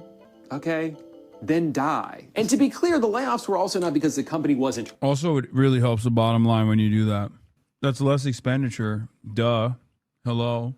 profitable. It very much was, but it just wasn't profitable enough. See, when you routinely shut down entire facilities, you uproot thousands of lives, you create a toxic and selfish work environment where loyalty is replaced with fear, and if you're a company with the size and influence that GE had at the time, you can almost single-handedly destroy any semblance of a middle class across all of America. But also, when you fire the bottom 10%, the rest of the workers notice that, and they get very worried, and it causes them to work extra hard. this number gets a little bit bigger. So it's kind of a fair trade. GE was at the forefront of this countrywide philosophical transition from an economy that cared about making things and rewarding the labor it took to do so, to an economy that only cared about shareholder value and would prioritize anything it could to make that number go up. But the thing about the stock market is it's mostly just about perception. As long as something seems to be growing in value, then people will be more likely to invest in it, which will in turn cause it to be more valuable, even if it shouldn't be. A lot of what Jack did during his time as CEO did not make the company better, but it did make it bigger. And in the eyes of Wall Street, that was all that mattered. I mean, come on, a business that relies on something boring like selling products can only grow so much. But a company that's constantly acquiring other companies simply has no ceiling. I mean, they could be worth infinity dollars when you think about it. So that's what they did. Over the next few decades, GE bought and sold hundreds of companies, and Jack was lauded for his brilliance because from the outside, everything seemed to be working. I mean, sure, they were becoming a bloated, nonsensical hodgepodge of unrelated businesses, eroding the company's infrastructure and prioritizing constant quarterly gains over any long-term sustainability, but no one gives a shit because the stock price has never been higher. They've stumbled upon an infinite money glitch. They're just alchemizing value out of thin air. It gets to a point where the company founded by Thomas Edison doesn't even make their own light bulbs anymore. It's cheaper to get them somewhere else. Who cares? All they care about now is their ballooning financial division. They're issuing high interest loans. They become a massive holder of subprime mortgages, a famously good investment to make in the early 2000s. Literally whatever it took to juice the numbers, that's what they would do. After about 30 years of short-term decisions that received instant gratification from shareholders but were gradually making things worse for the company and its dwindling number of employees, GE had become severely overvalued. And it wasn't until right after Jack retired with his $400 million severance package where his successors stepped in and were like, "Wait, this doesn't make any sense." The time bomb Jack planted explodes in their faces, and GE spends the next 20 years slowly bleeding out. And at this point, they couldn't fall back on just like selling microwaves because they'd been cutting corners on production so long that nobody wanted to buy any of their shitty garbage anymore. And of course, they had fallen way too far behind on innovation because they spent all their money on acquisitions instead of research. By 2021, the company that helped bring electricity to America was mercifully laid to rest, split into 3 separate institutions, none of which have come close to the dominance or influence that GE once had over the American economy. But here's the thing. You know who isn't affected at all by the cataclysmic downfall of General Electric? Jack. So the stream is watching someone else's video while Hasan just fucking chews. Where is Electric Dog?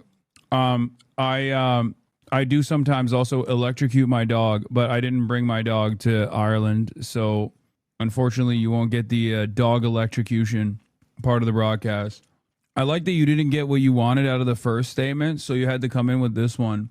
There is not much I can add to this video. The reality of the matter is Drew Gooden is cooking, you know? Yeah, Kaya's getting a break from the electrocution. She is safe for another day. Yeah, she's safe for a couple days. But when I actually come back from trips, I electrocute her extra hard. So it's 12 a.m. in Dublin right now. I always thought it's on stream during the day. This is crazy. I do always stream during the day. Do I know Drew? Yes, I do. And I really like him. This video is really good. Just joined Why in Ireland? Just a vacation? No. Not gonna lie, this is your weakest subject. You haven't said a lot on it for the many months. It's been an issue, or rather should be considered an issue in my opinion. Yes. This is not my entire life's work. You're correct. It's true. I really do need to do more in terms of talking about how American material conditions deteriorated to the degree that it did. I need to talk more about that kind of stuff. Yeah, I need to talk more about the pitfalls and evils of capitalism. Definitely not enough of that on this broadcast. Because he's dead now. He already got to live his entire life of luxury and adoration without ever having to deal with the fallout caused by his actions. He took control of a building with a rock-solid foundation and just kept scrapping it for parts until the only thing left for it to do was collapse under its own weight. But by that point, he was long gone. I believe that this is the goal of those who now follow in his footsteps. They don't need to care about whether or not what they're doing is... Like, if I'm going to be super duper critical, the only thing I would say is that, like, he talks more so about individual CEOs and less about how every single capital owner is either taking advantage of this structure or participants in it because it is their class interest. That's it. The only thing missing from this is basically that is the class dynamic, the class analysis. That's it. But overall, it's a fantastic video. And it's also, not only is it a fantastic video, but I think it's a really good video for explaining this problem to the average person who doesn't really think about it too much or recognizes that there is an issue, but doesn't necessarily put it together in this way.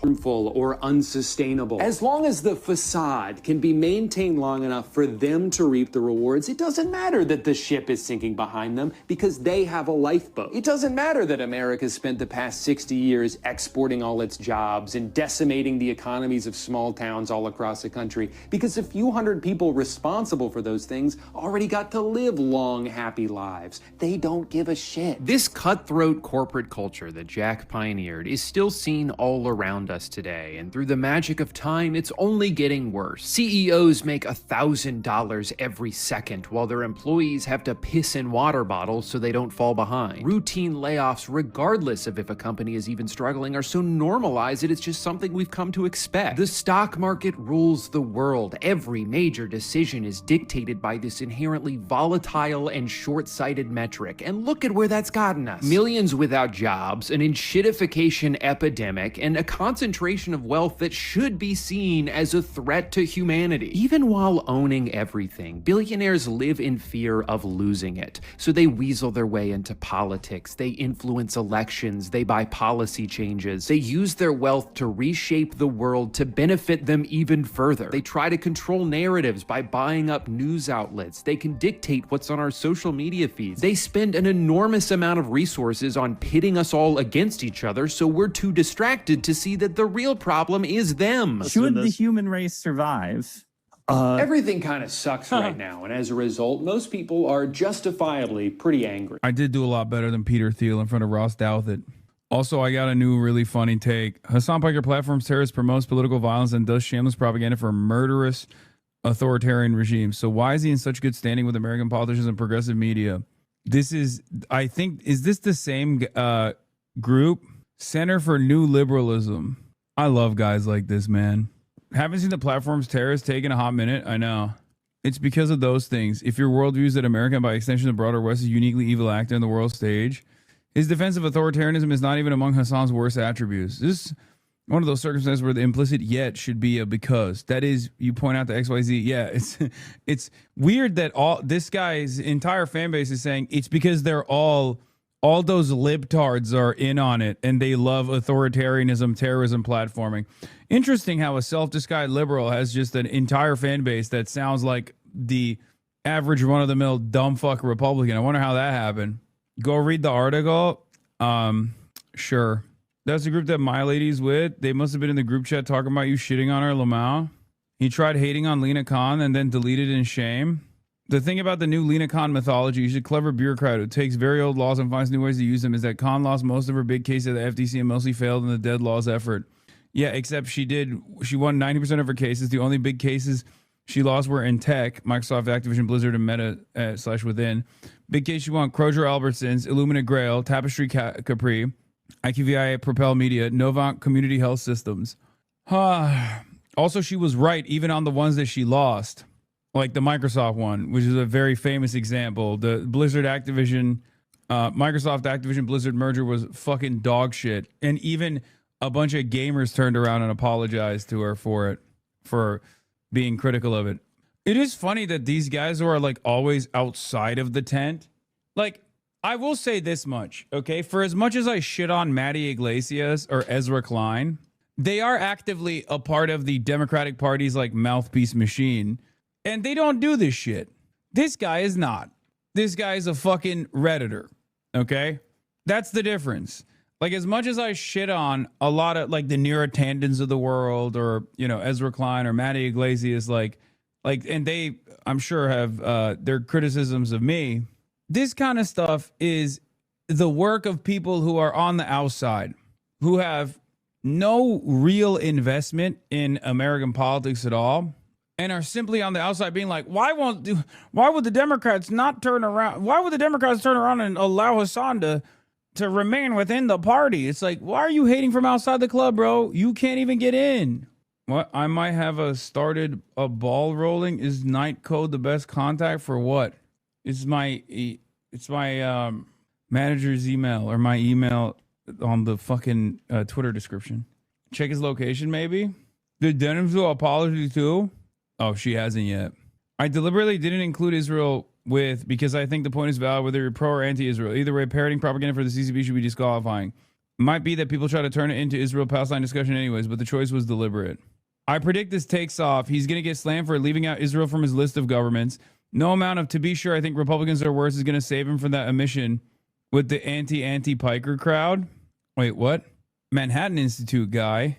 If this takes off, he's going to get slammed for leaving out Israel from his list of governments. Why are there so many like right-wingers who actively fantasize about like the Democrats deplatforming me or something? Like, why is this even a point of contention? All these losers know who you are. Yeah, it's just like, I want to respond to this by being like, it's because they love that shit and they hate you because you suck. Also, it's pretty funny to make this argument because like the Democrats didn't listen to any of my concerns and they lost the fucking election. Not to say that I'm like, you know, holding the keys to winning elections or whatever, but not only did they invite me to the DNC, they literally revoked my press credentials live at the DNC in front of 70,000 people in a New York Times journalist who was profiling me at the time. And then guess what? They fucking lost the election anyway. So maybe it turns out that their opinion wasn't great on Israel and a litany of other problems that they are now coming to terms with as well. Every single thing that I brought up as a problem, as a broader holistic problem within the Democratic Party, whether it be their inability to address the immigration crisis or at least counter message against the reactionary Republican framing, or obviously refusing to do anything about Israel or even saying anything about the Palestinian plight or taking active measures to curb back Israel's violence, unlimited bloodshed. All of that was a problem. All of that was consequential, and it played a role in the Democrats losing. I will say this much. I don't think these guys are actual Democrats. I think these are the type of people who see the Democratic Party from the outside and don't want the Democrats to become a winning party. They don't want the left flank Democrats to win. They don't want any kind of like even self-described socialist to win any power within the party. So their goal is not to like vote for the Democrats necessarily, but to sit on the outside, sit on the margins and be like, listen to me instead. I really do hope. There are plenty of people like this already in the confines of the Democratic Party, the establishment Democrats, but they're being listened to less and less every single year. So you are referencing 1 million PowerPoints and 1 million think tank meetings, both liberal and conservative. Yeah, for sure. Yeah, it's not like they listened to you and then lost. You ended up being right and they hate you for it. I mean, I don't think these guys necessarily care. I think this is the type of guy who would rather have Donald Trump than Bernie Sanders. Maybe I'm wrong, but I think a lot of people would rather have a outright fascist than a moderate social democrat. That's it.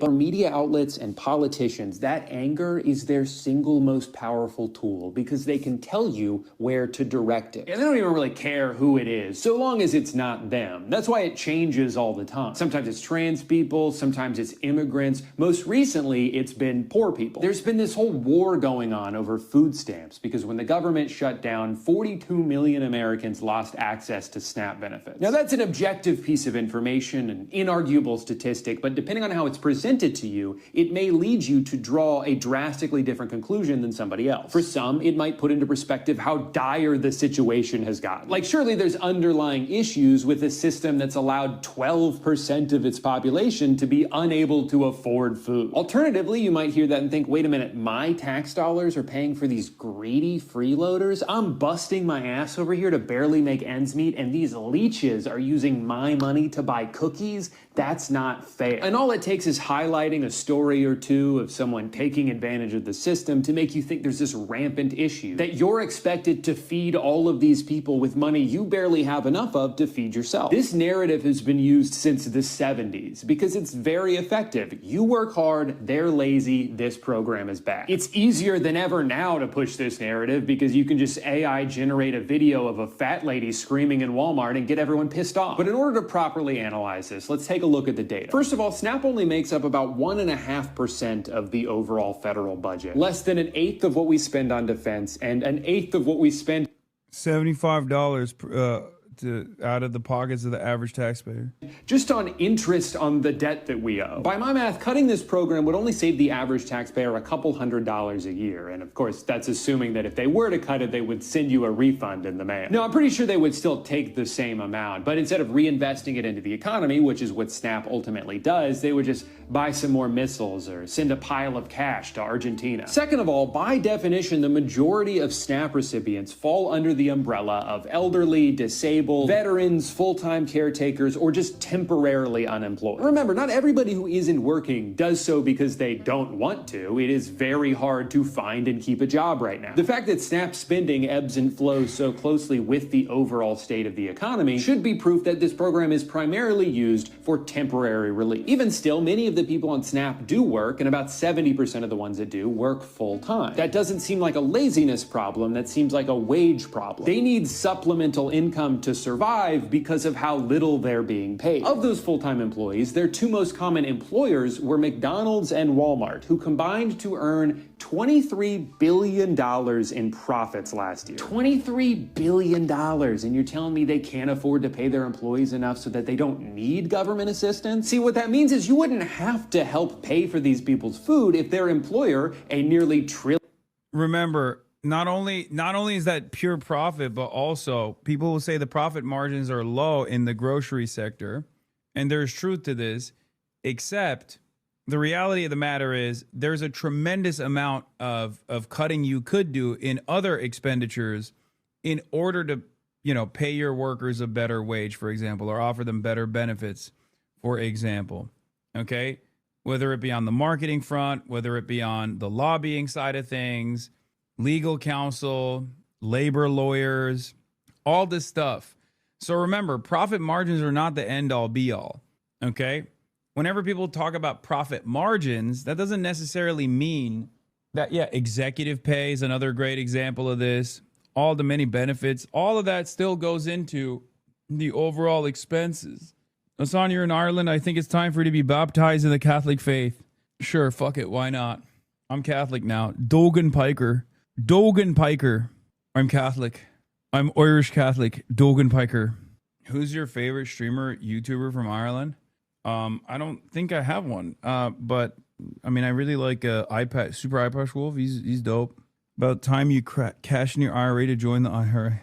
Corporation just paid them a livable wage. You're more upset at the people using the program than the companies who have put them in a position where they even need it in the first place. Also, Walmart double dips here. The majority of food stamps are redeemed at Walmart. So not only do they save money by underpaying their staff, but their revenue then gets subsidized by this program because that's where people tend to use it. Final statistic, about a third of SNAP recipients, over 12 million of them, are children. What's the argument there? Are they not working hard enough? What, you don't want to get a job just because you're 7? Like, can we stop for 1 second to think about what you're saying here? You have let somebody convince you that in this situation, the only way to make your life better is if 12 million children starve. So I want to ask, who is more to blame here? A bunch of kids who got born into poverty, or CEOs with more money than anybody could spend in 1,000 lifetimes who expect you to solve the problem that they helped create? For some people, it doesn't matter what you say about capitalism. They will still go to war for it, even if it's not working for them.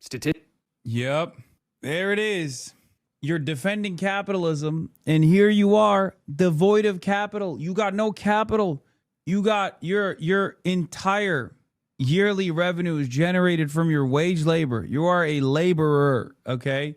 The minimal amount in your 401k is not making you a capitalist. You're sitting here bitchless, devoid of capital, no factory deed, no riz whatsoever. Your smoke ain't loud. Your bitches ain't bad. You got no bitches. And you are still defending capitalism. It's not going to happen. Yeah. But one day I will make it. And then those fucking pesky poors better watch out. Speaking, it's probably not. You'll try to criticize a multi-billionaire who's not paying enough taxes, and people will defend them like, hey, it's not their fault. They're just taking advantage of loopholes like any smart business person would. Or even with like Drew. I mean, he did this in the nicest way possible, but they'll be like, says you, big YouTuber, multi-millionaire guy. talking about capitalism, hypocrite much. And it's like, that is the dumbest person, dude. You can't argue against that guy. You can't argue against something so illogical where it's like, excuse me, Mr. Big multi-millionaire YouTube guy talking about the rich, hypocrite much? Okay, well, you're fucking broke and you're defending capitalism, dumbass. At least I'd rather be a class traitor as a rich person than what you're doing. You're just being stupid. It's the greatest marketing scheme, dude. It's so powerful. The propaganda is so fucking powerful that even if someone is being like, hey man, better things are possible, you just still go, no, it's not. Shut the fuck up. You're stupid and a hypocrite for saying that. Okay, so then we agree there's a problem with the rules, right? If they're just exploiting the system, then maybe the system shouldn't be so easy to exploit. We've reached a point where a lot of the core principles of a free market no longer apply. Like the idea that you can vote with your dollar. I get to pick which businesses I support, therefore the best ones will succeed and the worst ones will fail. Yeah, except when one company is allowed to corner the market and price out all their competition, suddenly there isn't any. And we would have small businesses tell us if they walked into a Walmart or a Costco, the retail price at those stores, the price on the shelves at those stores is lower than the wholesale price a small business is getting. And so there are huge disparities here. And that's now feeding into itself, right? The more dire the economy is for everyone, the less freedom they have. Rollins, Joe Biden increased food stamps program funding by 40%. Now we continue to roll that back. Just gratitude and joy for this work. So grateful to you. Funding by 40%. So now as we continue to roll that back. So the partnership in Making America Healthy Again is also in food stamps, but a lot of what Bobby and I are doing together is. Dude, 16 million kids rely on food stamps. Let me tell you something, okay? They are stoked. Legit trying to learn here. Do you count as bourgeois? What's the line when you cross into that class? I'm not going to get into this again and again and again. There is no exact science on this. Especially because of how retirement works, okay? In this day and age. If you are, oh my God, while you are capable of being a productive worker, a productive wage laborer, if the overwhelming majority, if not entirety, or at the very least like 50 to 60% of your yearly income is coming from your wages, and if you stopped working, capital accumulation would not be able to make up for that lack of wages, then you are a wage laborer technically, or at least your interests are closer to a laborer. We have to pretend it's a good faith question. No, I think that person is not asking it in a bad faith way.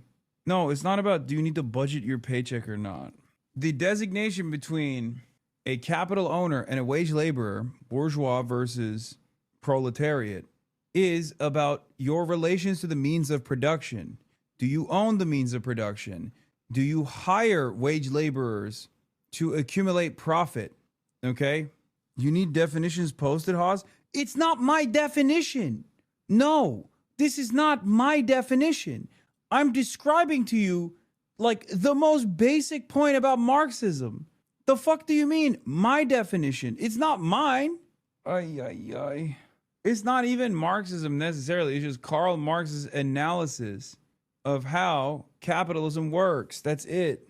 When they're deciding what to pay for. Amazon is certainly not the only place to buy things, but historically speaking, it's almost always the cheapest and most convenient. So how do you convince somebody who's also been forced to pinch pennies due to their own circumstances that they need to spend more time and money buying that same thing from a local mom and pop shop when they could just click 3 buttons and have it magically appear at their door in 3 hours? It's not even really fair to impose that because that person is also struggling. But then the cycle continues. The small business closes, Amazon and Walmart extend their reach even further, and once all competition is defeated, then they can just raise the prices to be whatever they want. They can train an algorithm to charge you the maximum price they think you'll pay at any given moment. Now, one of the most common counter-arguments you'll hear if you bring up the idea of raising taxes— dynamic pricing, coming to a grocery store near you, by the way— on the ultra-wealthy is that, well, if you do that, they're just gonna leave. First of all, no, they're not. That's a bluff they've been using for years, perpetuated by media networks owned by, you guessed it, rich people who don't want their taxes to go up. Sure, a few of them might leave, but the kinds of people who are willing to go to the trouble of moving their entire business from New York City to like Kissimmee, Florida, are probably already doing everything they can to avoid paying any taxes at all. It doesn't seem like a very productive mindset to cater to this parasitic minority at the expense of everybody else. Second of all, oh my God, can we grow some fucking balls here? You don't understand.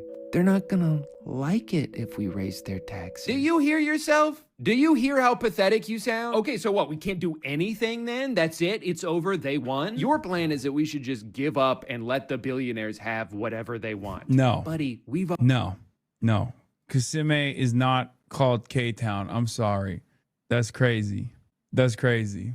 There's one K-Town. It's called Koreatown. You seem frustrated. I don't blame you. Take a break from chat if you need to. I'm just tired, man. Again, I'm going to repeat myself, but I got back from China, went to Los Angeles, and then after my brief stint in Los Angeles for a couple days, I flew immediately to Ireland. I just got off of a 10-hour flight, did a podcast for 2 hours, and then immediately went live. It's normal. I'm just tired, and I am going to go to bed. It is, 12:30 here. I don't even know what time zone I'm in at this point. Like, I don't know what the time zone that my body's in. I was waiting for, isn't Kissimmee bad in, Kissimmee is bad in Arabic, yes. It means like your mother's pussy, I think.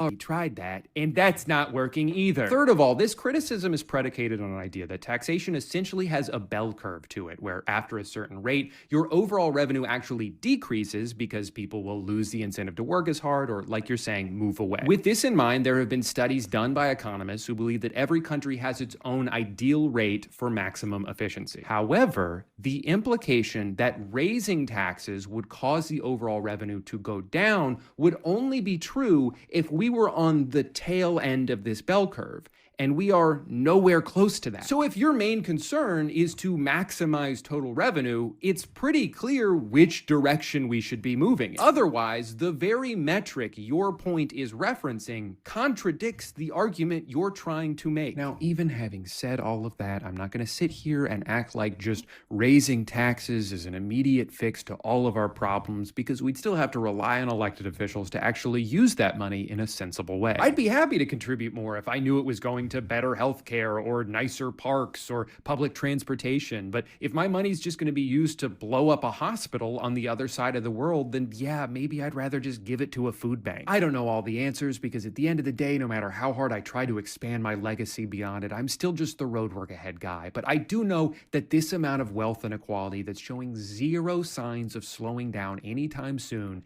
is not sustainable. Turns out that actually every single thing in the world becoming a for-profit commodity, from housing to healthcare, is just a way to enrich a few people at the cost of many. And I have to wonder if we've finally reached a point now where the greed has gone too far, that it's now so impossible to ignore that no amount of gaslighting about how the economy is good actually will convince people who are dying because they can't afford to go to the doctor that... I'm not gonna lie, I don't know, maybe I'm too pessimistic on that note, but I do feel like there's an endless amount of distractions for the average American to hyper focus on, that they quite literally will still find a way to be like, I don't know, maybe it's not the system. I mean, voting for Donald Trump is a great reminder of that. People turning around and voting for Donald Trump, people turning around and voting for any Republican. And, AI slop too. Yes, AI slop is another. There aren't many adequate distractions from not being able to get an operation. No, it's not that. My point is, there are so many people who experience that hardship and don't immediately tie that back to greed. Don't immediately tie that back to putting profits over people, over the interests of people, and how the system is designed that way. It's that simple. This is just how life should be. History shows that, unfortunately, sometimes things have to get worse before they can get better. And if this is what it takes for a return to class solidarity, then I guess at least we're closer to that than we've been in a long time. We just need to put down our phones, set aside our differences for a little bit, and unite on this one issue. They want us divided because they're afraid of how strong we would be if we stood together. Do not fall for it. Now, if you'll excuse me, I need to go argue on Reddit about how Ghost of Yote is woke because they didn't make the main character hot enough for me. Thank you for watching. Banger. Greed is destroying the world. From one day ago with 1.7 million views. Oh my God. I'm going to say I'm quitting my job. I can't compete with this. Tennessee updates. There's none yet. 30 minutes until the polls close. Here, let's go to Harry Gallup has Emden. been conducting polls since my father was a kid, and my father was born in 1927. Had me in the 1927. Oh my God, this fucking guy. This fucking guy, bro. We're back. Harry Emden, Holy Toledo. My father was born in 1927. Who says that? Why does he say that? 60s. Look at this in January. Donald Trump's net approval rating, not too bad, not too great. It was at -1 point, right within the margin of error, breaking even. But look at this now. -24 points, way down. We're talking about a drop of over 20 points in the wrong direction for the President of the United States. You know what I just realized? Harry Emden is Waterboy with more confidence. Come on. There's like a 5-second delay in the chat. I just realized, by the way. Go to bed? No. That's a lock. He's Waterboy with more confidence. He's got the same vibes. -24 points. That's a 23-point move in the incorrect. As the official Waterboy enjoyer, you're like 75% correct. Not pathetic enough. Pago.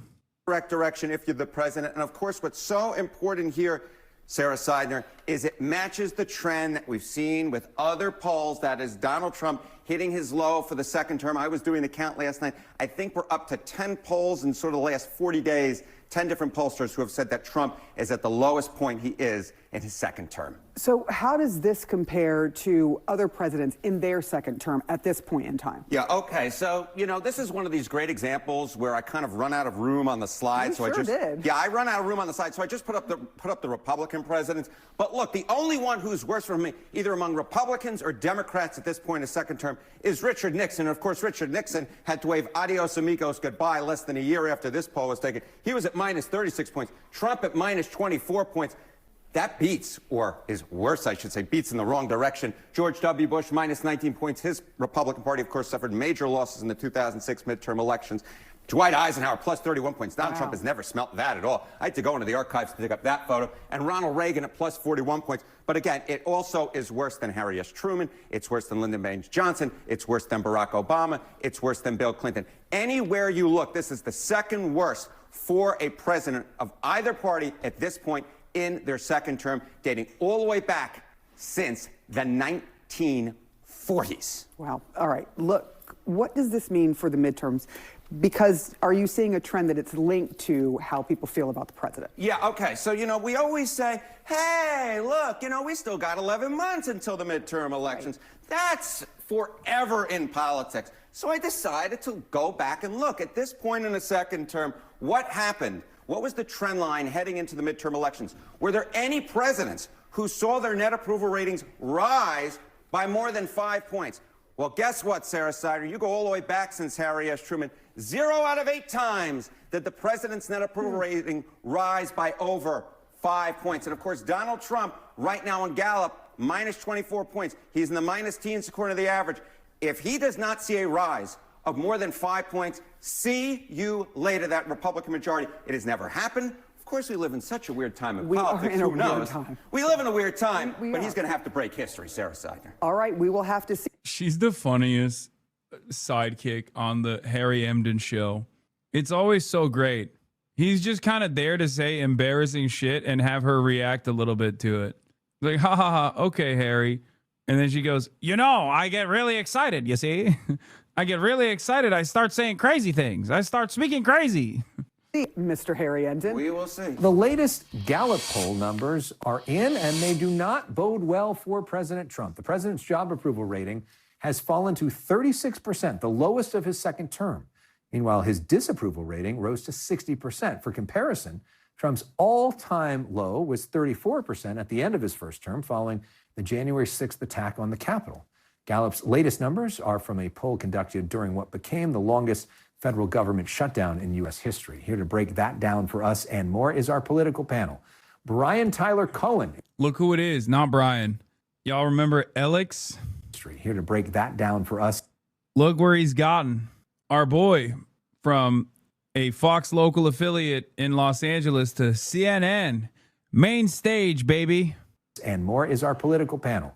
Brian Tyler Cohen is the host of the No Lie with Brian Tyler Cohen podcast, which is seen by hundreds of millions of people on his YouTube channel.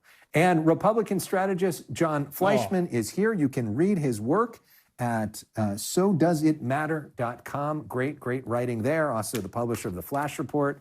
Brian, welcome back. John, good to have you here for the first time. Thank you, sir. Great to be here. So let's start with I think they're President literally Trump's filming this from the same Fox affiliate studio, by the way. It feels like it's this, maybe I'm wrong. approval rating. What do you make of that, Brian? I think that people are recognizing the con that they've been sold. This guy swept into office amid a fury of populist promises that he would lower the cost of groceries, of eggs, of housing, of rent.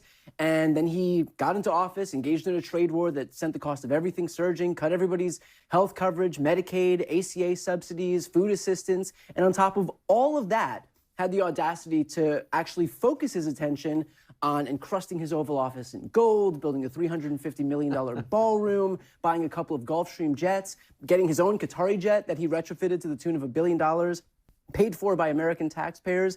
And so, I mean, it's just... He says that one won't be, but we'll see. Your point taken. You're not a fan. Right. What do you think? I mean, and do you agree? Do you think the president's doing a good job? Well, I guess the short answer is I think the president's doing an infinitely better job than Harris would have done, not surprising from your conservative panelist. But I think that these polling numbers all need to be taken in context, because if you go back and look all the way back, Reagan, Clinton, Obama, both Bushes, Carter, Ford, Johnson, Truman, all at some point during their presidencies had polling numbers in the mid-30s, just like Trump does. It goes up and it goes down. I will say the economy is a problem for the president. And I think that becomes the biggest issue. I think while a lot of the stuff that my panelist here has brought up are sensational, I don't think the approval numbers for the president rise or drop based on whether or not he's putting an addition on the White House. But when people's price... Okay, I'm inclined to agree with the Republican pollster here. He's saying it's kitchen table issues that actually hurt Trump more than anything else. Except I do think that the fucking ballroom thing paired up with his inability to deal with the affordability crisis was a real turning point.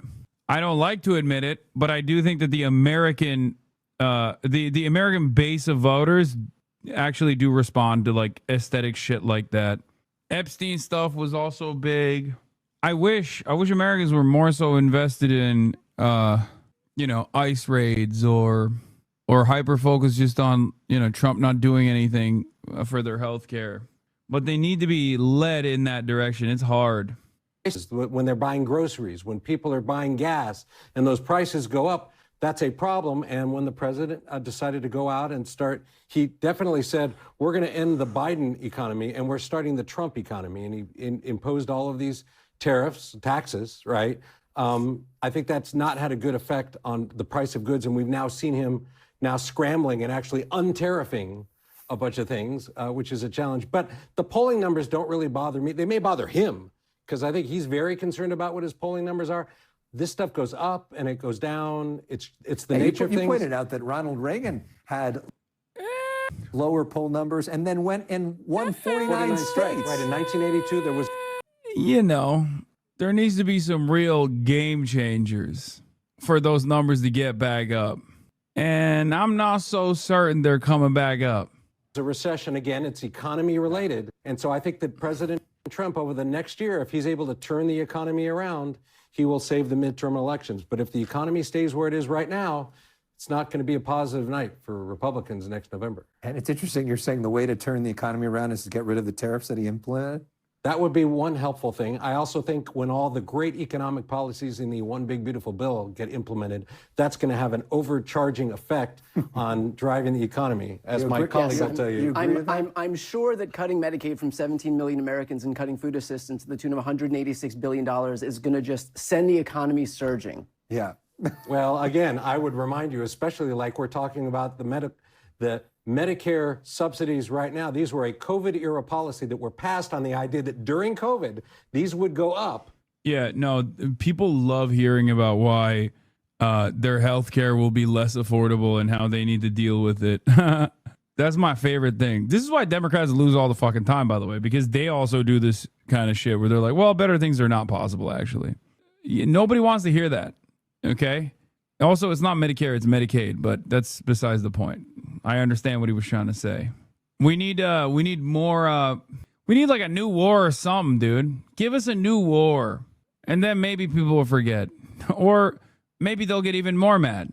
And then on a completely partisan budget rescission bill, Democrats extended the temporary cuts for another 2 years, and now everybody wants to extend them again. So the idea is that on the political left, we don't care about the budget deficit. What we care about is growing the welfare state and giving more and more subsidies. Well, I would ask, you know, you're a conservative. Is it conservative to blow up the deficit to the extent that they have $4 trillion over 10 years? Of course not. Of course not. Well, that's what the One Big Beautiful Bill does. Well, it was the that's biggest because the One Big Beautiful Bill did not have enough cuts in it. There needs to, if we're going to get rid of the deficit, we need to true up federal spending. But it's not about eliminating the deficit. Sure it was never about eliminating the deficit. Donald Trump in his first term added 25% of all debt that we have. His second term now adding another $4 trillion. These Republicans, if you're asking me to confirm for you that deficit spending is a bipartisan problem that is done by presidents of both parties, absolutely. But it's not good policy for America because it is to say to our grandchildren, we have a $48 trillion debt. I watched some congressman say, I think from Northern California, say, hey, I got money for a fire engine for my district. And I'm thinking, really? You actually just borrowed money from our grandchildren to buy a fire engine. And so everything's turned around in Washington. You didn't start writing a concession speech, did you? We had one. I never read it. Did you say nice things about Andrew Cuomo? Democrats, it feels as if we are often in an ever-lowering ceiling of possibility. And it's time to finally bring that imagination back. I mentioned you and Lena are Muslims. Here's woke Nick Fuentes talking about Muslims. Well, in terms of the Muslims, I continue to believe this is really not a major problem for the United States. Just in terms of pure numbers, Muslims are about 1% of the United States and concentrated in a few enclaves like in Minneapolis and in Dearborn. And of course, there's a lot of them in New York. Between the Republican Matt Van Epps and the Democratic nominee. Kornacki Cam is on. This race so significant because folks are looking at this as a clue Never for mind. where we are politically right now and where we may be headed in the 2026 midterms. You think of what has happened this fall. This fall, politically speaking, has been full of some rough news for President Trump and for the Republican Party. The president's approval rating, it has slid a few points. That slide seemed to coincide with the October government shutdown. It has continued to the point where he's now at the lowest approval rating on average at any point in his second term. We've also seen the generic ballot. That's something we're always keeping a close eye on, asking folks, what party do you want to see control Congress in 2026? Democrats have opened a lead on the generic ballot this fall over Republicans. And then, of course, there's what happened in New Jersey and in Virginia a month ago. Landslides, Democratic landslides. Maybe not as much of a surprise in Virginia, but certainly in New Jersey, where Republicans went into Election Day believing they had a chance at an upset,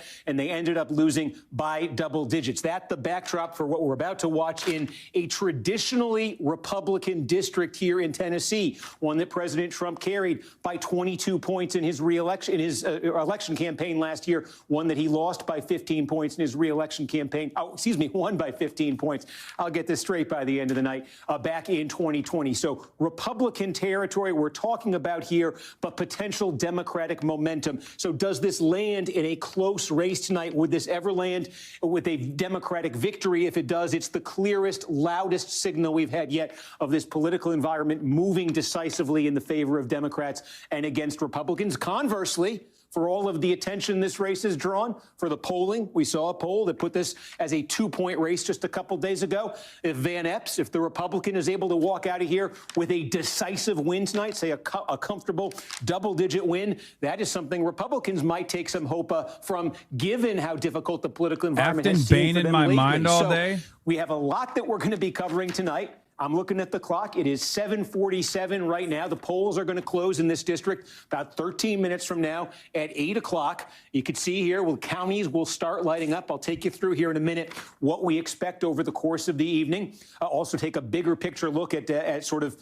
what we've seen in other special elections. But let me tell you maybe a little bit about how tonight is going to work. Thank you, by the way, if you're joining us on the live stream. Our goal tonight is to give you the results. Just all of the results, nothing but results from the time those polls close at 8 o'clock until we get a call. Is it going to be a short night? Is it going to be a long night? Is it going to be something in between? We're going to be along for the entire ride. I hope you're going to be with us for it as this board lights up. So with that in mind, let's use these few minutes before polls close, maybe to set the stage a little bit more. So what I want to show you first is we're going to go off the results map. We can do that now because there are no results yet. It's safe to navigate away. And I want to show you what we've seen in special elections so far this year that sets the stage for tonight, because there's been a pretty clear pattern. These are the House special elections that we've seen coming into tonight. There were 2 in Florida back in April. There's 1 in Arizona and 1 in Virginia in September. And what you're looking at here, this was the 2024 presidential election result in those districts. This was 2020.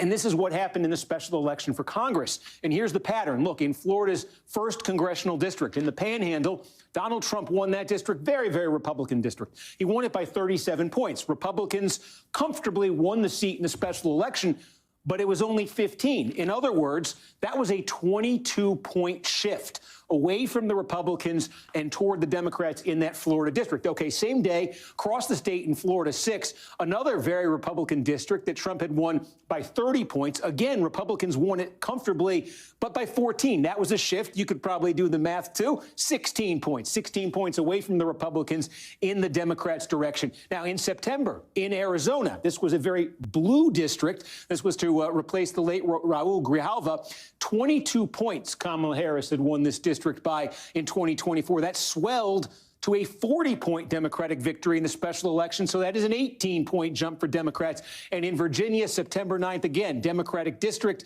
34 points for Kamala Harris, became in the special election a 50-point Democratic win. So that is a shift in the Democrats' direction of 16 points. You see the pattern. It's clear. It's unmistakable. It's in Republican districts. It's in Democratic districts. It is gains for Democrats on net between 16 and 22 points so far in these special elections. And take a look. This is a 22-point Trump district tonight in Tennessee 7. So if tonight brings the same kind of shift we've seen in these special elections so far this year, that would bring this race down into the mid-single digits, into the potentially competitive category. If it ever produced the kind of result you saw in this April 1st race in Florida first, that could even, at the outer edges, mean a Democratic victory tonight. So that's why this thing got interesting, why this race in Tennessee got so interesting. We talk about the difficult political waters Republicans have found themselves in the last month or two. And then there's just this broader trend we've seen in special elections. Now, what's behind that trend? Part of this is there seems to be, it's pretty clear, an enthusiasm gap between the two parties when it comes to special elections, when it comes to lower turnout elections, non-presidential elections here. The Democratic base on the whole seems a little bit more motivated to go out and vote than the Republican base. Add to that the fact that in 2024, a key part of Trump's success in terms of, winning the popular vote outright, getting these margins as high as he did, he attracted a lot of voters who really only vote in presidential elections. They don't vote in midterm elections. They don't tend to. They don't vote, certainly, in special elections. So those voters seem not to have taken part in these elections, too. That's hurt Republicans. And to some degree, certainly when you start seeing numbers like this so consistently, there's that question of the swing of voters who did vote for Donald Trump, who did vote Republican in 2024. Perhaps now some of them have begun to shift away from the president and his party. It's not new that when you get into a midterm atmosphere, the political landscape can get difficult for White House parties. They almost always lose seats in midterm elections. So again, that's what we've seen in special elections so far coming into this race in Tennessee's 7th district tonight. And again, there was a poll as well that put this race within 2 points a couple of days ago. So that's why this, seemingly very Republican district has gotten so interesting. Okay, now I'm taking a look at the clock here. You're probably watching it too. Don't worry, you won't miss any results. 7:52 and 34 seconds. Let me take you through quickly what we expect in the district tonight, where the action is going to sort of be as this results board lights up. So we're talking about Middle Tennessee right here, the city of Nashville. It's not all of Nashville. It's about a quarter of the city of Nashville. That's going to be Davidson County. You're going to hear me say Davidson County an awful lot tonight. Immediately south of Davidson County in Nashville, you've got a part of Williamson County. Williamson County is the biggest growing suburban area right outside of Nashville. Williamson County, part of it at least, is a big chunk of this district as well. The other major population center in this district is right here at Clarksville. It's the city of Clarksville. I think more votes potentially are going to come out of here than Davidson. It's going to be interesting to watch between those two, which one actually produces more votes tonight. But the key thing, I think, as you see the results sort of come in tonight is most of the population is going to be in this part of the district. Okay, you have a lot of smaller rural counties sort of in the outlying parts here. In fact, you're actually technically in West Tennessee when you get over to these two counties. You're down at the Alabama border here, but again, tend to be very small rural counties. Most of the action in terms of the big chunks of votes are going to be coming out of this area. Now, Davidson County, I'll click it right here, where Nashville is. This is the Democratic core of the district. Kamala Harris won this portion of the district by 38 points in last year's presidential election. So this isn't a question of are Democrats going to win Davidson tonight. The question is, how much is Bain winning Davidson by? And I think she needs two things here. She's got to do a lot better than Kamala Harris did. Like, I think Bain, if she's having a good night, she may want to get somewhere near 80% of the vote in Davidson County. Let's see as these results come in. Is that something she can do? Also, what's the turnout level? Again, we're talking about that motivated Democratic base. If you're going to really see that be a factor tonight, if there's some sort of disproportionate turnout, Davidson County is going to be the place to look at it. So that's a big one we're going to be keeping an eye on. The other place, I think if there's one other county tonight that could theoretically turn blue, and that if it does, the Democrats would actually have a chance in this district, is right here. It's Montgomery County. It is basically Clarksville. Now, Clarksville, you're talking about a city here of about 150,000 people. Fort Campbell, right on the line between Kentucky and Tennessee, is a big sort of local presence here.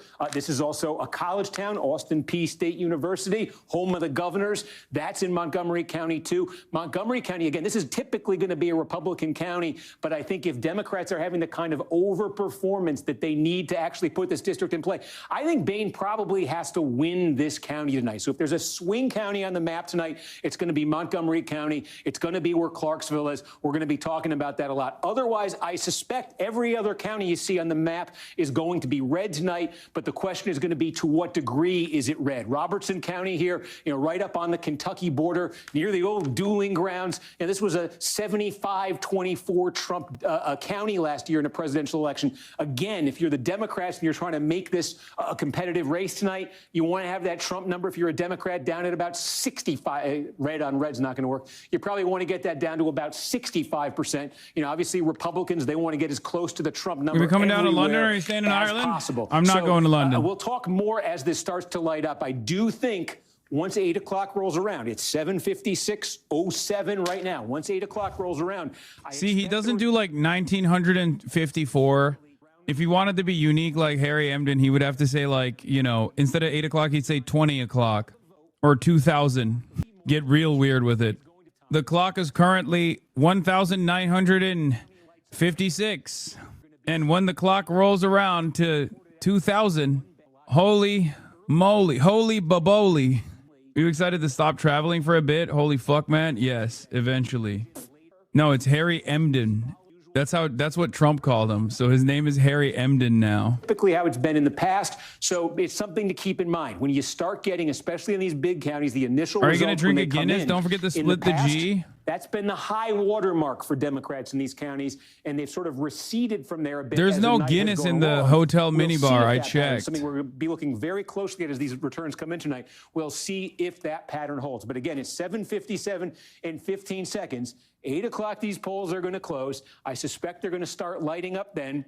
Again, biggest single source of votes in the county, in the district, should be Montgomery County, although if Democrats are having a very good night, it'll be right here in Davidson County. Again, Williamson County right here. We're going to be talking an awful lot about Williamson County.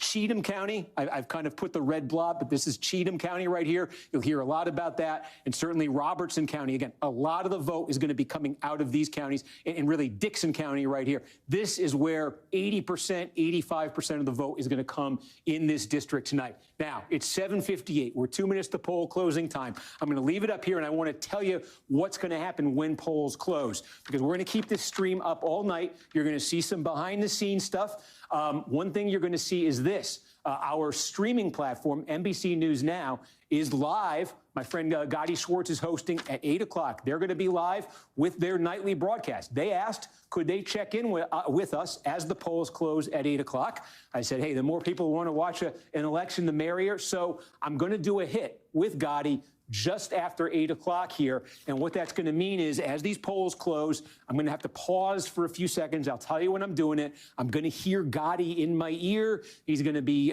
telling the viewers what's going on. And then he's going to send it over here, and I'm going to do a hit. So you'll get to watch the hit that's also going out to our friends on NBC News Now. But don't worry, you're not missing anything, because the hit is going to be what's going on in Tennessee 7? Do we have any results yet? And so obviously, if during that hit anything lights up, because this is going to be 8:01, 8:02 p.m., obviously I'll be talking it on the air. You won't miss it. And again, I can't stress it enough. If you're watching this live stream now, I know you want to know every twist and turn of the action tonight in Tennessee. That's right, we do. You won't miss it. I'm not going to leave this screen. I might. We go do want to into know all the individual twists and counties, turns. but I'm not going to go away from this He's screen. right. Even if I'm not talking, there's going to be times tonight when I got to go over to this computer terminal over here. Computer terminal, that's a very dated term, I think, but I think you know what I mean. To my laptop, check in on some spreadsheets, things like that. Even when I'm doing that, you're going to get to look at this. You're going to see everything as it comes in. We're going to talk about it with you. I'm looking at the What clock. do you Maybe mean? you're watching yours at home, He's got a too. It is future in streaming. 7:59. He's been doing like this for New longer Year's than we Eve. have. This is like I have. being in Times Square.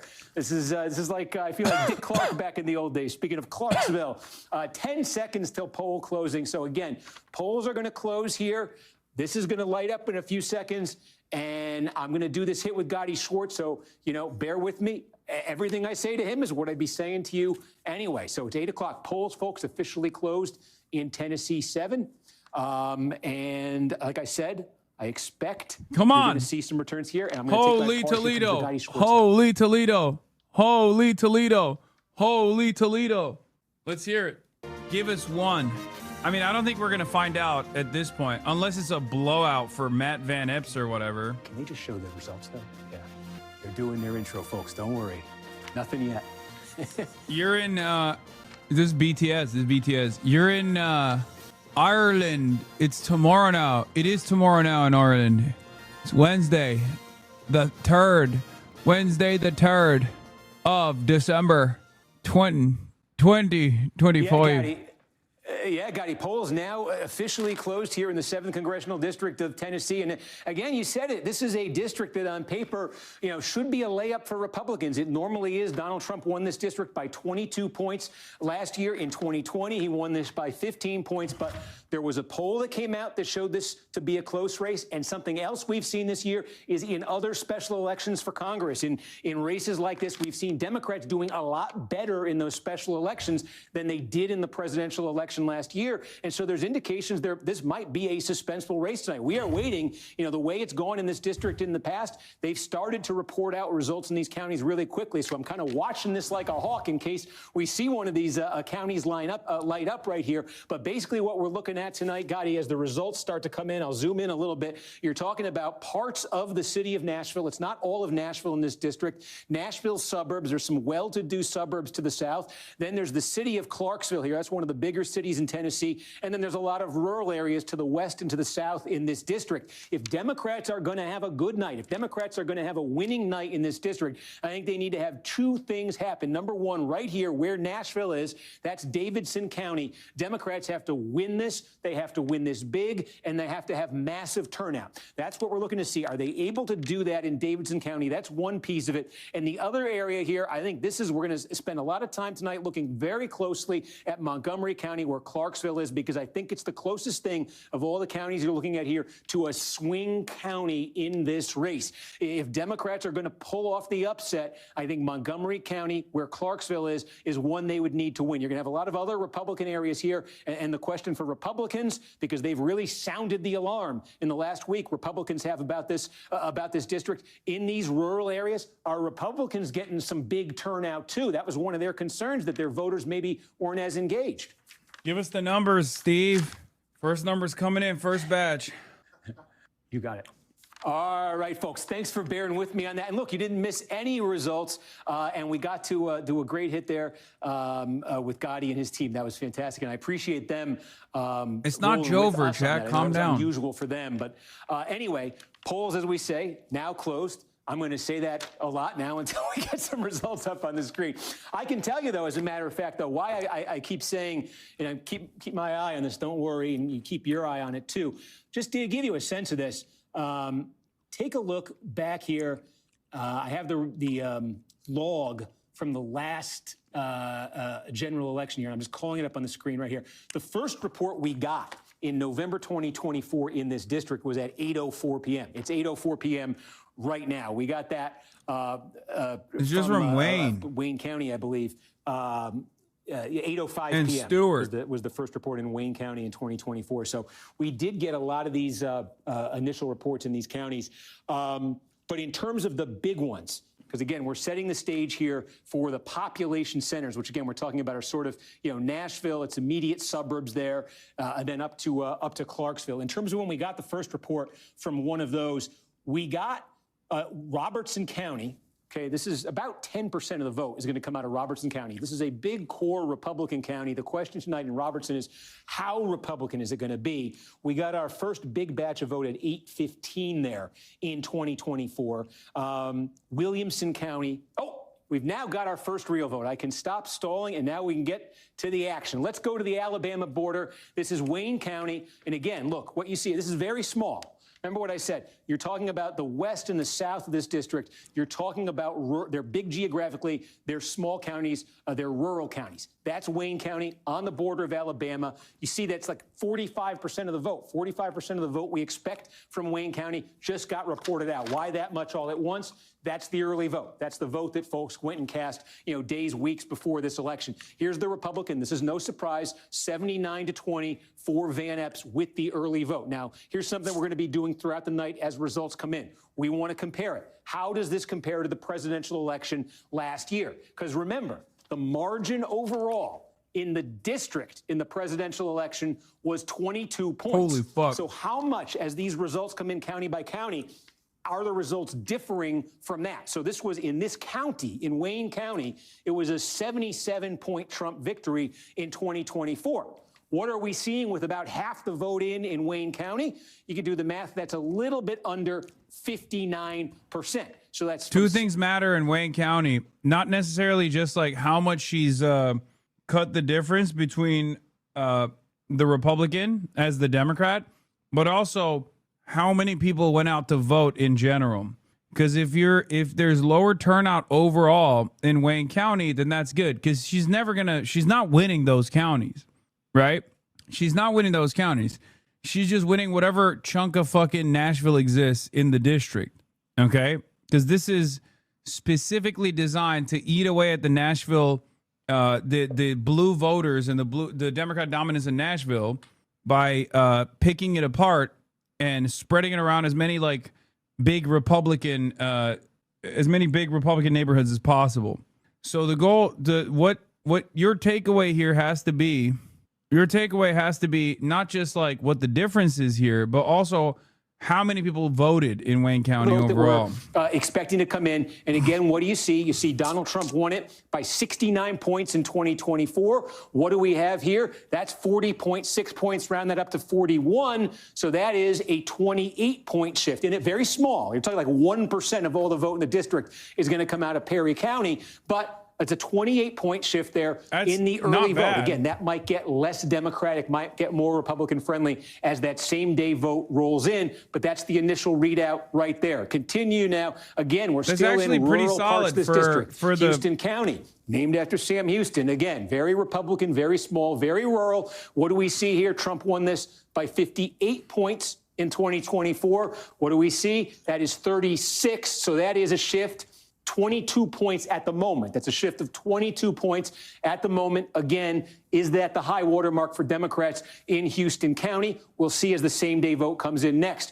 Now let's go. We're actually getting west of the Tennessee River. It's the, Tennessee's got the 3 grand divisions, maybe. You got West, Middle, East Tennessee. That Tennessee River is the dividing line between Middle and West. There's actually 2 counties from West Tennessee that are in this district. Benton County, at least part of it, is one of them. Again, Republican, rural, small. 65 points was Trump's margin in 2024 in the early vote in Benton County. That is a That's crazy. That's crazy.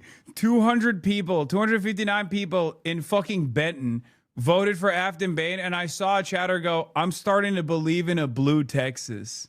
Y'all need to fucking calm down. Brother, these are tiny, minuscule counties.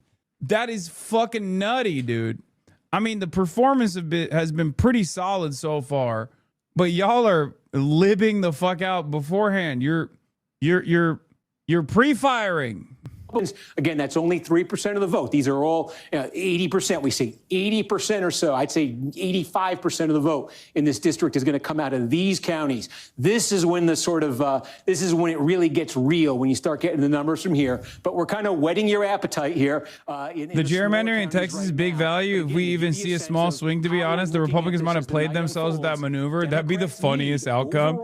The funniest outcome is that all the Republican gerrymandering still doesn't amount to like additional Republican seats, and all of the subsequent California gerrymandering ends up really blowing out, and Democrats just pick up all the new seats just across the board. Democrats end up winning every new seat. Congratulations, you played yourself. That would be fucking awesome. He's not currently at Trump's level in those small counties. He's not close to Trump's level in those small counties. We will see if that changes. Yeah, how is she doing better than Kamala, even though she's backed by AOC? How is she doing better than Kamala, even though she was anti-Israel?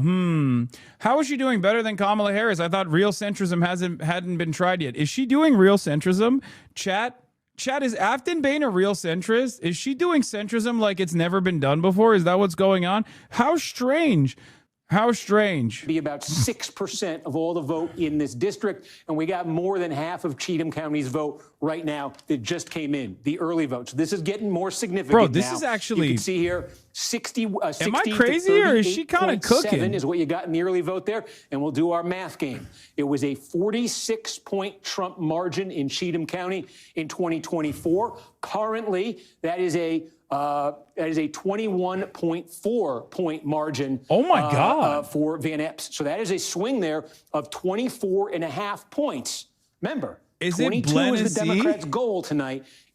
With the early vote, at least in Cheatham County, that is 24.5 points. This is early vote away plus from the this is Republicans and toward the Democrats. You could see this is building towards a very critical question here. How different when we start getting incredibly impressive showing so far for Afton Bain without the fucking the early vote. Without the blue areas. How crucial that is, because at these current swings that you're seeing in the early vote, this would be very competitive for Bain if that were replicated across this district. But if the same day vote ends up being significantly less Democratic, significantly more Republican, and this is sort of her high watermark in these counties, then that would not be enough if that's what plays out across the rest of the district. Let's take a look here. Again, we're in those small rural parts of the district here. Early vote, very Republican. Hickman County, we'll do our math, 61 points. Donald Trump's margin in Hickman County back in 2024. and we just got something very significant. We'll finish the thought here, though. 41.5 right now. This is basically a 20-point swing in Hickman County in the early vote. What Look the just came fuck? in. It's blue. I don't think that's a big surprise, but if it is at the end of the night, it will be. So this is maybe the single most important county in the district. This and Davidson. Montgomery County, again, we're talking about Clarksville here.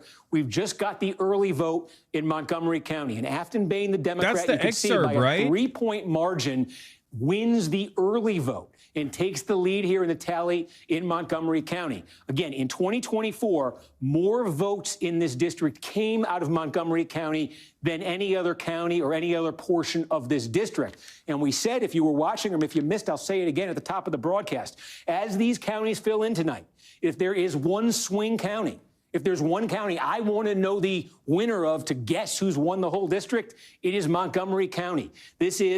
There's a core Democratic county in Davidson County. If there's one other that has a chance of being blue tonight, it would be Montgomery County. In the early vote, it is. Let's show you what happened here in 2024. Donald Trump won this by 18 points over Kamala Harris, Montgomery County. Again, you see right now, that is a margin of 3 points for Afton Bain. So with the early vote, that is a swing of 21 points across the away board, from baby. The Republicans and Shit towards looks the Democrats. crazy. And remember, virtually every single county has experienced at least 21-point swing.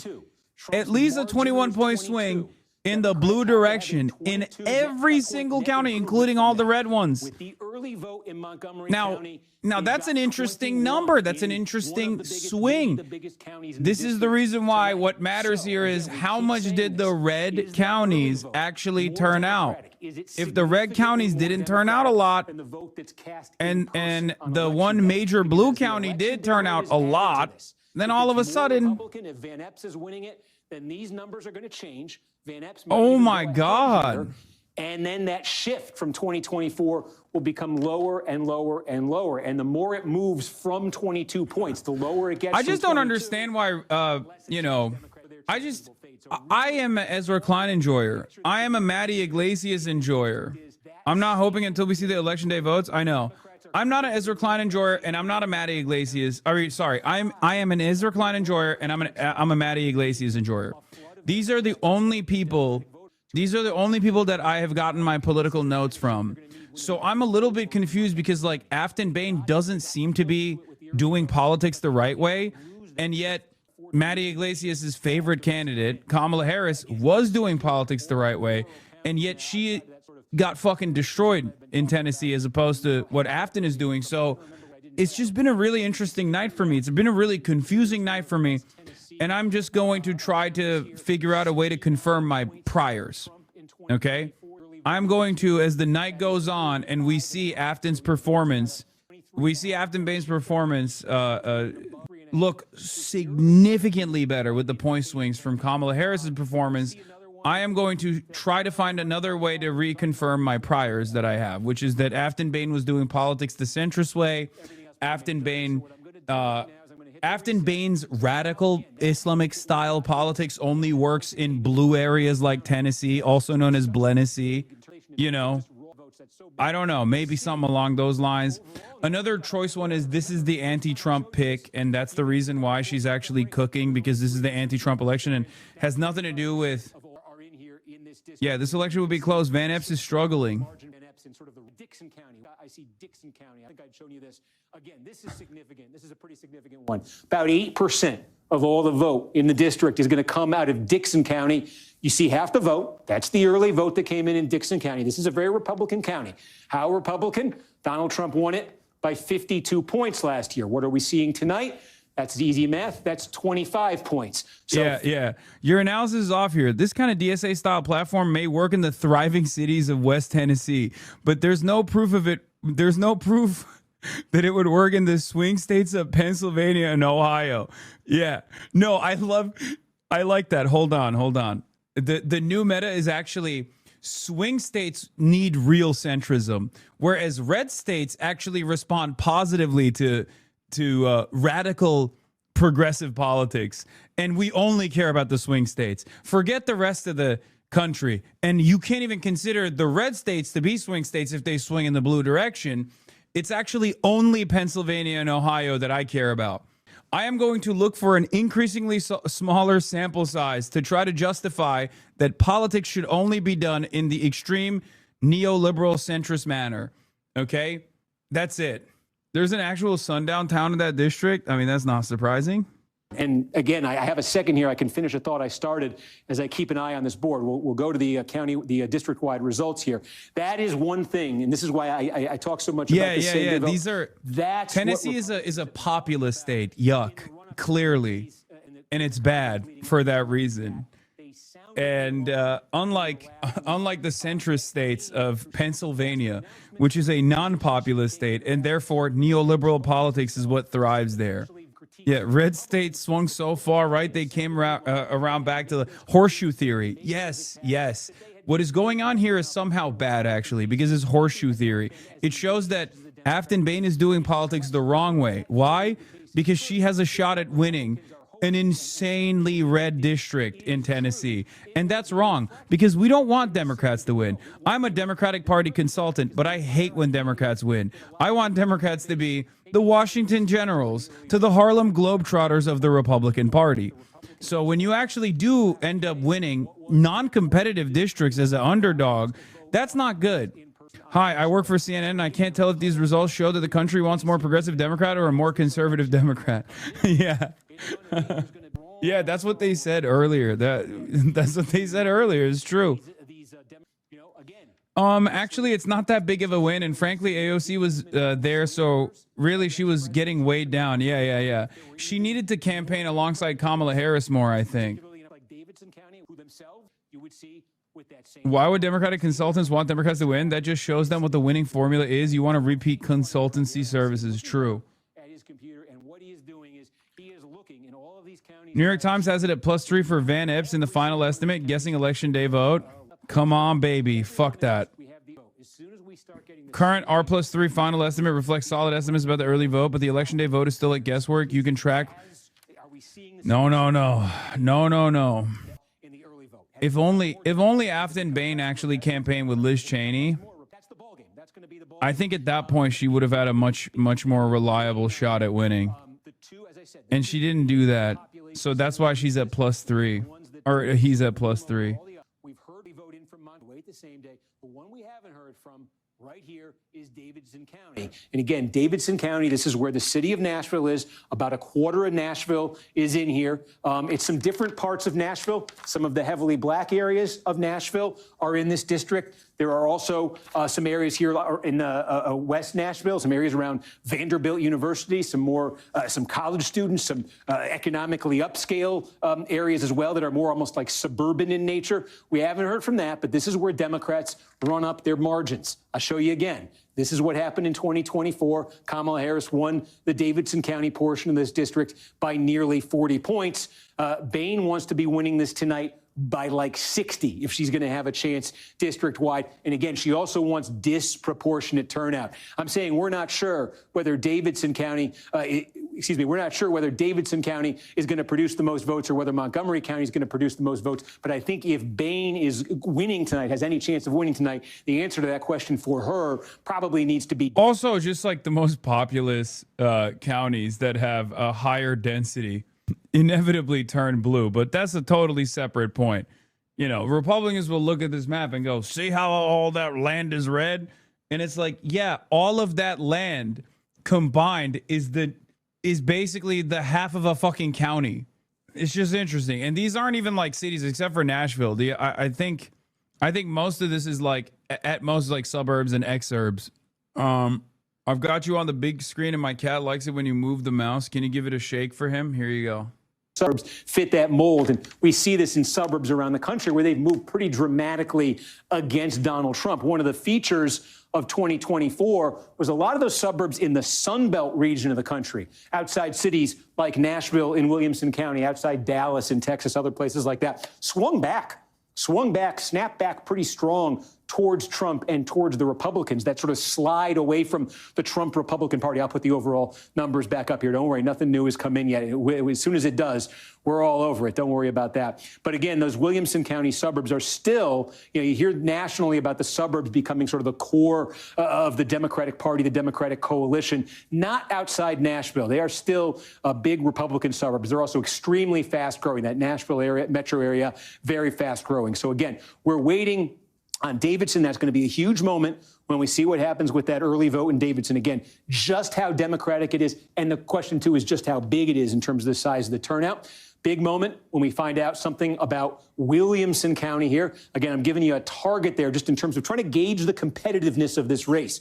If it's a single-digit race in Williamson County, this could be a competitive race. If it's double digits, it starts to move towards an advantage for Republicans. And the other big piece of real estate we have nothing from so far, Robertson County. Robertson County going to be about 10%, maybe a little bit less the way the turnout patterns go. But I'd say about 10% of the vote tonight is going to come out of Robertson County. And again, you're talking about in the sort of southern part of Robertson County here, closer to Nashville. You do have some suburbs. You have some older towns, some rural areas as well. You go all the way up to the Kentucky border there. You got a fun little story, that little divot there between Kentucky and Tennessee. They call that the dueling grounds. It's actually, there's a horse track there now, but this was contested land between the two states way back like in the 19th century. And so since no state really had ownership of it, that's where they did the duels. It's that, you ever notice it? It's that little dip there between Kentucky and Tennessee. Fun facts I could share with you as we wait for results in some of these counties. That's the fun thing with doing this live stream.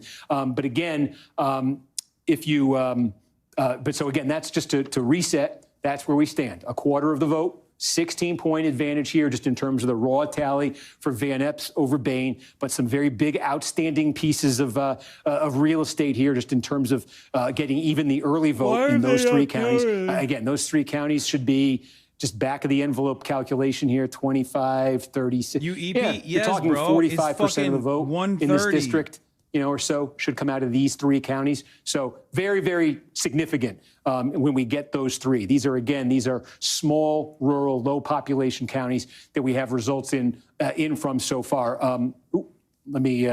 I just managed to switch the lines off. I put him back on. So again, if you wanted to make sort of an overall sort of assessment of the situation right now, I think it's clear, at least in the early vote phase of this, that Democrats have made very big gains in this district relative to 2024 when Donald Trump won it by 22 points. The gains that I'm seeing Democrats post in the early vote in all of the counties I've shown you so far are very consistent with the gains Democrats made in all of those special elections that I showed you at the top of the broadcast. If you were watching, we showed you a host of other special elections for Congress that have been held this year. Florida, Virginia, Arizona, where Democrats were making net gains of 16, 18, 22 points over their 2024 performance in the district. Certainly what we're seeing in the early vote here is consistent with that. In fact, probably exceeds what we've seen in those other places. But the problem Democrats have right now is that they need to replicate that when the same day vote is reported out in these counties. Again, the folks who did not vote in the early voting period, who came out, went to the polls today. How many of them are there? Is this going to be a much more Republican group than a Democratic group? Because Democrats really, again, we'll see what happens when you get numbers in here from Davidson County. I got a beer. It's not a Guinness. If we were to get the early vote in from Davidson County, Bain would move ahead in this tally. She's going to do that well, even, we don't know exactly how well, but she will certainly, if we right now added the early vote in Davidson County, I'm pretty confident she would move ahead in this count. So the question is, once you get through all of the early vote here, and we'd still fill in these other two counties, once you get through all of that, can that pattern for Democrats continue when we tabulate the vote that was cast today? Or again, does that become a much more Republican vote? And again, if you're a Republican watching this right now, I'm telling you, if you're a Democrat watching this, what you would need to see your party have a chance to pull this out tonight. Again, if you're a Republican, you don't just want to win tonight. Obviously, you're hoping you can win big. You can win bigger, certainly, than the polls and the expectations were suggesting. How might that still happen, despite what you're seeing from this early vote? Again, it would be, was there a flood of Republican voters who went out to the polls today? And my producer, I think, has Wayne County, 1 precinct election day vote. And it's in the sheet. It's 85-15 minutes. do we have that precinct early? We don't have that precinct early. Okay. Overall result. Okay. So, folks, this is the beauty of the live stream. You get to see all the raw individual component parts. You get to see the meal as it gets cooked. Again, the exercise, I think you know it by now if you're watching it. We're trying to see if the same-day vote is different than the early vote. We have 1 precinct in this entire district right now that you see colors from. We have 1 precinct, okay, where we've got same-day vote. It is in Wayne County. Now, this is what the early vote looked like in Wayne County, okay? The same-day vote in the 1 precinct is 85-15 for Van Epps. So you could see there about 60 points in the early vote and about 70 points the spread in the same-day vote that's coming in. Again, that is something we've seen in this district and elsewhere in the past, that when you start getting to the same-day vote, that it is more Republican flavored, it is less Democratic flavored. 1 precinct.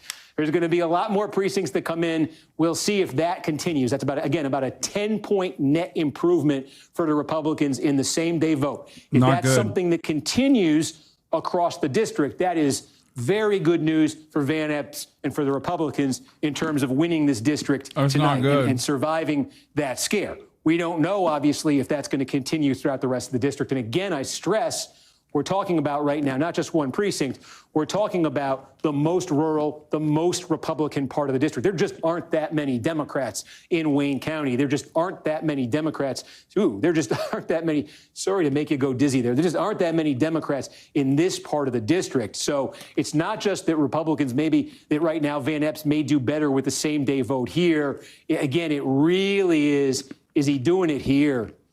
Is he doing it maybe even in Davidson County? Not many Republicans there, but Democrats need to do just as well whenever we get that early number in Davidson as they do in the same day there. So again, that's 1 precinct from Wayne County.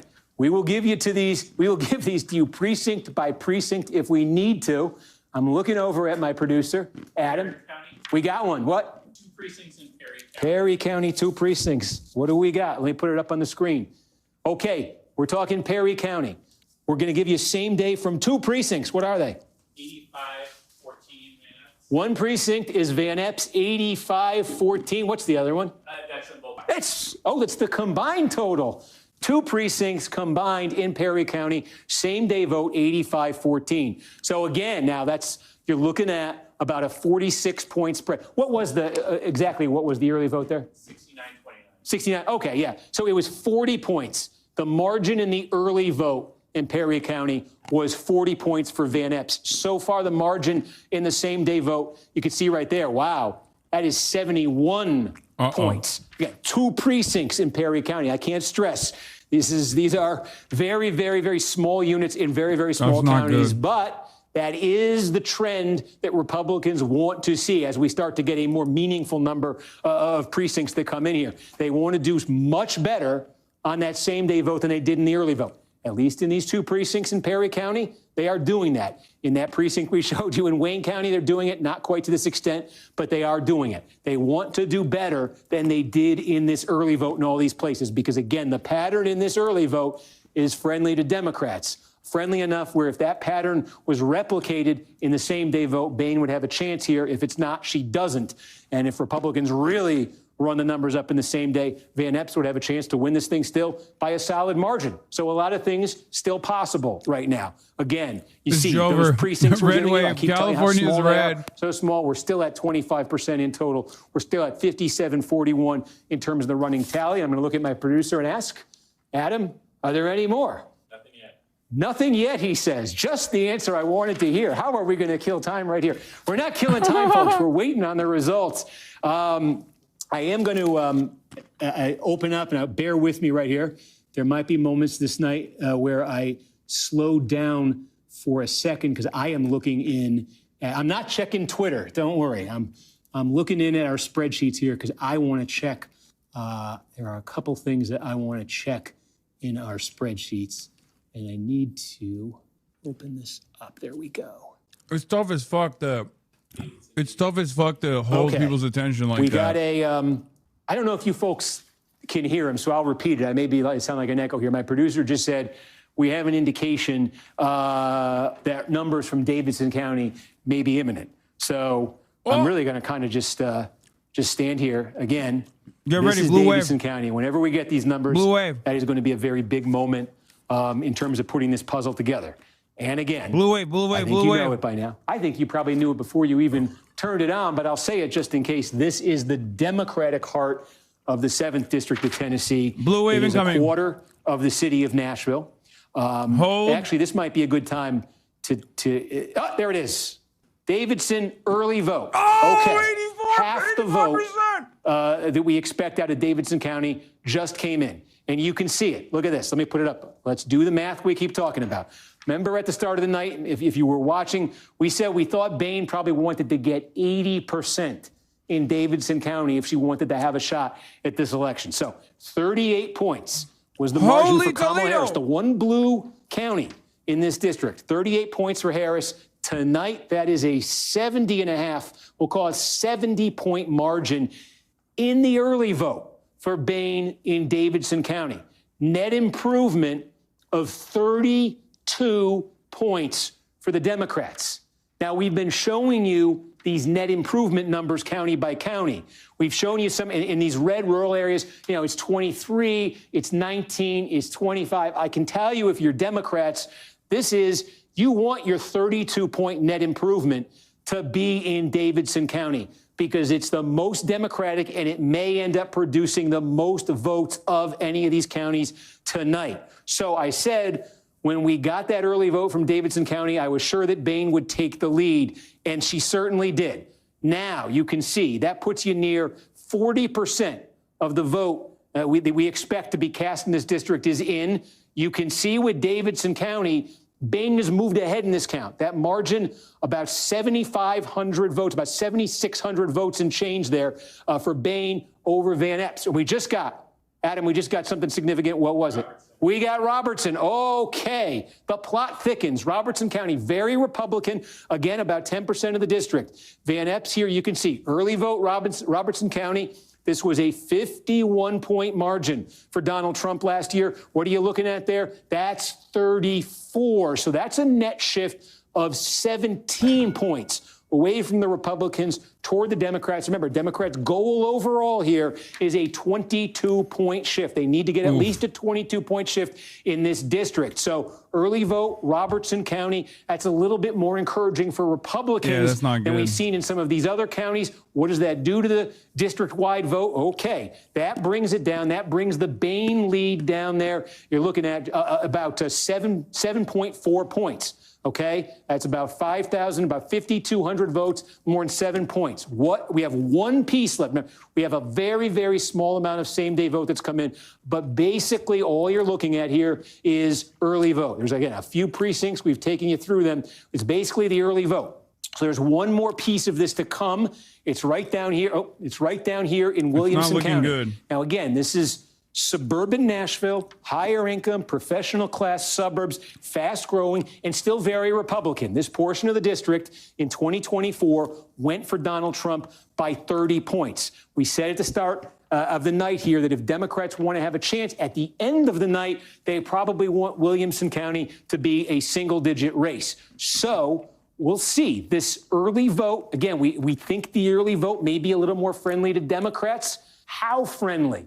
In Williamson County, in these suburbs. This is going to be, I said it's a big moment when Davidson came in. It was. It changed the leaderboard. This is going to be a very significant moment when Williamson comes in. I'll tell you the other reason, because if Williamson comes in shortly, before we've got a lot of same-day vote from elsewhere, if Williamson comes in shortly, then we're basically going to be looking at all of the early vote together.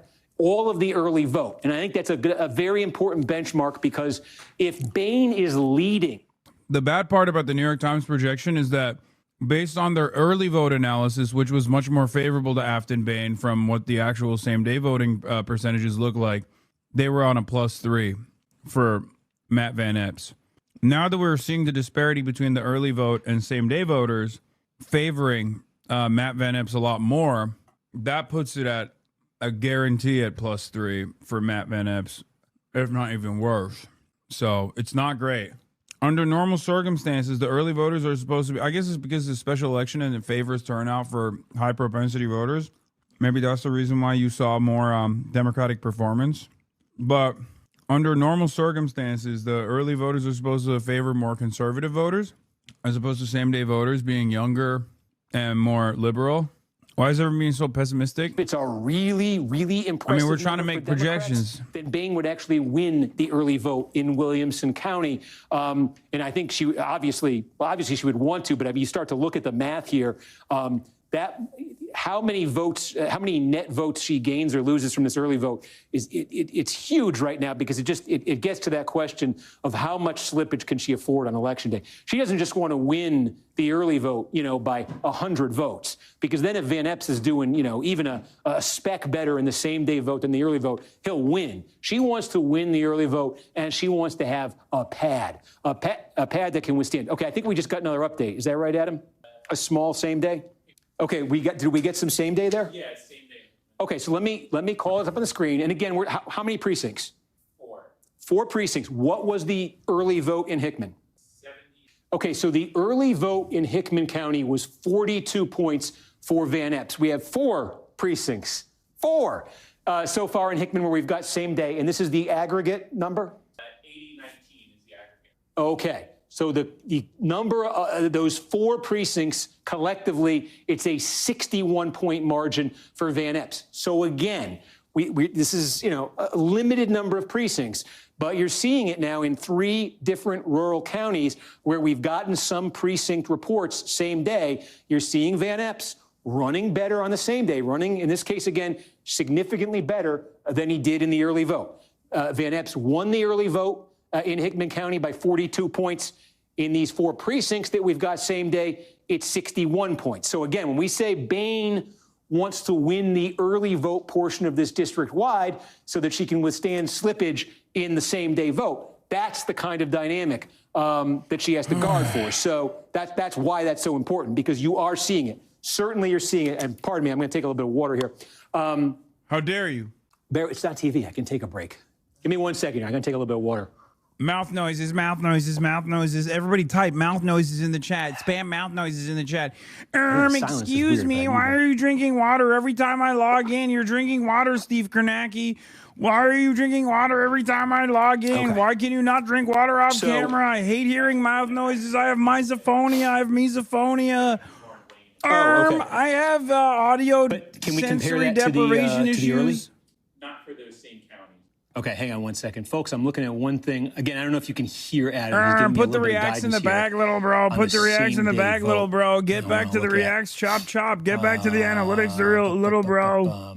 Right, so the precincts I've shown on the air are the only ones we have. Is that right? We got like 1 more precinct in Wayne and 1 more precinct in Perry. Okay, and it was the same basic? Yes, exactly. So that's 8 to 10 precincts? Okay, so... Story hasn't changed. Yeah, I could be a fantastic chatter if I wanted to, okay? And by that, I mean a real fucking demon. A real-ass demon. Stop the steal, I think. Stop the count. Stop the count. I think they've counted enough. What do we think, Chaz? Should we just stop counting? Because, again, he may very well, I think it's very likely that just in the early vote portion, it's very likely that just in the early vote portion here, he's going to be trailing Bain, So he's going to have to... He's going to have to outperform his early vote total with the same day. So again, we're just, I wish I could wave a magic wand and take a look here at Williamson County, because I think if we get that piece of real estate here in the next, in the next minute or so, I think that's really going to clarify what it is we're looking for with the remainder of the vote. I was hoping I could kind of talk it into lighting up, but it didn't. And so while we wait, I'm going to keep an eye on it, and maybe I'll finish a thought that I was starting when we got the Davidson County numbers. And that is that one other significance, I think, to keep in mind as these results come in, whatever the outcome is tonight, this special election is coming against the backdrop of what? This drama over mid-decade redistricting, the redrawing of maps in all of these different states to try to give one party or the other an advantage in next year's midterm elections. This district, okay, has not been redrawn for 2026, but it is the product of that kind of a politically motivated redraw in this most recent round of redistricting back heading into the 2022 election. And what I mean is this. Traditionally, I'm talking about going back to the Reconstruction days, post-Civil War. The city of Nashville was unified in one congressional district, and that district was basically an uninterrupted Democratic district. 19th century, 20th century, right up until the year 2022. Democrat Jim Cooper represented the Nashville-based district. The city of Nashville was the anchor of the district, and that had been sort of a historically... Why isn't Carnegie reading chat? Great question. Probably because he doesn't want to take on whatever kind of mental illness chat has. Yeah, also, Dave Wasserman says, Bain may be ahead on early votes, but signs overall still pointing to a single-digit Van Epps win.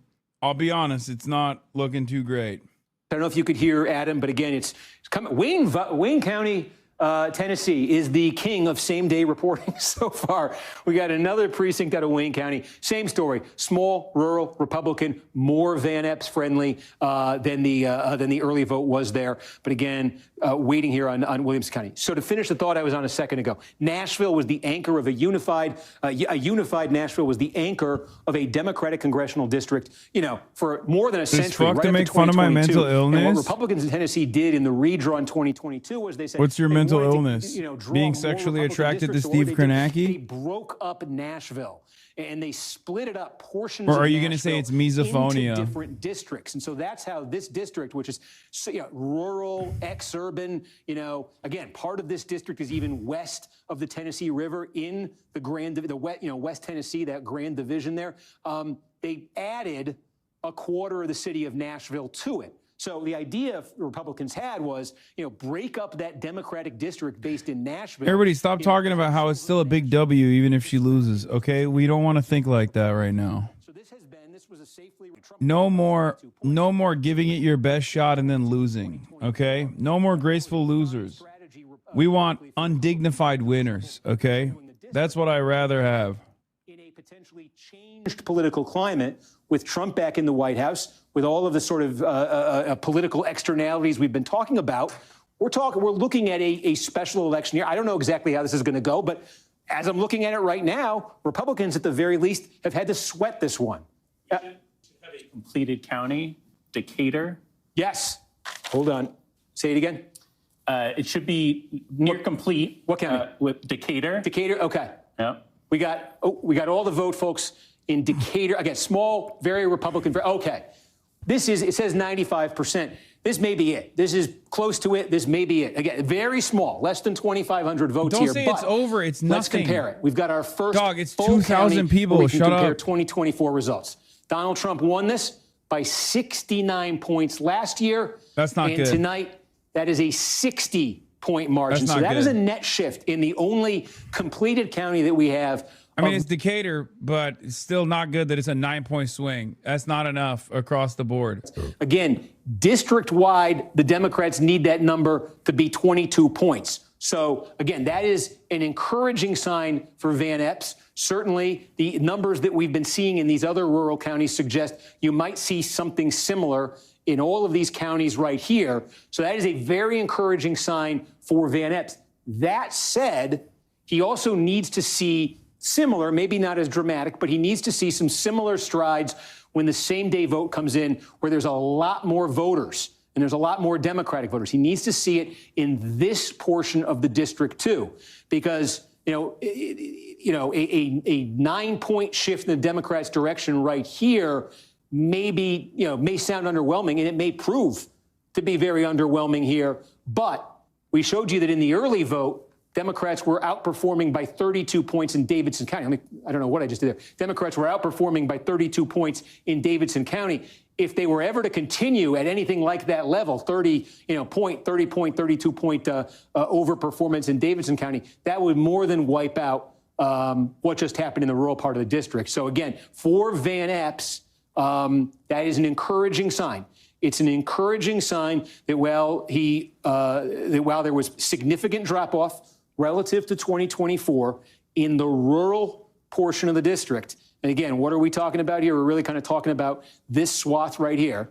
The one completed county and all of the same-day vote that we've seen so far there suggests that Van Epps is doing significantly better in the rural areas in the same-day vote than he did in the election day vote. But again, you're talking about maybe, this is a big area geographically. It's about 15% of all the votes that are going to be cast in his district. He needs to see something like that, something along those lines happening in this part of the district too, if he wants to get out of the woods and if he wants to build a big lead here. Meanwhile, the fact that he's doing that in the rural part of the district underscores for Boehne and for the Democrats the importance of continuing when we get same-day vote in Davidson County. Boehne and the Democrats needed to continue to look something like this.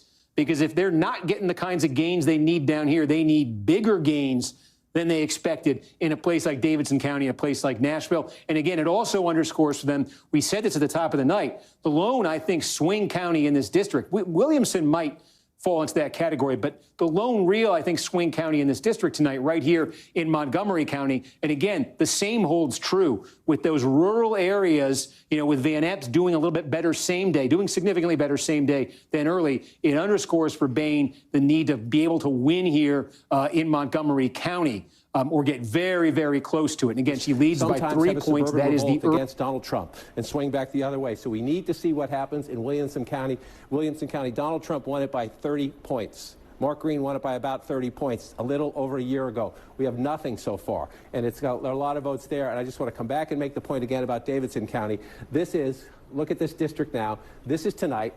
This is 1 year ago, excuse me. That's the congressional race. That's the presidential race where you have Nashville and then a sea of red, right? So you come back to tonight, you have Nashville, a little bit of blue, and we're waiting on here. So the Democrat is ahead. We got about 45% of the vote counted so far. Again, I get the Republican math that when those final rural votes come in, they tend to eke it out. But this is nowhere. This is not the blowout it was a year ago. New York Times has improved its Van Epps' chances by to 4.1. Anderson, I was just going to say, John and I were talking about this real quickly. John and I were talking about this. Can you, Democrats, the rural people vote for their own demise and just blame immigrants, suicide cult? It's true. Look, I gotta go to sleep though. I wanted to see like early performance. I wanted to see a better performance from Afton early on, but it does kind of look. It's not an end. It's not the end yet, and I will give you my thoughts on it tomorrow as well. But I do literally have to wake up early tomorrow to do the Trinity College stuff. But I'll be live tomorrow with some fun stuff, some fun IRLs, specifically in Dublin.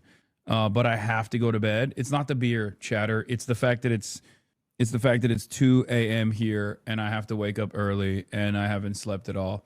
I didn't even fucking finish the beer. Yeah, I wanted to see this through to the best of my ability, but I was literally falling asleep and someone caught me in the chat and was like, is Hasan falling asleep? It's true.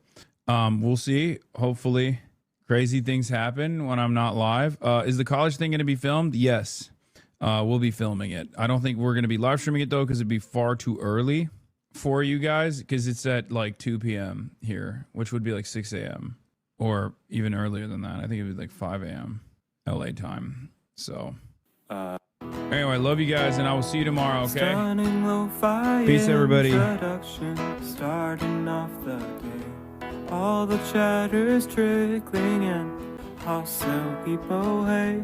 Sunny Los Angeles, California, says Hasan.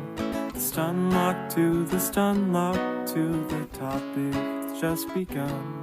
There he is again. Hasan is streaming. Hasan is streaming.